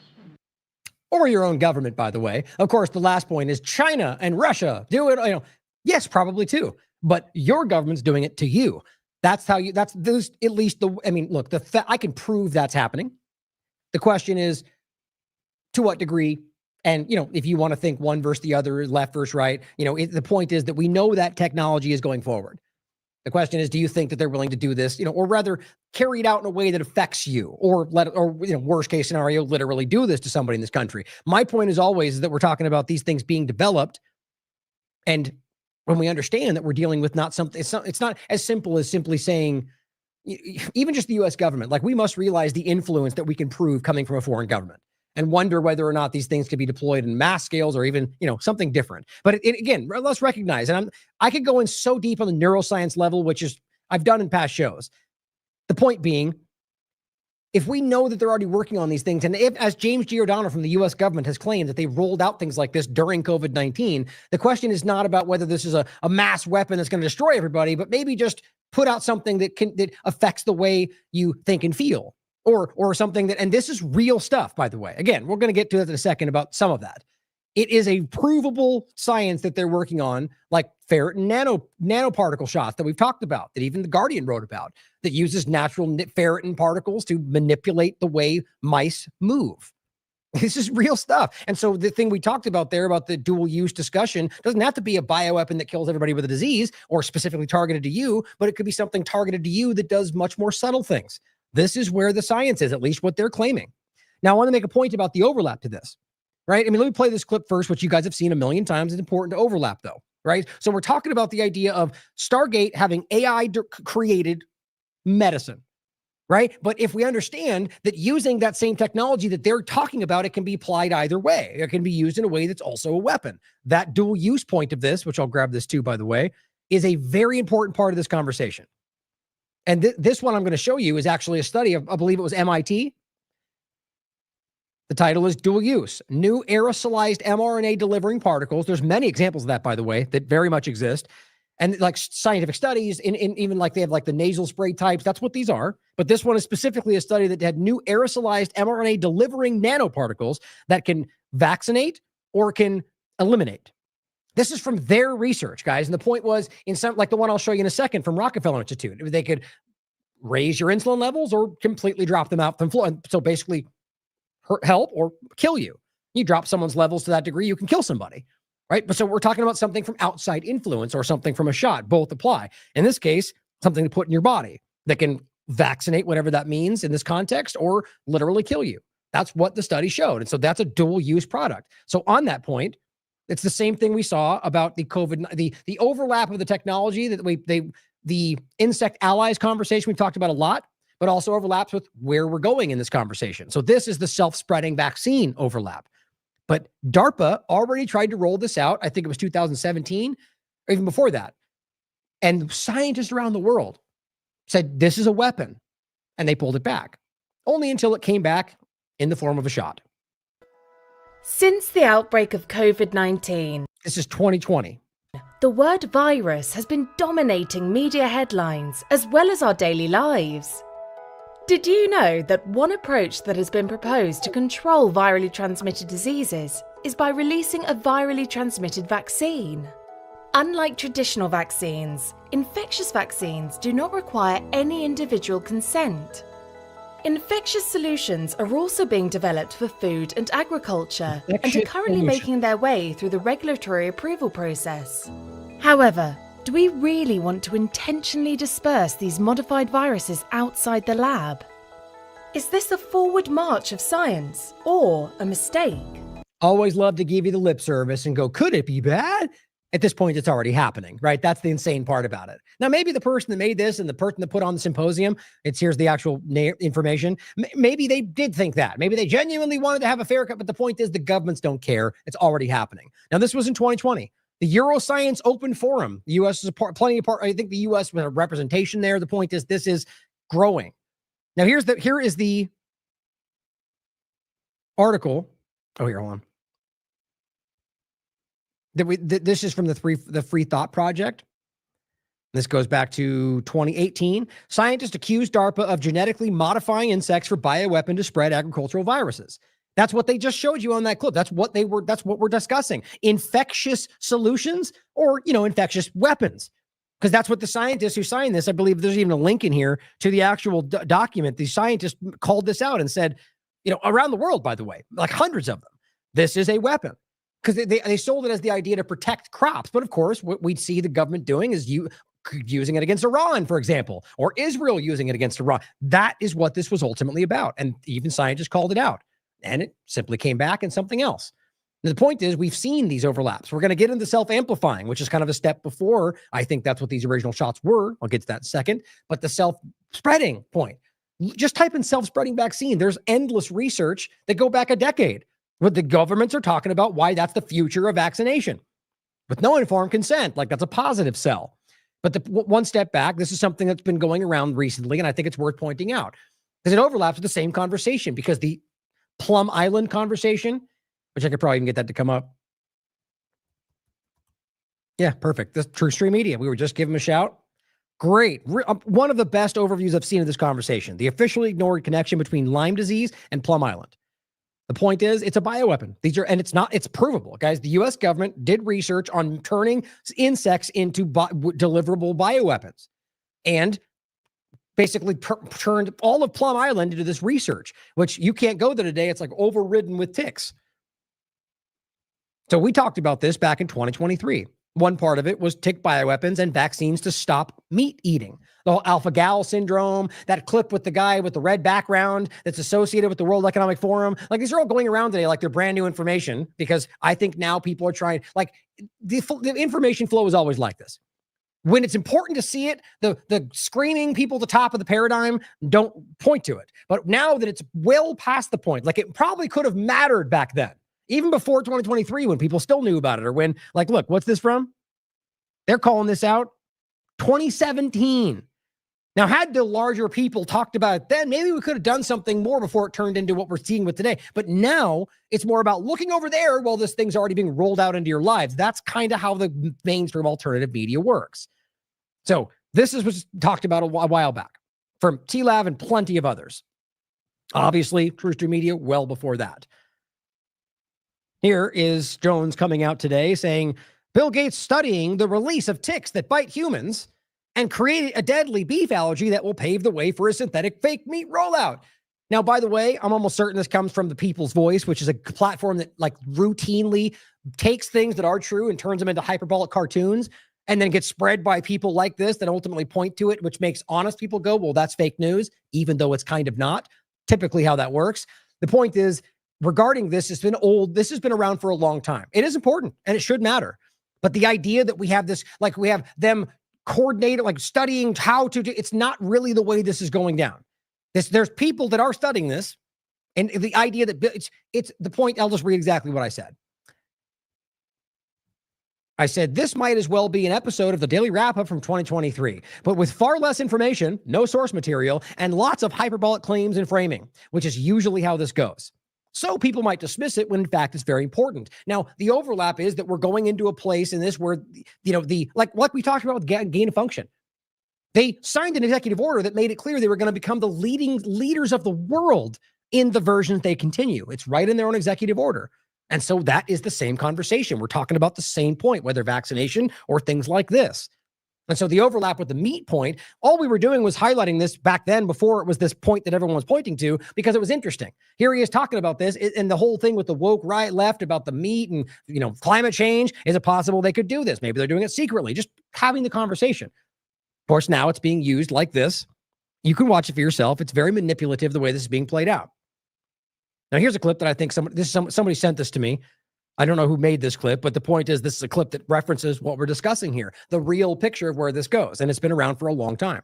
Plum Island facility get its start? To understand that, you have to go over to Nazi Germany. The head of the biological warfare effort in World War II for Germany was a doctor by the name of Erich Traub. Erich Traub had his own island, offshore island, off the city of Mecklenburg called Insel Reims. It was really the epicenter of Nazi Germany's germ warfare effort. After World War II, we got our hands on Traub. We smuggled him into the United States under top secret Project Paperclip. Yep, and you all know that. But additionally, because he doesn't mention it in this, we also have Dr. Ishii from Japan, who was also aligned. This is the same conversation, right? And they were doing the same thing, horrifying biological experiments that became the basis for the U.S. government direction.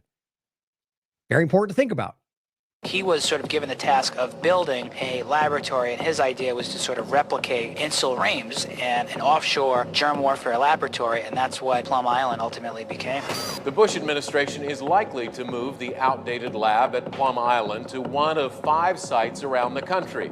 The mystery of Plum Island is featured in books and recently highlighted on TV by Jesse Ventura. Research is so dangerous it's been banned to an offshore location, but the government wants to break new ground and move the facility off the island and into the Midwest. Now, see, things like this, they get these casual overview points on corporate media, but not with the reality of what the full breadth of the situation is, right? That's the kind of way that they bury these things and they give you lip service. The point is that this has been around, right? So now when we're dealing with the lack of Epstein information, with the ongoing genocide, with the wars continuing that they're growing, the more spending, the bigger government, and all the things that are clearly, or the ongoing mRNA direction and self-amplifying shots and the continuation of this exact conversation is when you have people like Jones pointing back to this over here going, look at that. Let's talk about 9/11 again. Let's go back to these old stories, even though they're important stories. Why now? Is there new information around this? No. The thing that, well, Bill Gates, that's been pointed out by the platforms like the People's Voice, who, by the way, used to be blacklisted news before it got literally blacklisted because it was ridiculous. These people are a joke. Matt Wallace, people like that are just constantly putting out the largest. It is embarrassing the people that fall for that kind of stuff, and people like them use it because it's hyperbolic and it scares people. It manipulates.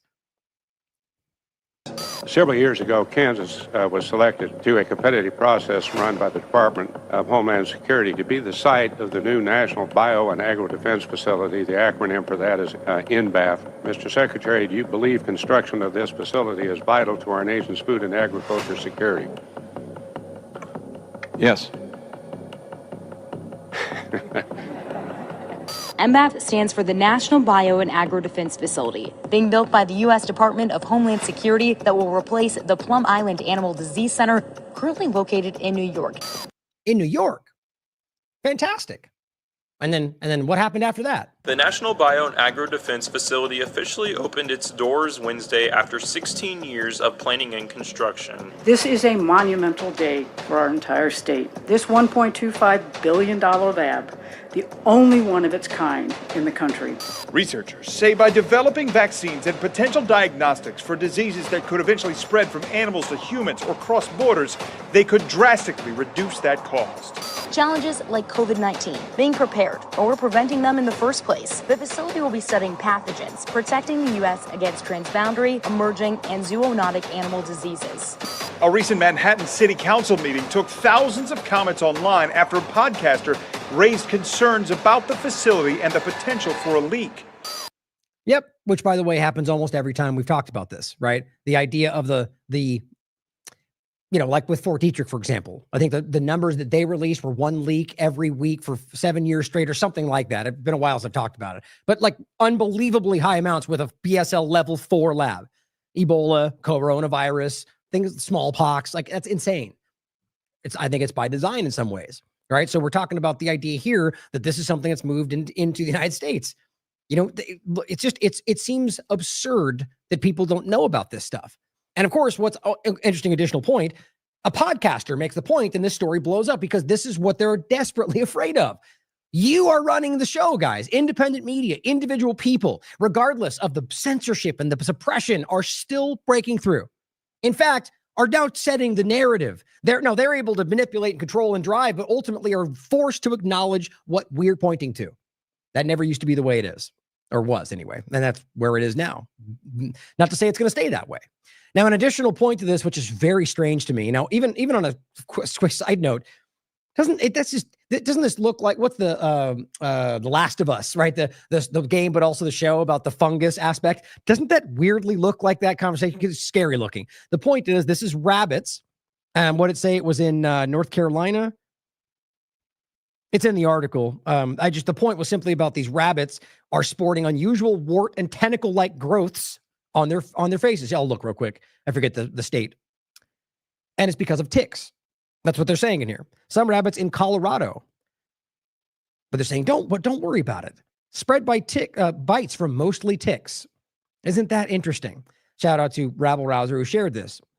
So just additional point to highlight that this is not normal, despite what they say. Well, because ticks bit them and it happened, it must be normal. No, just like these dangerous toxic algae blooms. Well, they're algae, so it must be normal. No, it's not, guys. It's being caused by runoff from plants. Now, there are versions of it that exist naturally, but not the way we see today. Not these dangerously toxic algae blooms with crazy colors. That's because of pollution, by and large. And they just go, well, it's natural. It's not.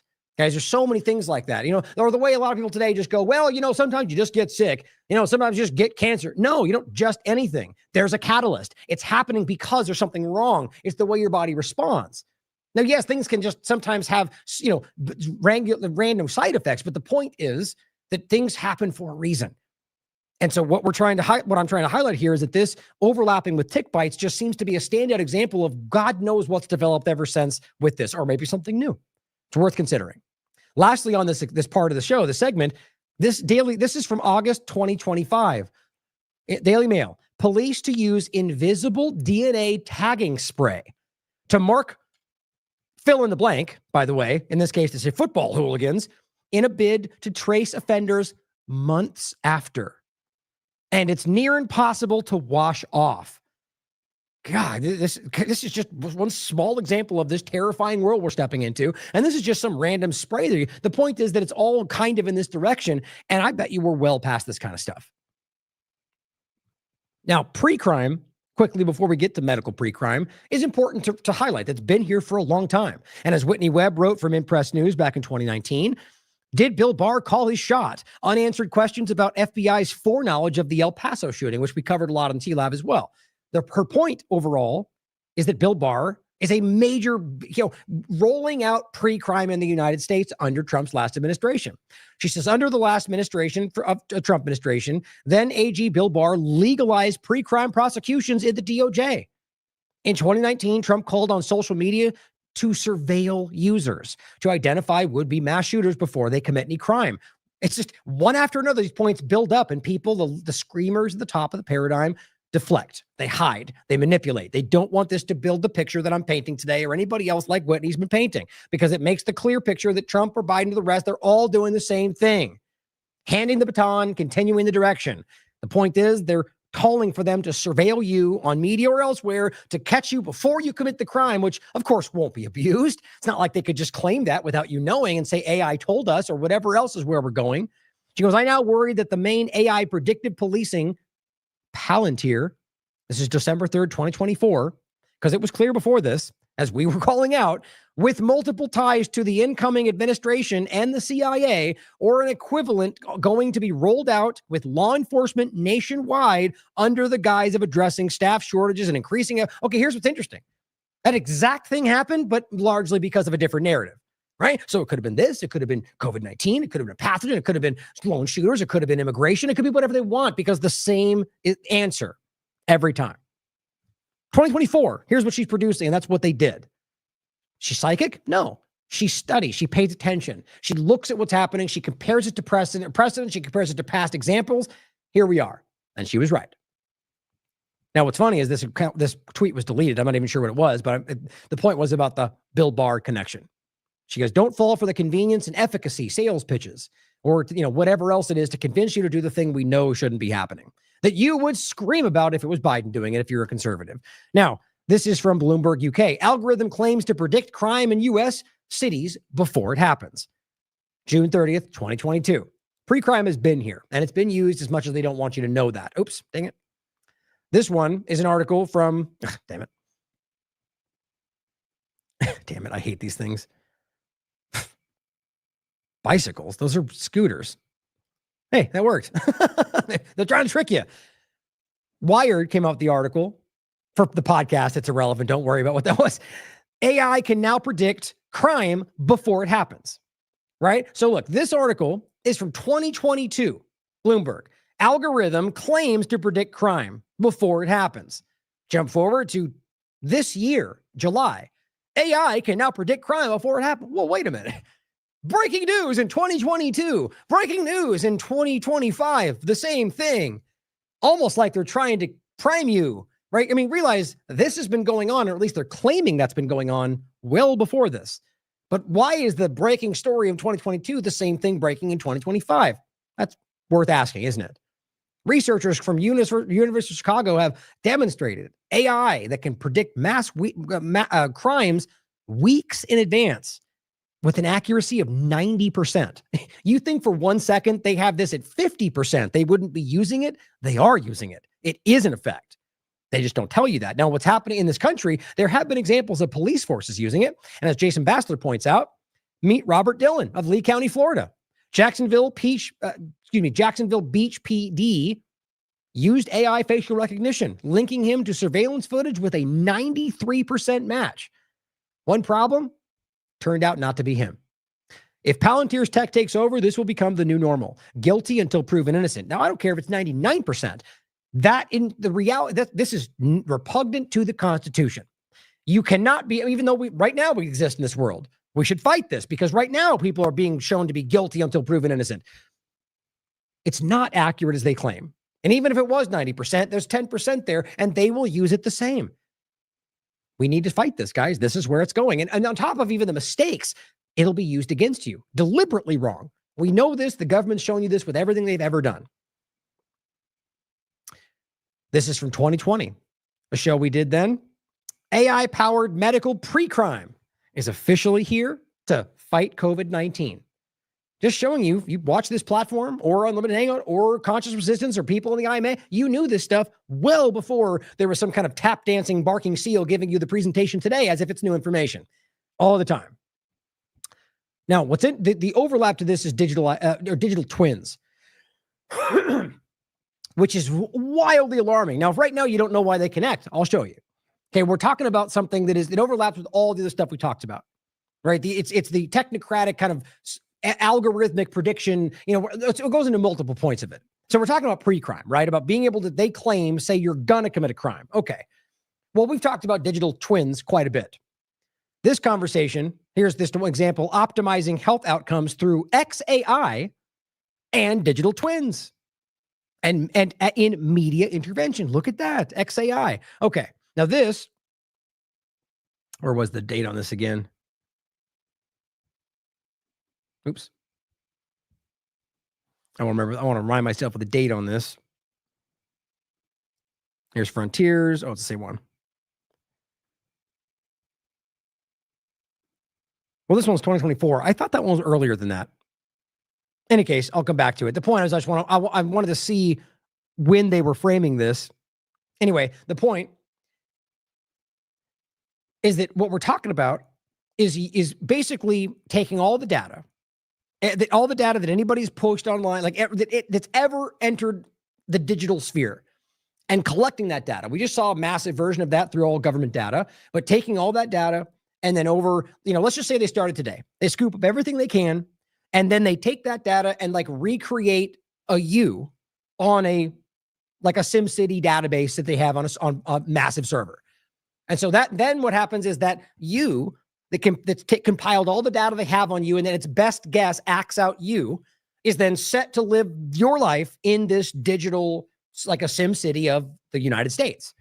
This is not a joke, by the way. It's very real. And so the point is that you then goes about your life, just like it would in some kind of simulation. But the difference is every single thing, the things we're saying right now in real time are being added to the database. And so as you get more data and more information, the you is more accurately aligned to what you're actually doing in real life. And not just what you're doing at real time, but that they can access this database and basically they'll play out what Ryan Cristian would do next year on Tuesday at 4 p.m. In March 24th, a Tuesday at 2 p.m.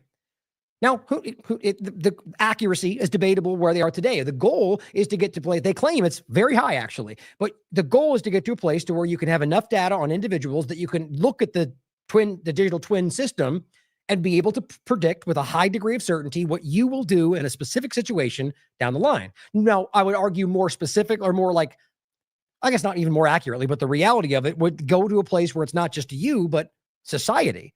And I would even argue it's easier to predict in that way.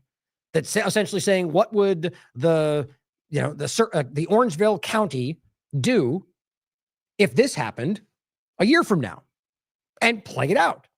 I mean, this is real stuff, guys. This is what I was just showing you. So the point is that being in existence.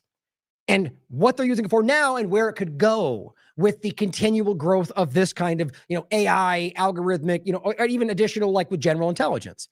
So what this article is talking about, meet your digital twin. This AI model can predict your future health.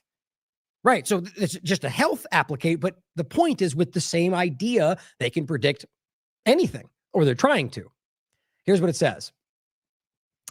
Researchers aim to achieve this through a unified computer model that will integrate all the information collected from each participant in the project. Well, this is just a local project. My point is the same thing the government's doing. Intelligence. Israel's a major proponent of this.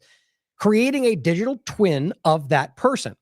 This model, currently under development in a project led by doctoral student Guy Lutzker, will predict what medical events the participant is likely to experience in the future and how best to prevent them. Now, I believe this was overlapped with Israel. That's important to understand, that this is literally taking place in Israel. Now, again, take that for what you will. My point is not even necessarily, it is in some ways about what's going on in the world, but just to show you that that they're playing a central role in what this is with the United States, whether it's the AI memorandum or the other aspect. It's one and the same as I see it right now. And they're mapping this out as they're committing a genocide. That kind of makes me concerned about what they're using this for. It says, we launched this project in Israel in 2018. Our initial goal was 10,000 participants. We now have more than 30,000. Now, this is just a health thing that's happening in Israel through this company. Not even to suggest that it's necessarily the government, but let's understand that I think that there's clear overlaps there. But my point is, regardless of this one program, the governments are in fact doing this. Now, overlapping this, I think it's interesting. Optimizing health. It's all around health, interestingly, but through XAI and digital twins. So talking about social media, artificial intelligence, and your digital twins, and using that to optimize health outcomes. This is medical pre-crime stuff. Well, I mean, the framing would be just medical predictive medicine, I guess. But medical pre-crime is the application of this with the government to claim that if, you're going to get sick, so we're going to institute a lockdown before you're sick. And then, of course, you get the whole thing that, well, good thing we did it or everyone would have gotten sick. And then you wonder, was it even going to happen? Did they just use this to lock us down because of a coming event or a war? That's one of the many concerns around this idea, around, using predictive models to claim things like the Imperial College of London that was shockingly wrong, that we found out was almost intentionally wrong. Now, we've talked about the overlap of XAI and DARPA, right? Just like total information awareness became Palantir, government program becomes a private thing. It's the same idea. The quiet transition from DARPA's XAI to Elon's XAI. Now, again, most of the people who watch this show already know this. But to keep this all in one place and one flowing concept is important to see. Now, remember, DARPA's XAI program ended 2017. And then months later, Elon buys Twitter and then starts XAI. It's the same thing. It's explainable AI. That's even what they call it right here. Explainable AI. Now, if you click on the XAI thing on Twitter, it'll say, explain this tweet. It's the same conversation because it is the same program. I mean, in more ways than one, you can prove that basically they just handed off the program to Elon Musk and he rolled out the AI. So DARPA is rolling out AI, which is now Twitter, with funding from BlackRock, because that's okay as long as it's Republicans, right? Elon Musk says he sold X to XAI. So it's literally, we're all working through an actual AI platform. It is the same thing. Now, I think it was that from the very beginning. That was the whole point. But just understand that this has now overlapped. Mary Talley Bowden points out something interesting just on the point of Twitter. She says, Grok refused. This is the point about censorship I want to include, because it's important to think that this whole claim of a free speech platform is insane. Grok refused to make a video of Donald Trump rocking a baby and holding a syringe labeled mRNA. She says, I don't get it. It's the achievement Trump is most proud of, right? Doesn't he keep telling you that he just told you everyone's proud of it, and yet Twitter will refuse to make that image? How does that make sense? She says, it says, show Trump rocking a baby in one arm while holding a syringe labeled mRNA in the other. And it says content moderated. Come on. There's really not too much to explain here, guys. Twitter is refusing to show you what it says or what that image is because that's something that is unpopular. So that means that Twitter is censoring random things that are unpopular for the presidency. That's very interesting. It just gives you an answer here. And she says, total BS. Do you admit mRNA is harmful to babies? And he goes, no, I don't admit that. It's just insane, guys. That's insane. So clearly, Grok and Twitter are trying to gatekeep around the idea that these things are bad. We know this. It's provable. Now, let's also not miss the point of XAI joining with Palantir and many of these other groups. Like, these overlaps can't be missed. Now, last on this, which is just alarming as hell, this is Disclosed TV.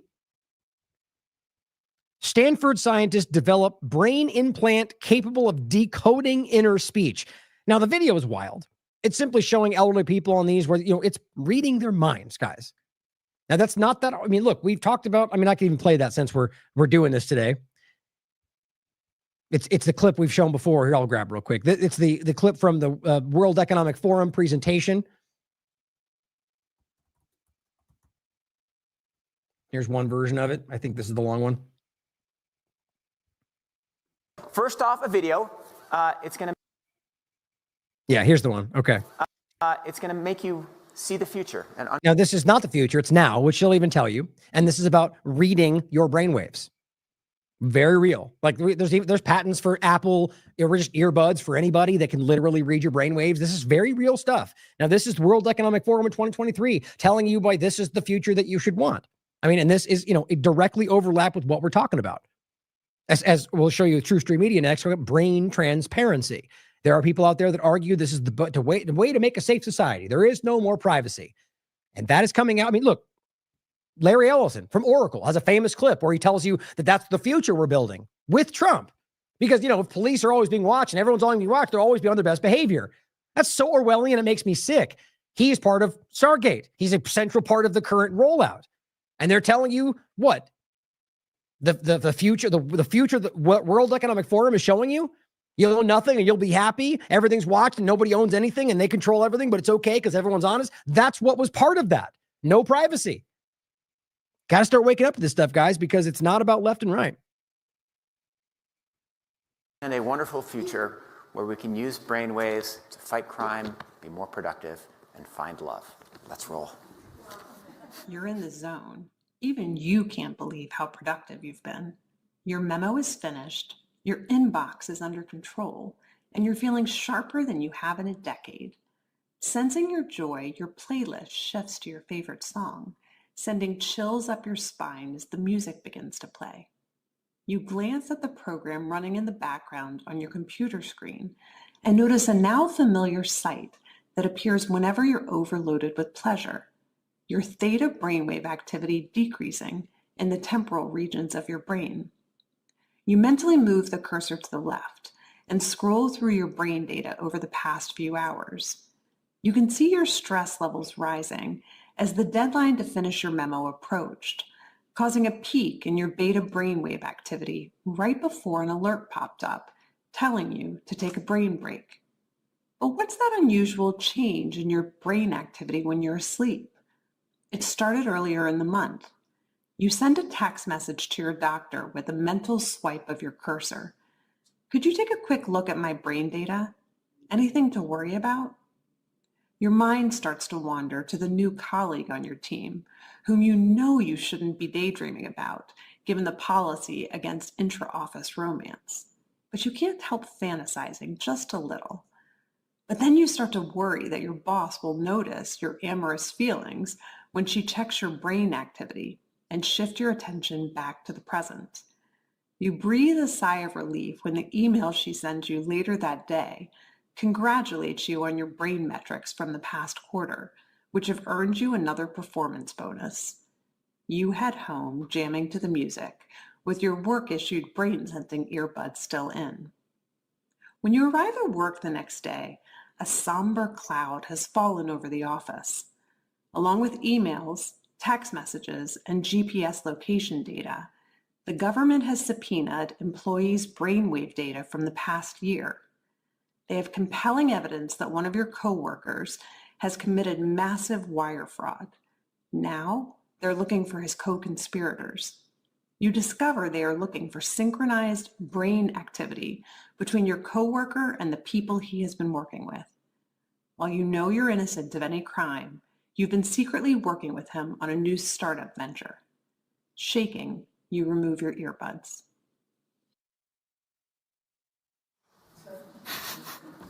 What do you think? Is it a future you're ready for? You may be surprised to learn that it's a future that has already arrived. Everything in that video that you just saw is based on technology that is already here today. Artificial intelligence has enabled advances in decoding brain activity in ways that we never before thought possible. Now, what's fascinating to me is just conversation going on in the chat right now of weirdly aggressive about you guys are wrong, it's not real. It's like, well, maybe. No one here is claiming we know as an absolute fact, because that's not how this show operates in regard to in the sense that, of course, they could be lying, right? But what's interesting to me is that you can literally watch them present that. Yes, of course the WEF could be lying, but there are scientific studies you can look at. There is real world results they claim you can. Okay. Now here is an overlap of a Stanford study that is literally using, you can watch this for yourself. You can watch them at least claiming to be able to prove what your inner voice is saying, what you're thinking and not speaking out loud. Watch it for yourself. So it's funny, this kind of argument that it's just, we know it's not true. Well, look, I'm not going to tell you that, of course they could be making this up, but it's a weird, flat resistance to just go fake. It's not real no matter what, when clearly there's an indication that it is. And there's a lot of science around this. They talked about this with that same video about the 3D mapping with Wi-Fi, same kind of overlap with the addition of the things that they're building, that this does seem even scientifically possible if you read into it and understand the logic behind it. But decide for yourself. I just think it's interesting what you get is that, it feels odd when you get such flat pushback when there's not, you wonder whether or not there are people out there that just for one reason don't want this to be true. And I get that. It's terrifying. Or that there's more going on around it. But I think ultimately where we are is quite obvious. Question all of it, including nanotechnology. But if you go forward acting like we know it's false when it's being built around you, that's kind of a blinders on situation. True Stream Media says brain transparency. This is the same clip I was just showing you. In Orwell's 1984, nothing was your own except the few cubic centimeters inside your skull. That's a direct quote. In the coming digital dystopia, you don't even get to own that, apparently. Why are some people so hell-bent on making this a world hardly anyone wants to be in? Good question. Now, we've talked about this many times. I'll actually, I should have grabbed that. I forget the title. James Corbett did a really great breakdown on this, but citing this document, the Canadian version, the Exploring Bio-Digital Convergence. This one was the one that I reference all the time. Oh yeah, I want to grab that too. Really important point that I made like the beginning, even before the COVID-19 point. This document, which is what I list in this show, this one right here, called Converging Technologies for Improving Human Performance. Remember what Klaus Schwab told you a moment ago? Nano, bio, information, cognitive, that these things are blending. That's the fourth industrial revolution. They make the same statements in this document. This is from 2002. And in this very document, 2002, they reveal the 20-year plan to, quote, alter evolution with nanotechnology. That puts you at 2022. Kind of hard to see where this is going, right? This is what they're stating. Yes, could they be lying? Of course. Always ask that. At this point on this show, this should be a given, but new people. My point is question it all. But ignoring what they're claiming is happening is just as, I guess, dangerous. The point is that this is where we currently are, at least in regard to the driving force of like where I'm going to get to next, like the Internet of Bio Nano Things. That's what this is stepping into. Now, I want to read a quick part of this. This is the one that James shared did a great show on. This is from 2020. Here's what it says in the foreword. In the coming years, bio-digital technologies, so that's the crossover between the biological and the digital, whether that means like a wearable, but more so what they're talking about is the implantable, or even beyond that, like the nanotechnology aspect, or even beyond that, the transhumanist aspect, which that's a fine line right there. But the idea of having this be like with the wireless body area network, look up Y-band, WBAN. It's very alarming what they're building out. And it's something that very well could already be in effect with what we talked about around the COVID shots. Now it says in coming years, bio-digital technologies could be woven into our lives in the way that digital technologies are now. Biological and digital systems are converging and could change the way we work, live, and even evolve as a species. That's the point. That's this point right here, right? They're talking about altering evolution with this technology. Is that what we voted for? If that even makes a difference in the outcome? Is this what you want? Is this what you believe they're fine?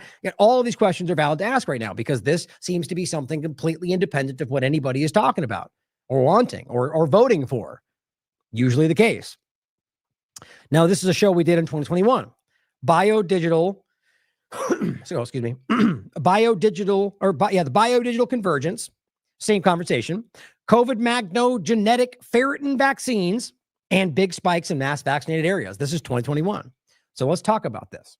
Now, this goes into the direction of this biodigital convergence, but also the science that's been around well before COVID-19, by the way, that just talks about the overlap of not just biosurveillance, not even just like the, what would be the right word for it? I guess, not like neuroscience is where I feel this overlaps with, but more so using vaccinology or whatever you want to call this to ultimately find, to manipulate the way you think, the way you feel, even the way you move. And to some, this may seem ridiculous. It's worth considering whether maybe they're just making it all up, like people might say, but realizing that we can show you that this has been studied and discussed. This is a 9-year-old article from The Guardian. Genetically engineered magnetoprotein remotely controls brain and behavior. Here's the Rockefeller Institute talking about it. We'll come to that in a second. Now, most of the people on this show or in the audience are probably brought these up a lot over the years. But here's the show we did in 2024. Internet of Bio Nano Things is upon us. Now, this image is important to look at, right? This is what this means. Seeing it says electrical Internet of Bio Nano Things devices. I mean, this is in the membrane of your tissue, guys, right? So it says automatic nerves, natural gut microbes, muscle, biological devices within your muscle, hormones, metabolite, neurotransmitters.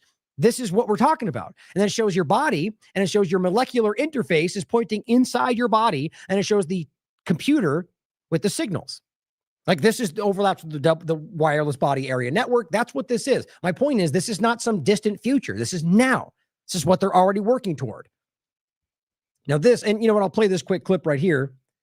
Actually, that's a good place to play it. Just that one you've seen as well. Again, just to get it on the record, people that haven't seen it. And this is the quick clip showing you, this is, again, a symposium around nanotechnology and smart dust that was done 10 years ago. And in this, they were pointing back to science, or rather technology that was available and in use 10 years before that from DARPA. So borderline 20 years old. It's like 9 in the first one. Like almost 20 years old, the technology that people don't even acknowledge exists today.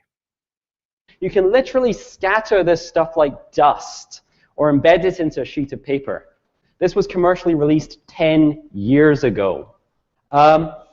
It's a tiny computer and it features data processing, data storage, wireless comms, and it's probably as close to the true smart dust vision from the early DARPA days as we've come so far. They're designed to harvest energy from the environment around them and to communicate via a mesh network. Right.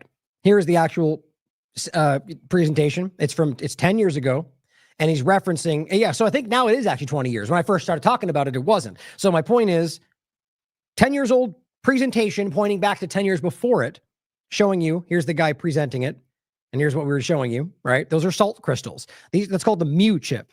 Now we're well past that at this point, and I'll show you more so in a second. I argue well past that at this point.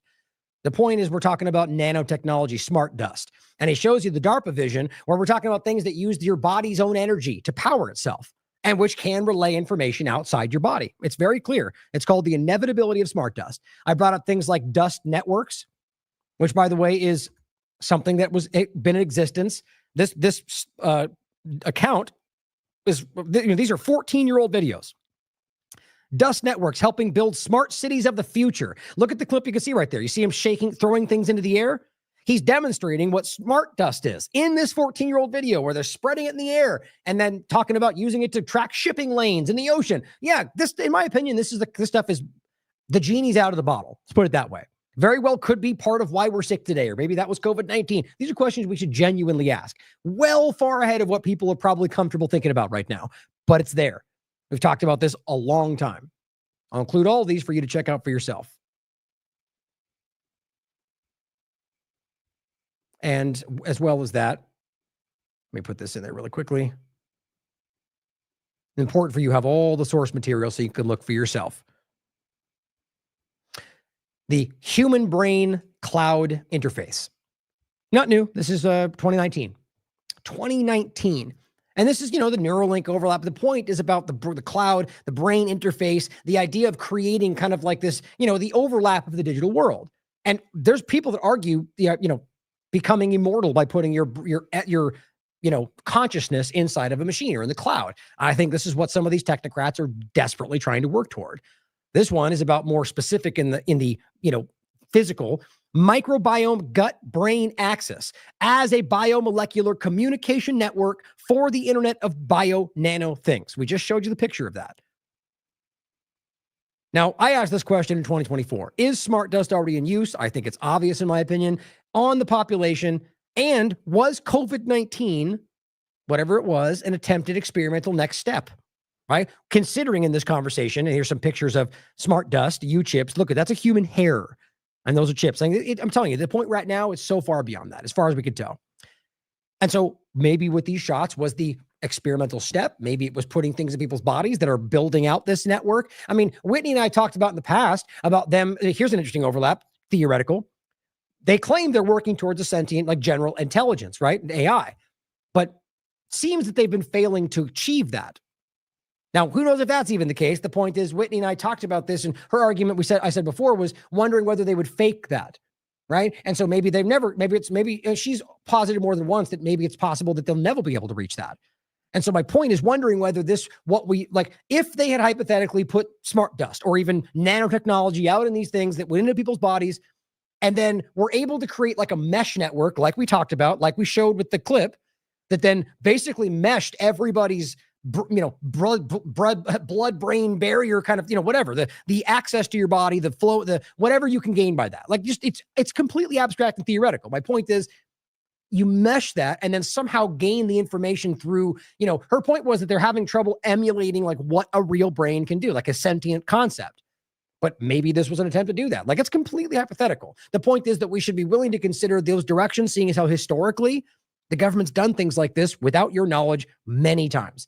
I think on the record, 239 times the U.S. government has tested on Americans without their knowledge. Biological, chemical, more than once. Look up Operation Sea Spray. It's very public. So I think yes, in my opinion, but you can ask yourselves. Gain of function's newest brain virus and genetically engineered proteins to control everything. 2024. That was the gain of function that they had made, this brain virus, they called it. You can look it up in the show. I think it was NIH research, genetically engineered proteins to control everything. Now, this is where we get into the point of the ferritin I mentioned. Make sure I was going to say one more thing. Smart dust. Oh, I just lost it. In any case, I'm sure it'll pop up again. The point is that this is where you get into the idea of like scientifically being able to potentially manipulate, not just, like we talked about, some abstract way of like take information, but potentially being able to influence the way you feel, the way you think, potentially even your way you act. And according to their study, being able to relay information directly from your optical cavity, your eyes. Genetically engineered magnetoprotein. Now, what they're talking about is ferritin protein. It's an iron protein. Now, just to simply sum this up, and it's very alarming things you read through this, especially this one, by the way. This is the same study, but this is the Rockefeller Institute talking about it. Flipping a switch in the head.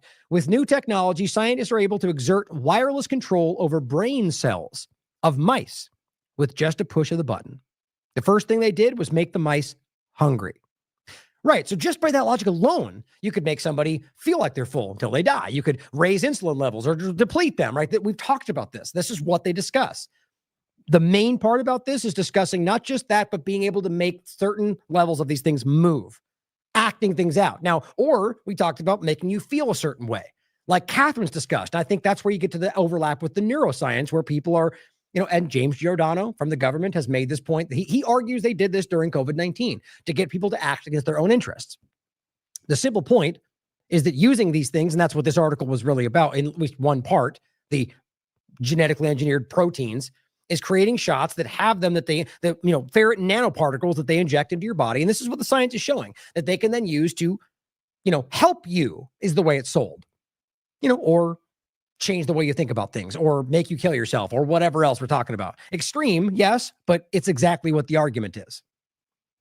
And you could read through it. We're long today in general, so I was going to maybe go through some of it, but look into it for yourself because it's very real, at least what they're showing you. Now, overlap this with, by the way, this is interesting. You guys have seen this show plenty. You know that's not what that article is supposed to look like.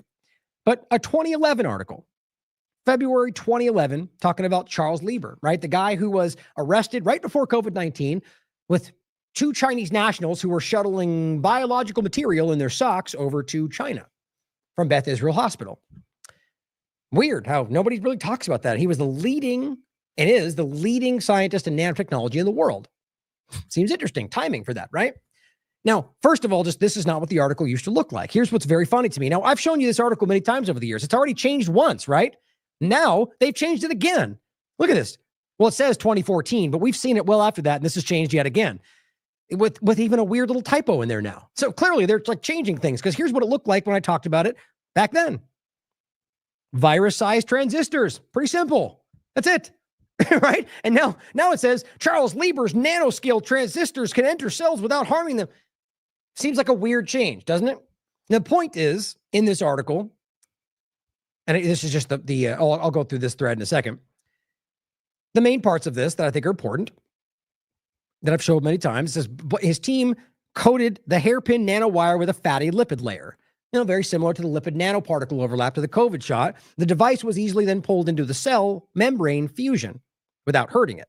Now it says it indicates that when a man-made structure is as small as a virus or bacteria, which is what they're claiming, it can behave the way biological structures do. Now, who's to say that that isn't something that then got out of control and became a virus, something that hurt people? I'm not saying that this is a virus. The point is that it's a transistor that can do any number of things that is the size of a virus, as they're claiming anyway, which seems insane with what we're being shown today.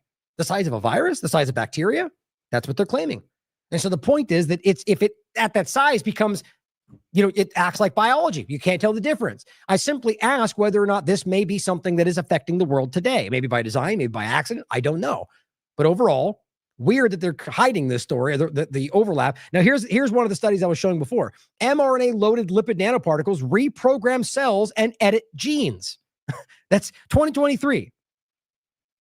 This is a team of researchers used lipid nanoparticles loaded with mRNA, the starring technology in some COVID vaccines, to non-invasively and selectively trigger cell death in mice. Yeah, talk about a dual-use technology. It's exactly what we're talking about. So I tagged this and I said, this is what dual-use technology looks like. It can be a weapon or it can help.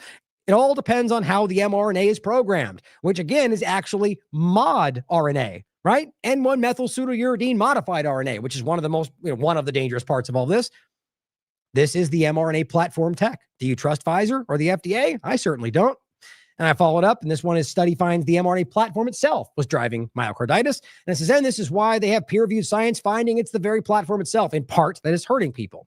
It overlaps this with the idea that I said, remember that Ralph Barrick from North Carolina University, Chapel Hill, was funded by the U.S. government to literally create myocarditis-inducing coronavirus. It's in his own curriculum. You can look it up in this. It's right in the top.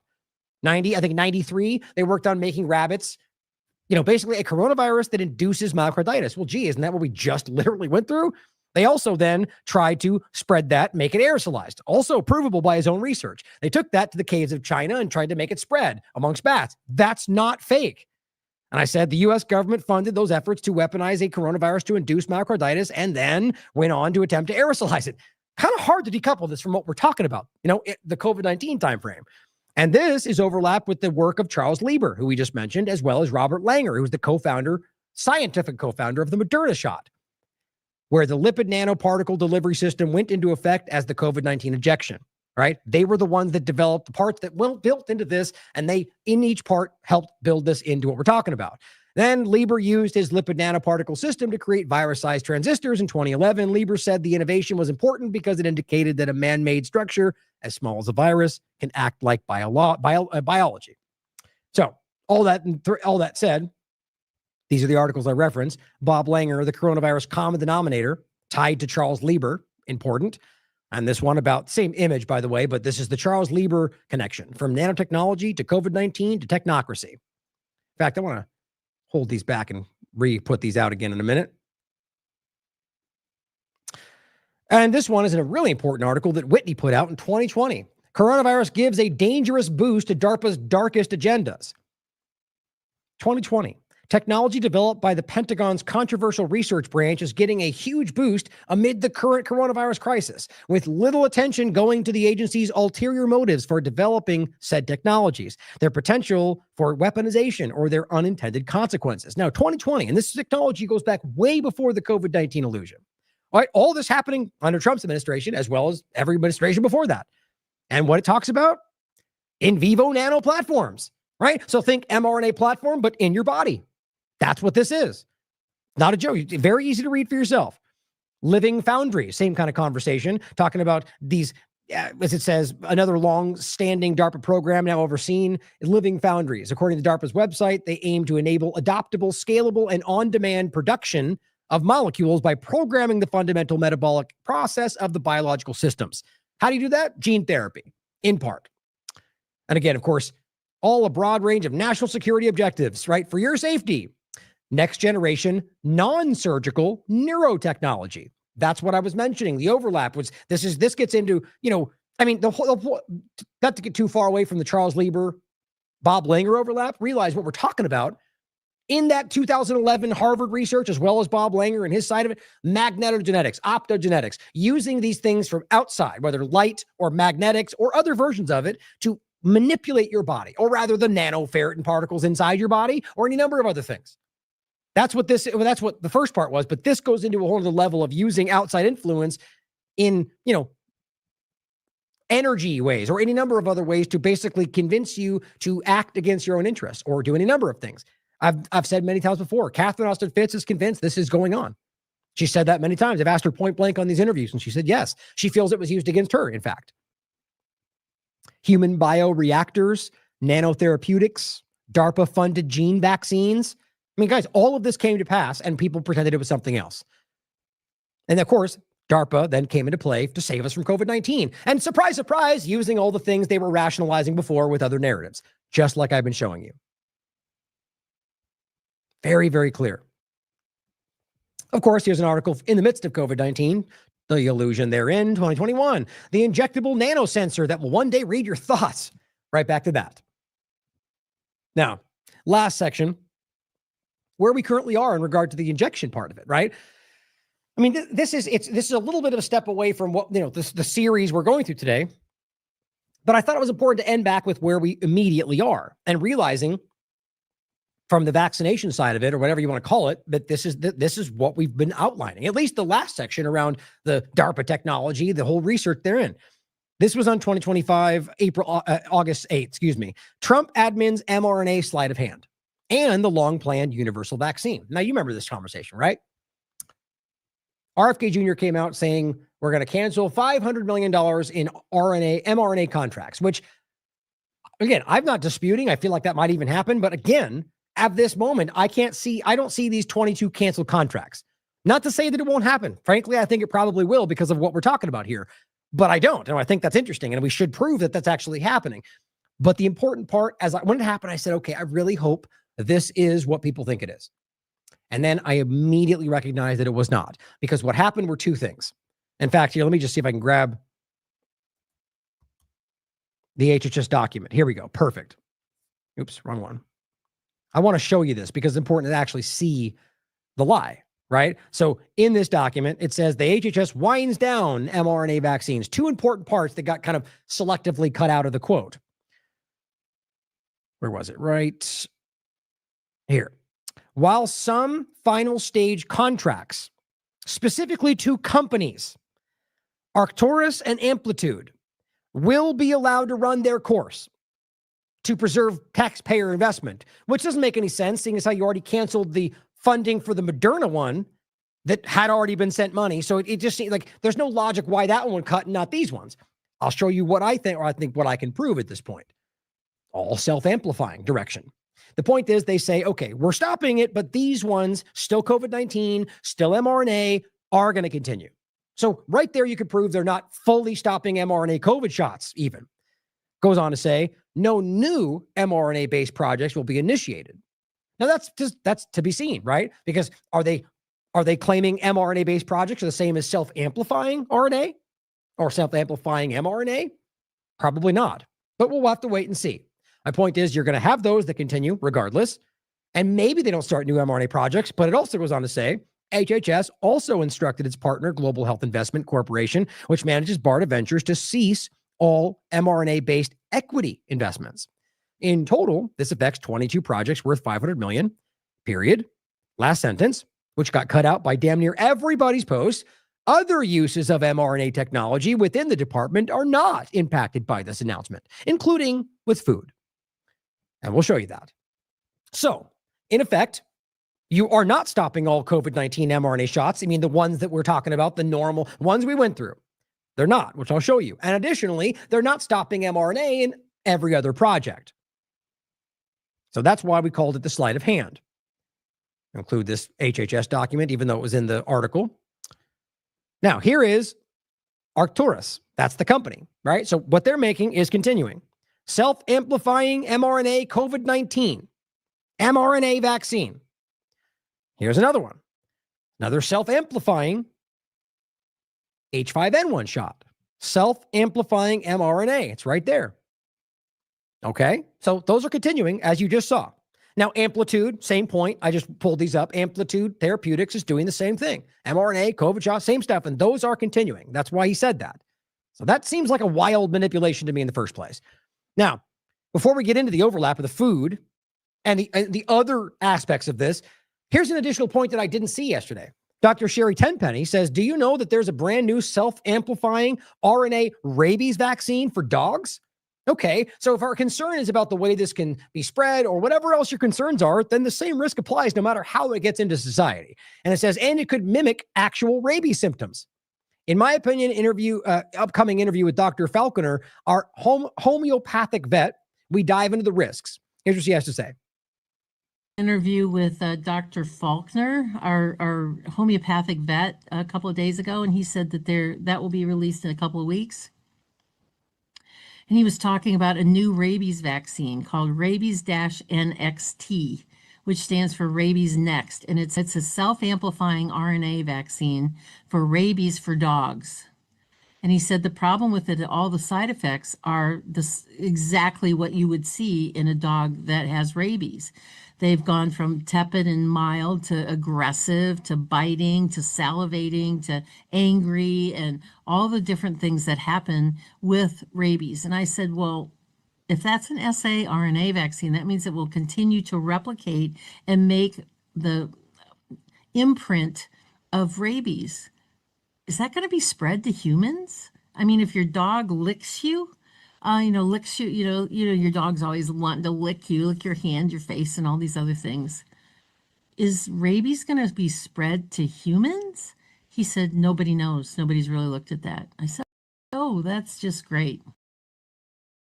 So, obviously it's just a question. We don't know for sure. But the point is that this is a realistic point with what we've already seen. Remember, Dr. Warren talked about the spike protein and absolutely made sure it is clear that it is shedding and has spread. That's been admitted and acknowledged at this point. The shedding does exist. And especially because, as I pointed out many times, BNT2B12, I believe, the one of the two main Pfizer shots that got used, and that one is the one that ended up being used predominantly, was originally listed as self-amplifying on the Pfizer documentation. And look at what it does. It continues to produce spike protein. So there you go. It seems to be exactly that. And this might have been a manipulation. Maybe they made a mistake. Who ultimately knows? The point is that that's where this is going. And so and Dr. Warren came out, and Luigi Warren, who's one of the one of the core people behind the idea of all this, made the point that it does shed, but it won't be a risk because if it only produces one, then it's not a problem. Well, it turned out that it wasn't. And it was continuing to produce spike protein. So by that logic, yes, it's a risk and it keeps producing it. So it will potentially spread. And I think that's part of what it was.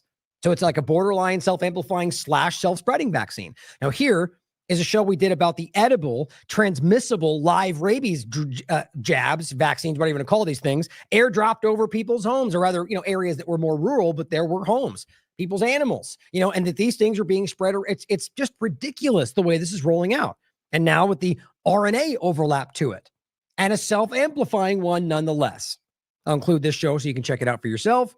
Now, here's the actual website for this. Here's what it says right here. She's not wrong.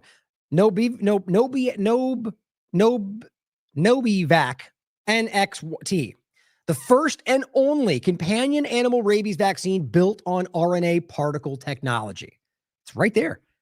How in the world is this still being introduced into society with what we know?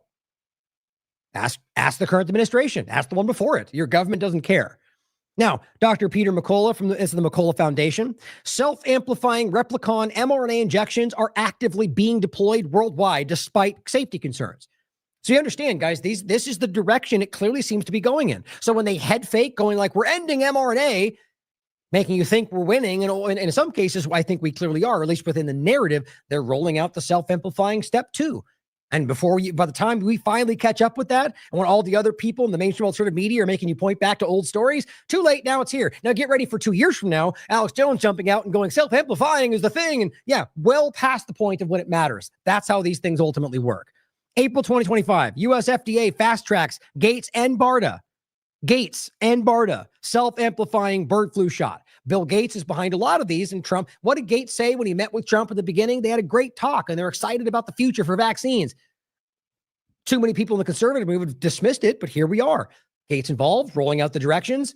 I mean, I'm sure they probably got a conversation that said, just back away. Your face in this is going to hurt the direction, and clearly he's not talking. He's backing away, but he's still involved. But of course, because people that are on the side of blind supporting team sport politics, suddenly Gates a good guy now, or we'll ignore him when he's on Trump's side. It's just insane. February, EU approves a COVID-19 self-amplifying shot. 2024, November, FDA authorizes H5N1 bird flu shot, Arcturus. That's the one they're still rolling through with. And on and on and on, guys. The reality is it is rolling out around the world. Also, Dr. McCullough is saying, new study, COVID-19 replicon samRNA injections, the ones that they're still rolling forward with in large part, like rather, I would say the focus of their current rollout, as well as other food ports we'll get to. Well, this study shows you that those kind of self-amplifying mRNA shots induce severe abnormalities in 93% of this study and trial subjects. Self-amplifying shot in Uganda, 93% had abnormalities, blood abnormalities after the second dose. 85% experienced systemic symptoms, malaria, fever, vomiting, thrombocytopenia. I mean, how is this still rolling forward? It's a good question. If you care, ask the people you think are in charge. Now, what they say, well, other aspects aren't being affected. Well, I think the one most obvious part of this, which we did in this show, is the food side of it. But there's plenty of other things going on that are concerning. Trump admin leans into self-amplifying mRNA, samRNA, under guise of ending mRNA and mRNA in food. Now, just to end quickly, you guys already saw this for the most part, but here's Tenpenny again. They're moving the vaccine agenda from the clinic to the farm. RNA vaccines, in quotes, are now being sprayed onto crops. Now, she gives you links to these things in her Substack. And some of these things happened 5 years ago. Some of them happened in Biden's administration. Some of them are rolling out now. The point is that these are being done on potatoes, on tomatoes. It's happening, guys. No labels, no long-term safety, no consent. And once they're in the food chain, there's no taking it back. Here is Children's Health Defender. Vaccines grown in lettuce. Representative Thomas Massey asked House to bar FDA, USDA from funding transgenic edible vaccines. Now, we played the clip last time of the Tennessee government just debating this. And the guy was trying to introduce a bill that would make them label if and when foods with vaccines in them. Now, they got caught up on the idea that is it happening? We can't prove. Well, here's the thing, guys. When you call it a vaccine, that's one thing. Now, that is a very important part of this, like whether or not there's an actual, not just the mRNA, but the entire, the process through that of vaccination taking place within food. That's a real scientific study that's happening, possibly already there. But there's also the overlap of just the mRNA for any other reason, or maybe for the same point, being in these things, in food, in lettuce, and tomatoes. It's very real. The point is that maybe they're one and the same. at least in the conversation of what they're trying to accomplish. And so when he stands up and talks about vaccines and food and they act like it's crazy, well, we already have examples of pesticides with RNA that are being used on food or other examples. Doesn't that matter? I think it's the same conversation, right? But here was the clip. I won't play it now, but it says Tennessee lawmakers are calling for legislation requiring any food containing a vaccine. And this, it does say and vaccine material. So it's important. So he did frame this very well to carry on the same sort of medical labeling. But ultimately, it didn't happen because people acted like they were crazy. It's like, well, it's existed. What are you talking about? Yeah, let's wait until it's in our food to then do that, right? His point was, look, it's like we don't want food on the shelves where you don't know any better. It's an alarming reality, but it is real, and it's going back a long way. They've been trying to put antidepressants and pharmaceuticals in foods and vegetables for a very long time. Valerie Ann Smith says, edible mRNA, the threat of engineered bioweapons inserted into our food is real. Now, just lists off different points. Though I would include it for is the clip, which is interesting, but also these different scientific studies she cites to plant-based edible vaccines, tomato-made edible oral vaccines. I mean, these are real, guys. This is from Science Direct. We already went over this in the past discussion. Insights into the world of edible vaccines. 2025. It's where this is going. Oh, here, let me make sure I didn't have another video I was going to share. Oh, okay, just the last one. But continuing, last few things here. I'll include this since I brought it up. We also have the overlap of the food point, right? Just not RNA necessarily, but the idea of, the Maha broken promise. Lab-grown salmon gets FDA approval under Trump and RFK Jr. I don't know why that makes sense. Or CRISPR pig meat, which I should include. That one's there too. Right there. We already talked about it. That's why it pops up here. The U.S. has approved CRISPR pigs for food, May 2025. Now, this is a rapid lurch into the wrong direction under the person that said they were going to fight everything. How do people actually not be honest about this? Bill Gates, back butter, we all seen, made from carbon, is slammed for being disgusting. These are all directions in the direction of fake food, artificial food, in many ways that may very well overlap with all sorts of horrible things. Now, same kind of thing we talked about with Jones and the fake meat. Well, many of us were jumping up and down and screaming about that back when it was being put on shelves. It's a little too late now. We should still fight it. Absolutely. The point is understanding what it was when we had an opportunity to actually fully stop it as opposed to fight for it to go away. You see the difference? The point is that, yes, there's an obvious overlap. We've done like 4 shows around the way cancers develop. It's the same way that they grow this out. And the overlap of that is showing that it does actually cause abnormalities. And even that was my point. The main point was the way that they have to do this financially seems like impossible because it has to be a lab discussion, but they're trying to go away from that and use normal like cattle, like where they just, like the situation where they, what do you call it? Not grow, but, where they got cows and milking and slaughterhouses, like that kind of, it's horribly disgusting. Sanitary enough, I guess, but it's not the kind of sterile you have in a lab. And so the point was when they recognized they needed a lab to make these kind of things work, they recognized that the financial aspect was absurd. And so last I checked, they just kind of moved into using things that were less sanitary, which the people argued, well, you're going to cause all sorts of illness. And we started to see that. The point is, this is not even slowing down despite all these ridiculous points. I think it's about, what we saw during the left administration and the Great Reset and the fake food and the bugs. Same conversation. But we seem to categorize these things. If it's not crickets and bugs, then it's not the same thing. It's all the same conversation. And of course, I'll play this clip again, also from Valerie Ann Smith. USDA approves double-stranded RNA genetically modified potatoes and apples. The clip, my point is that, guys, all of this is coming. It's already here in some cases. And so as you have them like diminishing the natural food supply, destroying farms, creating fake foods, the ones you might get that are seemingly organic are going to be overlap with stuff like this, or wrapped in some fake Gates, appeal product that is, I argue, not safe based on my research. Here's the clip around this we played before. Oh, actually, see, I don't have that one. I knew I missed one. But I'll grab the document or the show we did about appeal. Also, way, way ahead of the curve. And that was about not just the appeal, but what was it called? The organ appeal, which was like their organic version of it, which neither of them are even remotely, not technically or otherwise, not organic. So it's a very weird thing to do. And of course, they're not, in many cases, they're not even obligated to label it. They claim it doesn't even really wash off in some cases, but it's okay because it's safe. I'll play this clip toward the end. Here's this clip. All this money so that your apple wouldn't brown when sliced. So there's non-browning apple and non-browning potato. It uses something called double-stranded RNA. Little piece of RNA is created in these crops that silence the gene that normally causes the browning. Now, many scientists all over the world are concerned that that little snippet that we eat might reprogram or silence our DNA. And I'll give you an example. Honeybees were fed a double-stranded RNA meal, a single meal that was supposed to be like a control. In other words, no effect whatsoever. Over a period of the next few weeks, over 1,400 genes changed levels of expression compared to those that didn't have that meal. So that's 10% of the genome. We also know that certain mice can change their gene expression when they are eating double-stranded RNA. So now we have potatoes and apples that might change our genetic expression. I think that's extremely dangerous. Our regulatory agencies are not prepared to regulate and test the effects of double-stranded RNA. And in spite of those peer-reviewed published studies, the USDA allowed it on the market. I don't think it's that they're not prepared. I don't think they care, whether that's because they're being funded not to or because there's a larger intelligence-based agenda. You know, it's obvious that this stuff is there. Right. And it's conspiracy theory. You know, some people in the chat will say that.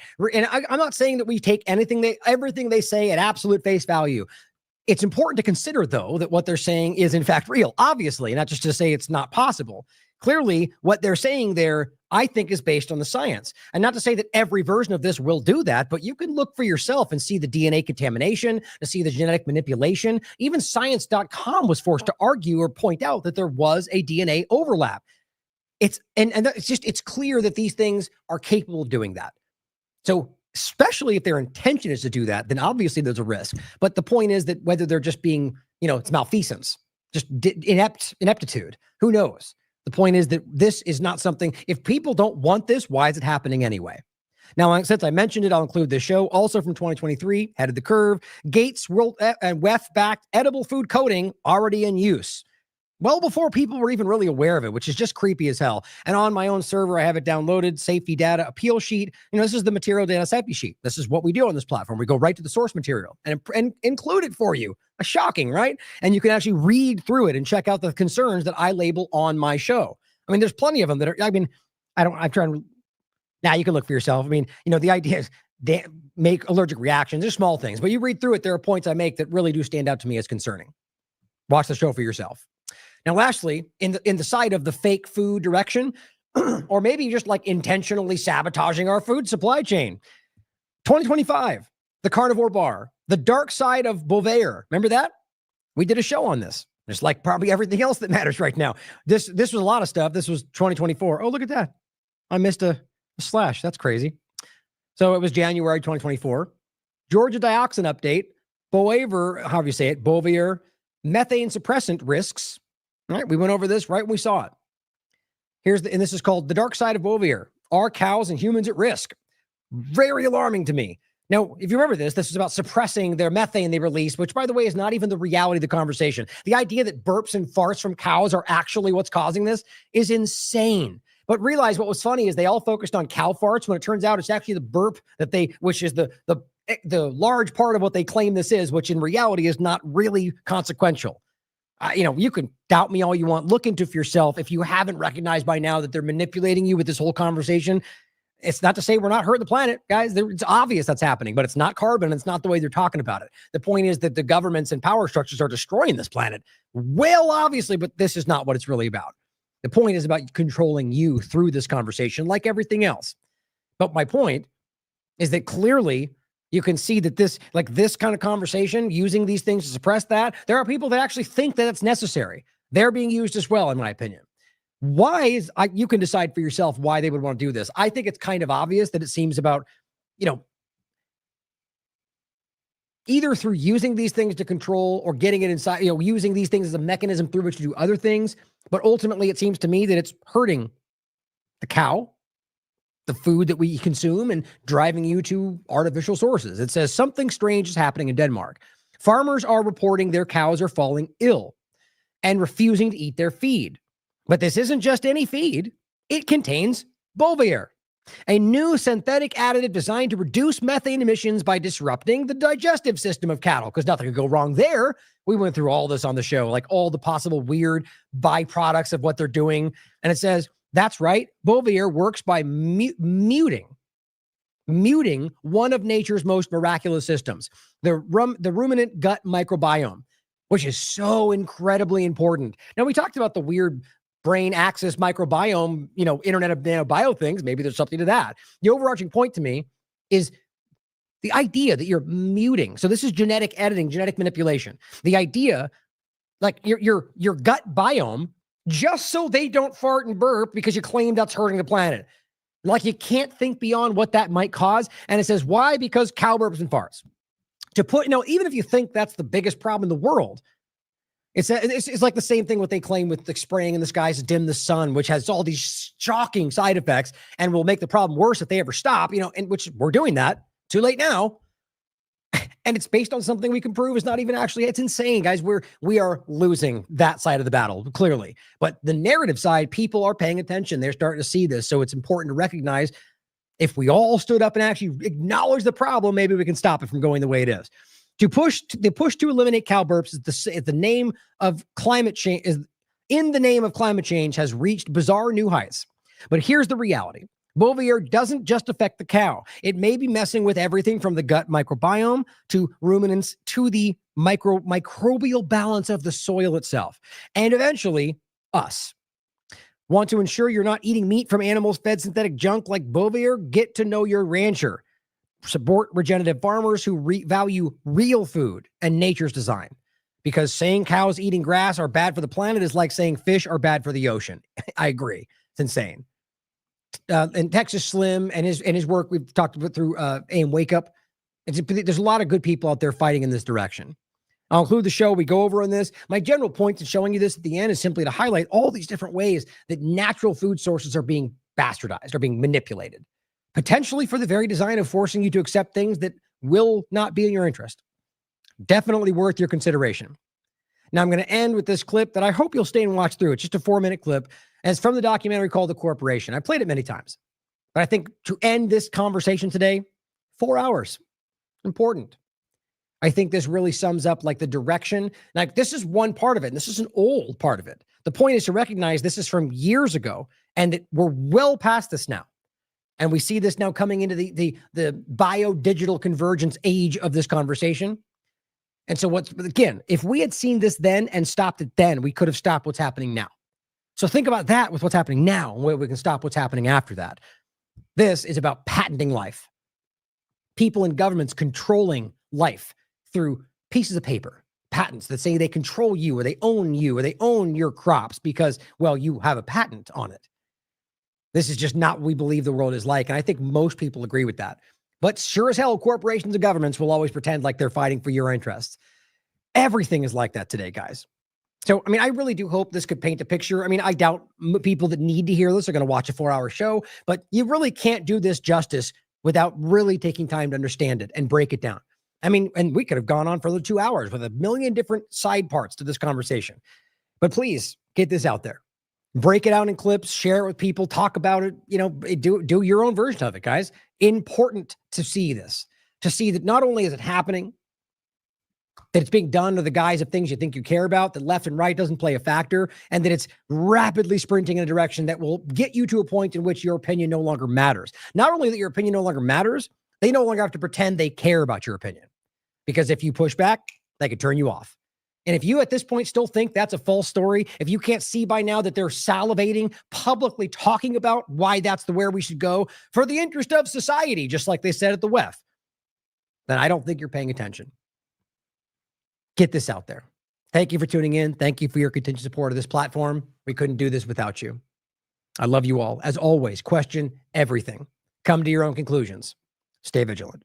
The Jacobardi case was one of the great judicial moments in world history, and the public was totally unaware it was actually happening as the process was being engaged. General Electric and Professor Jacobardi went to the patent office with a little microbe that eats up oil spills. They said they had modified this microbe in the laboratory and therefore it was an invention. The patent office, the US government, took a look at this, quote, invention, and they said, no way. The patent statutes don't cover living things. This is not an invention. Turned down. Then General Electric and Dr. Jacobardi appealed to the US Customs Court of Appeal. And to everyone's surprise, by a 3-2 decision, they overrode the patent office. We bring good things to life. And they said, this microbe looks more like a detergent or a reagent than a horse or a honeybee. I laughed because they didn't understand basic biology. It looked like a chemical to them. Had it had an antenna or eyes or wings or legs, it would never have crossed their table and been patented. Then the patent office appealed. And what the public should realize now is the patent office was very clear that you can't patent life. My organization provided the main amicus curiae brief. If you allow the patent on this microbe, we argued, it means that without any congressional guidance or public discussion, corporations will own the blueprints of life. When they made the decision, we lost by 5-4, and Chief Justice Warren Burger said, sure, some of these are big issues, but we think this is a small decision. 7 years later, the US Patent Office issued a one-sentence decree. You can patent anything in the world that's alive, except a full-birth human being.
We've all been hearing about the announcement that we have mapped the human genome, but what the public doesn't know is now there's a great race by genomic companies and biotech companies and life science companies to find the treasure in the map.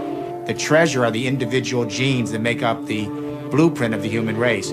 Every time they capture a gene and isolate it, these biotech companies claim it as intellectual property. The breast cancer gene, the cystic fibrosis gene, it goes on and on and on. If this goes unchallenged in the world community, within less than 10 years, a handful of global companies will own directly or through license the actual genes that make up the evolution of our species, and they're now beginning to patent the genomes of every other creature on this planet.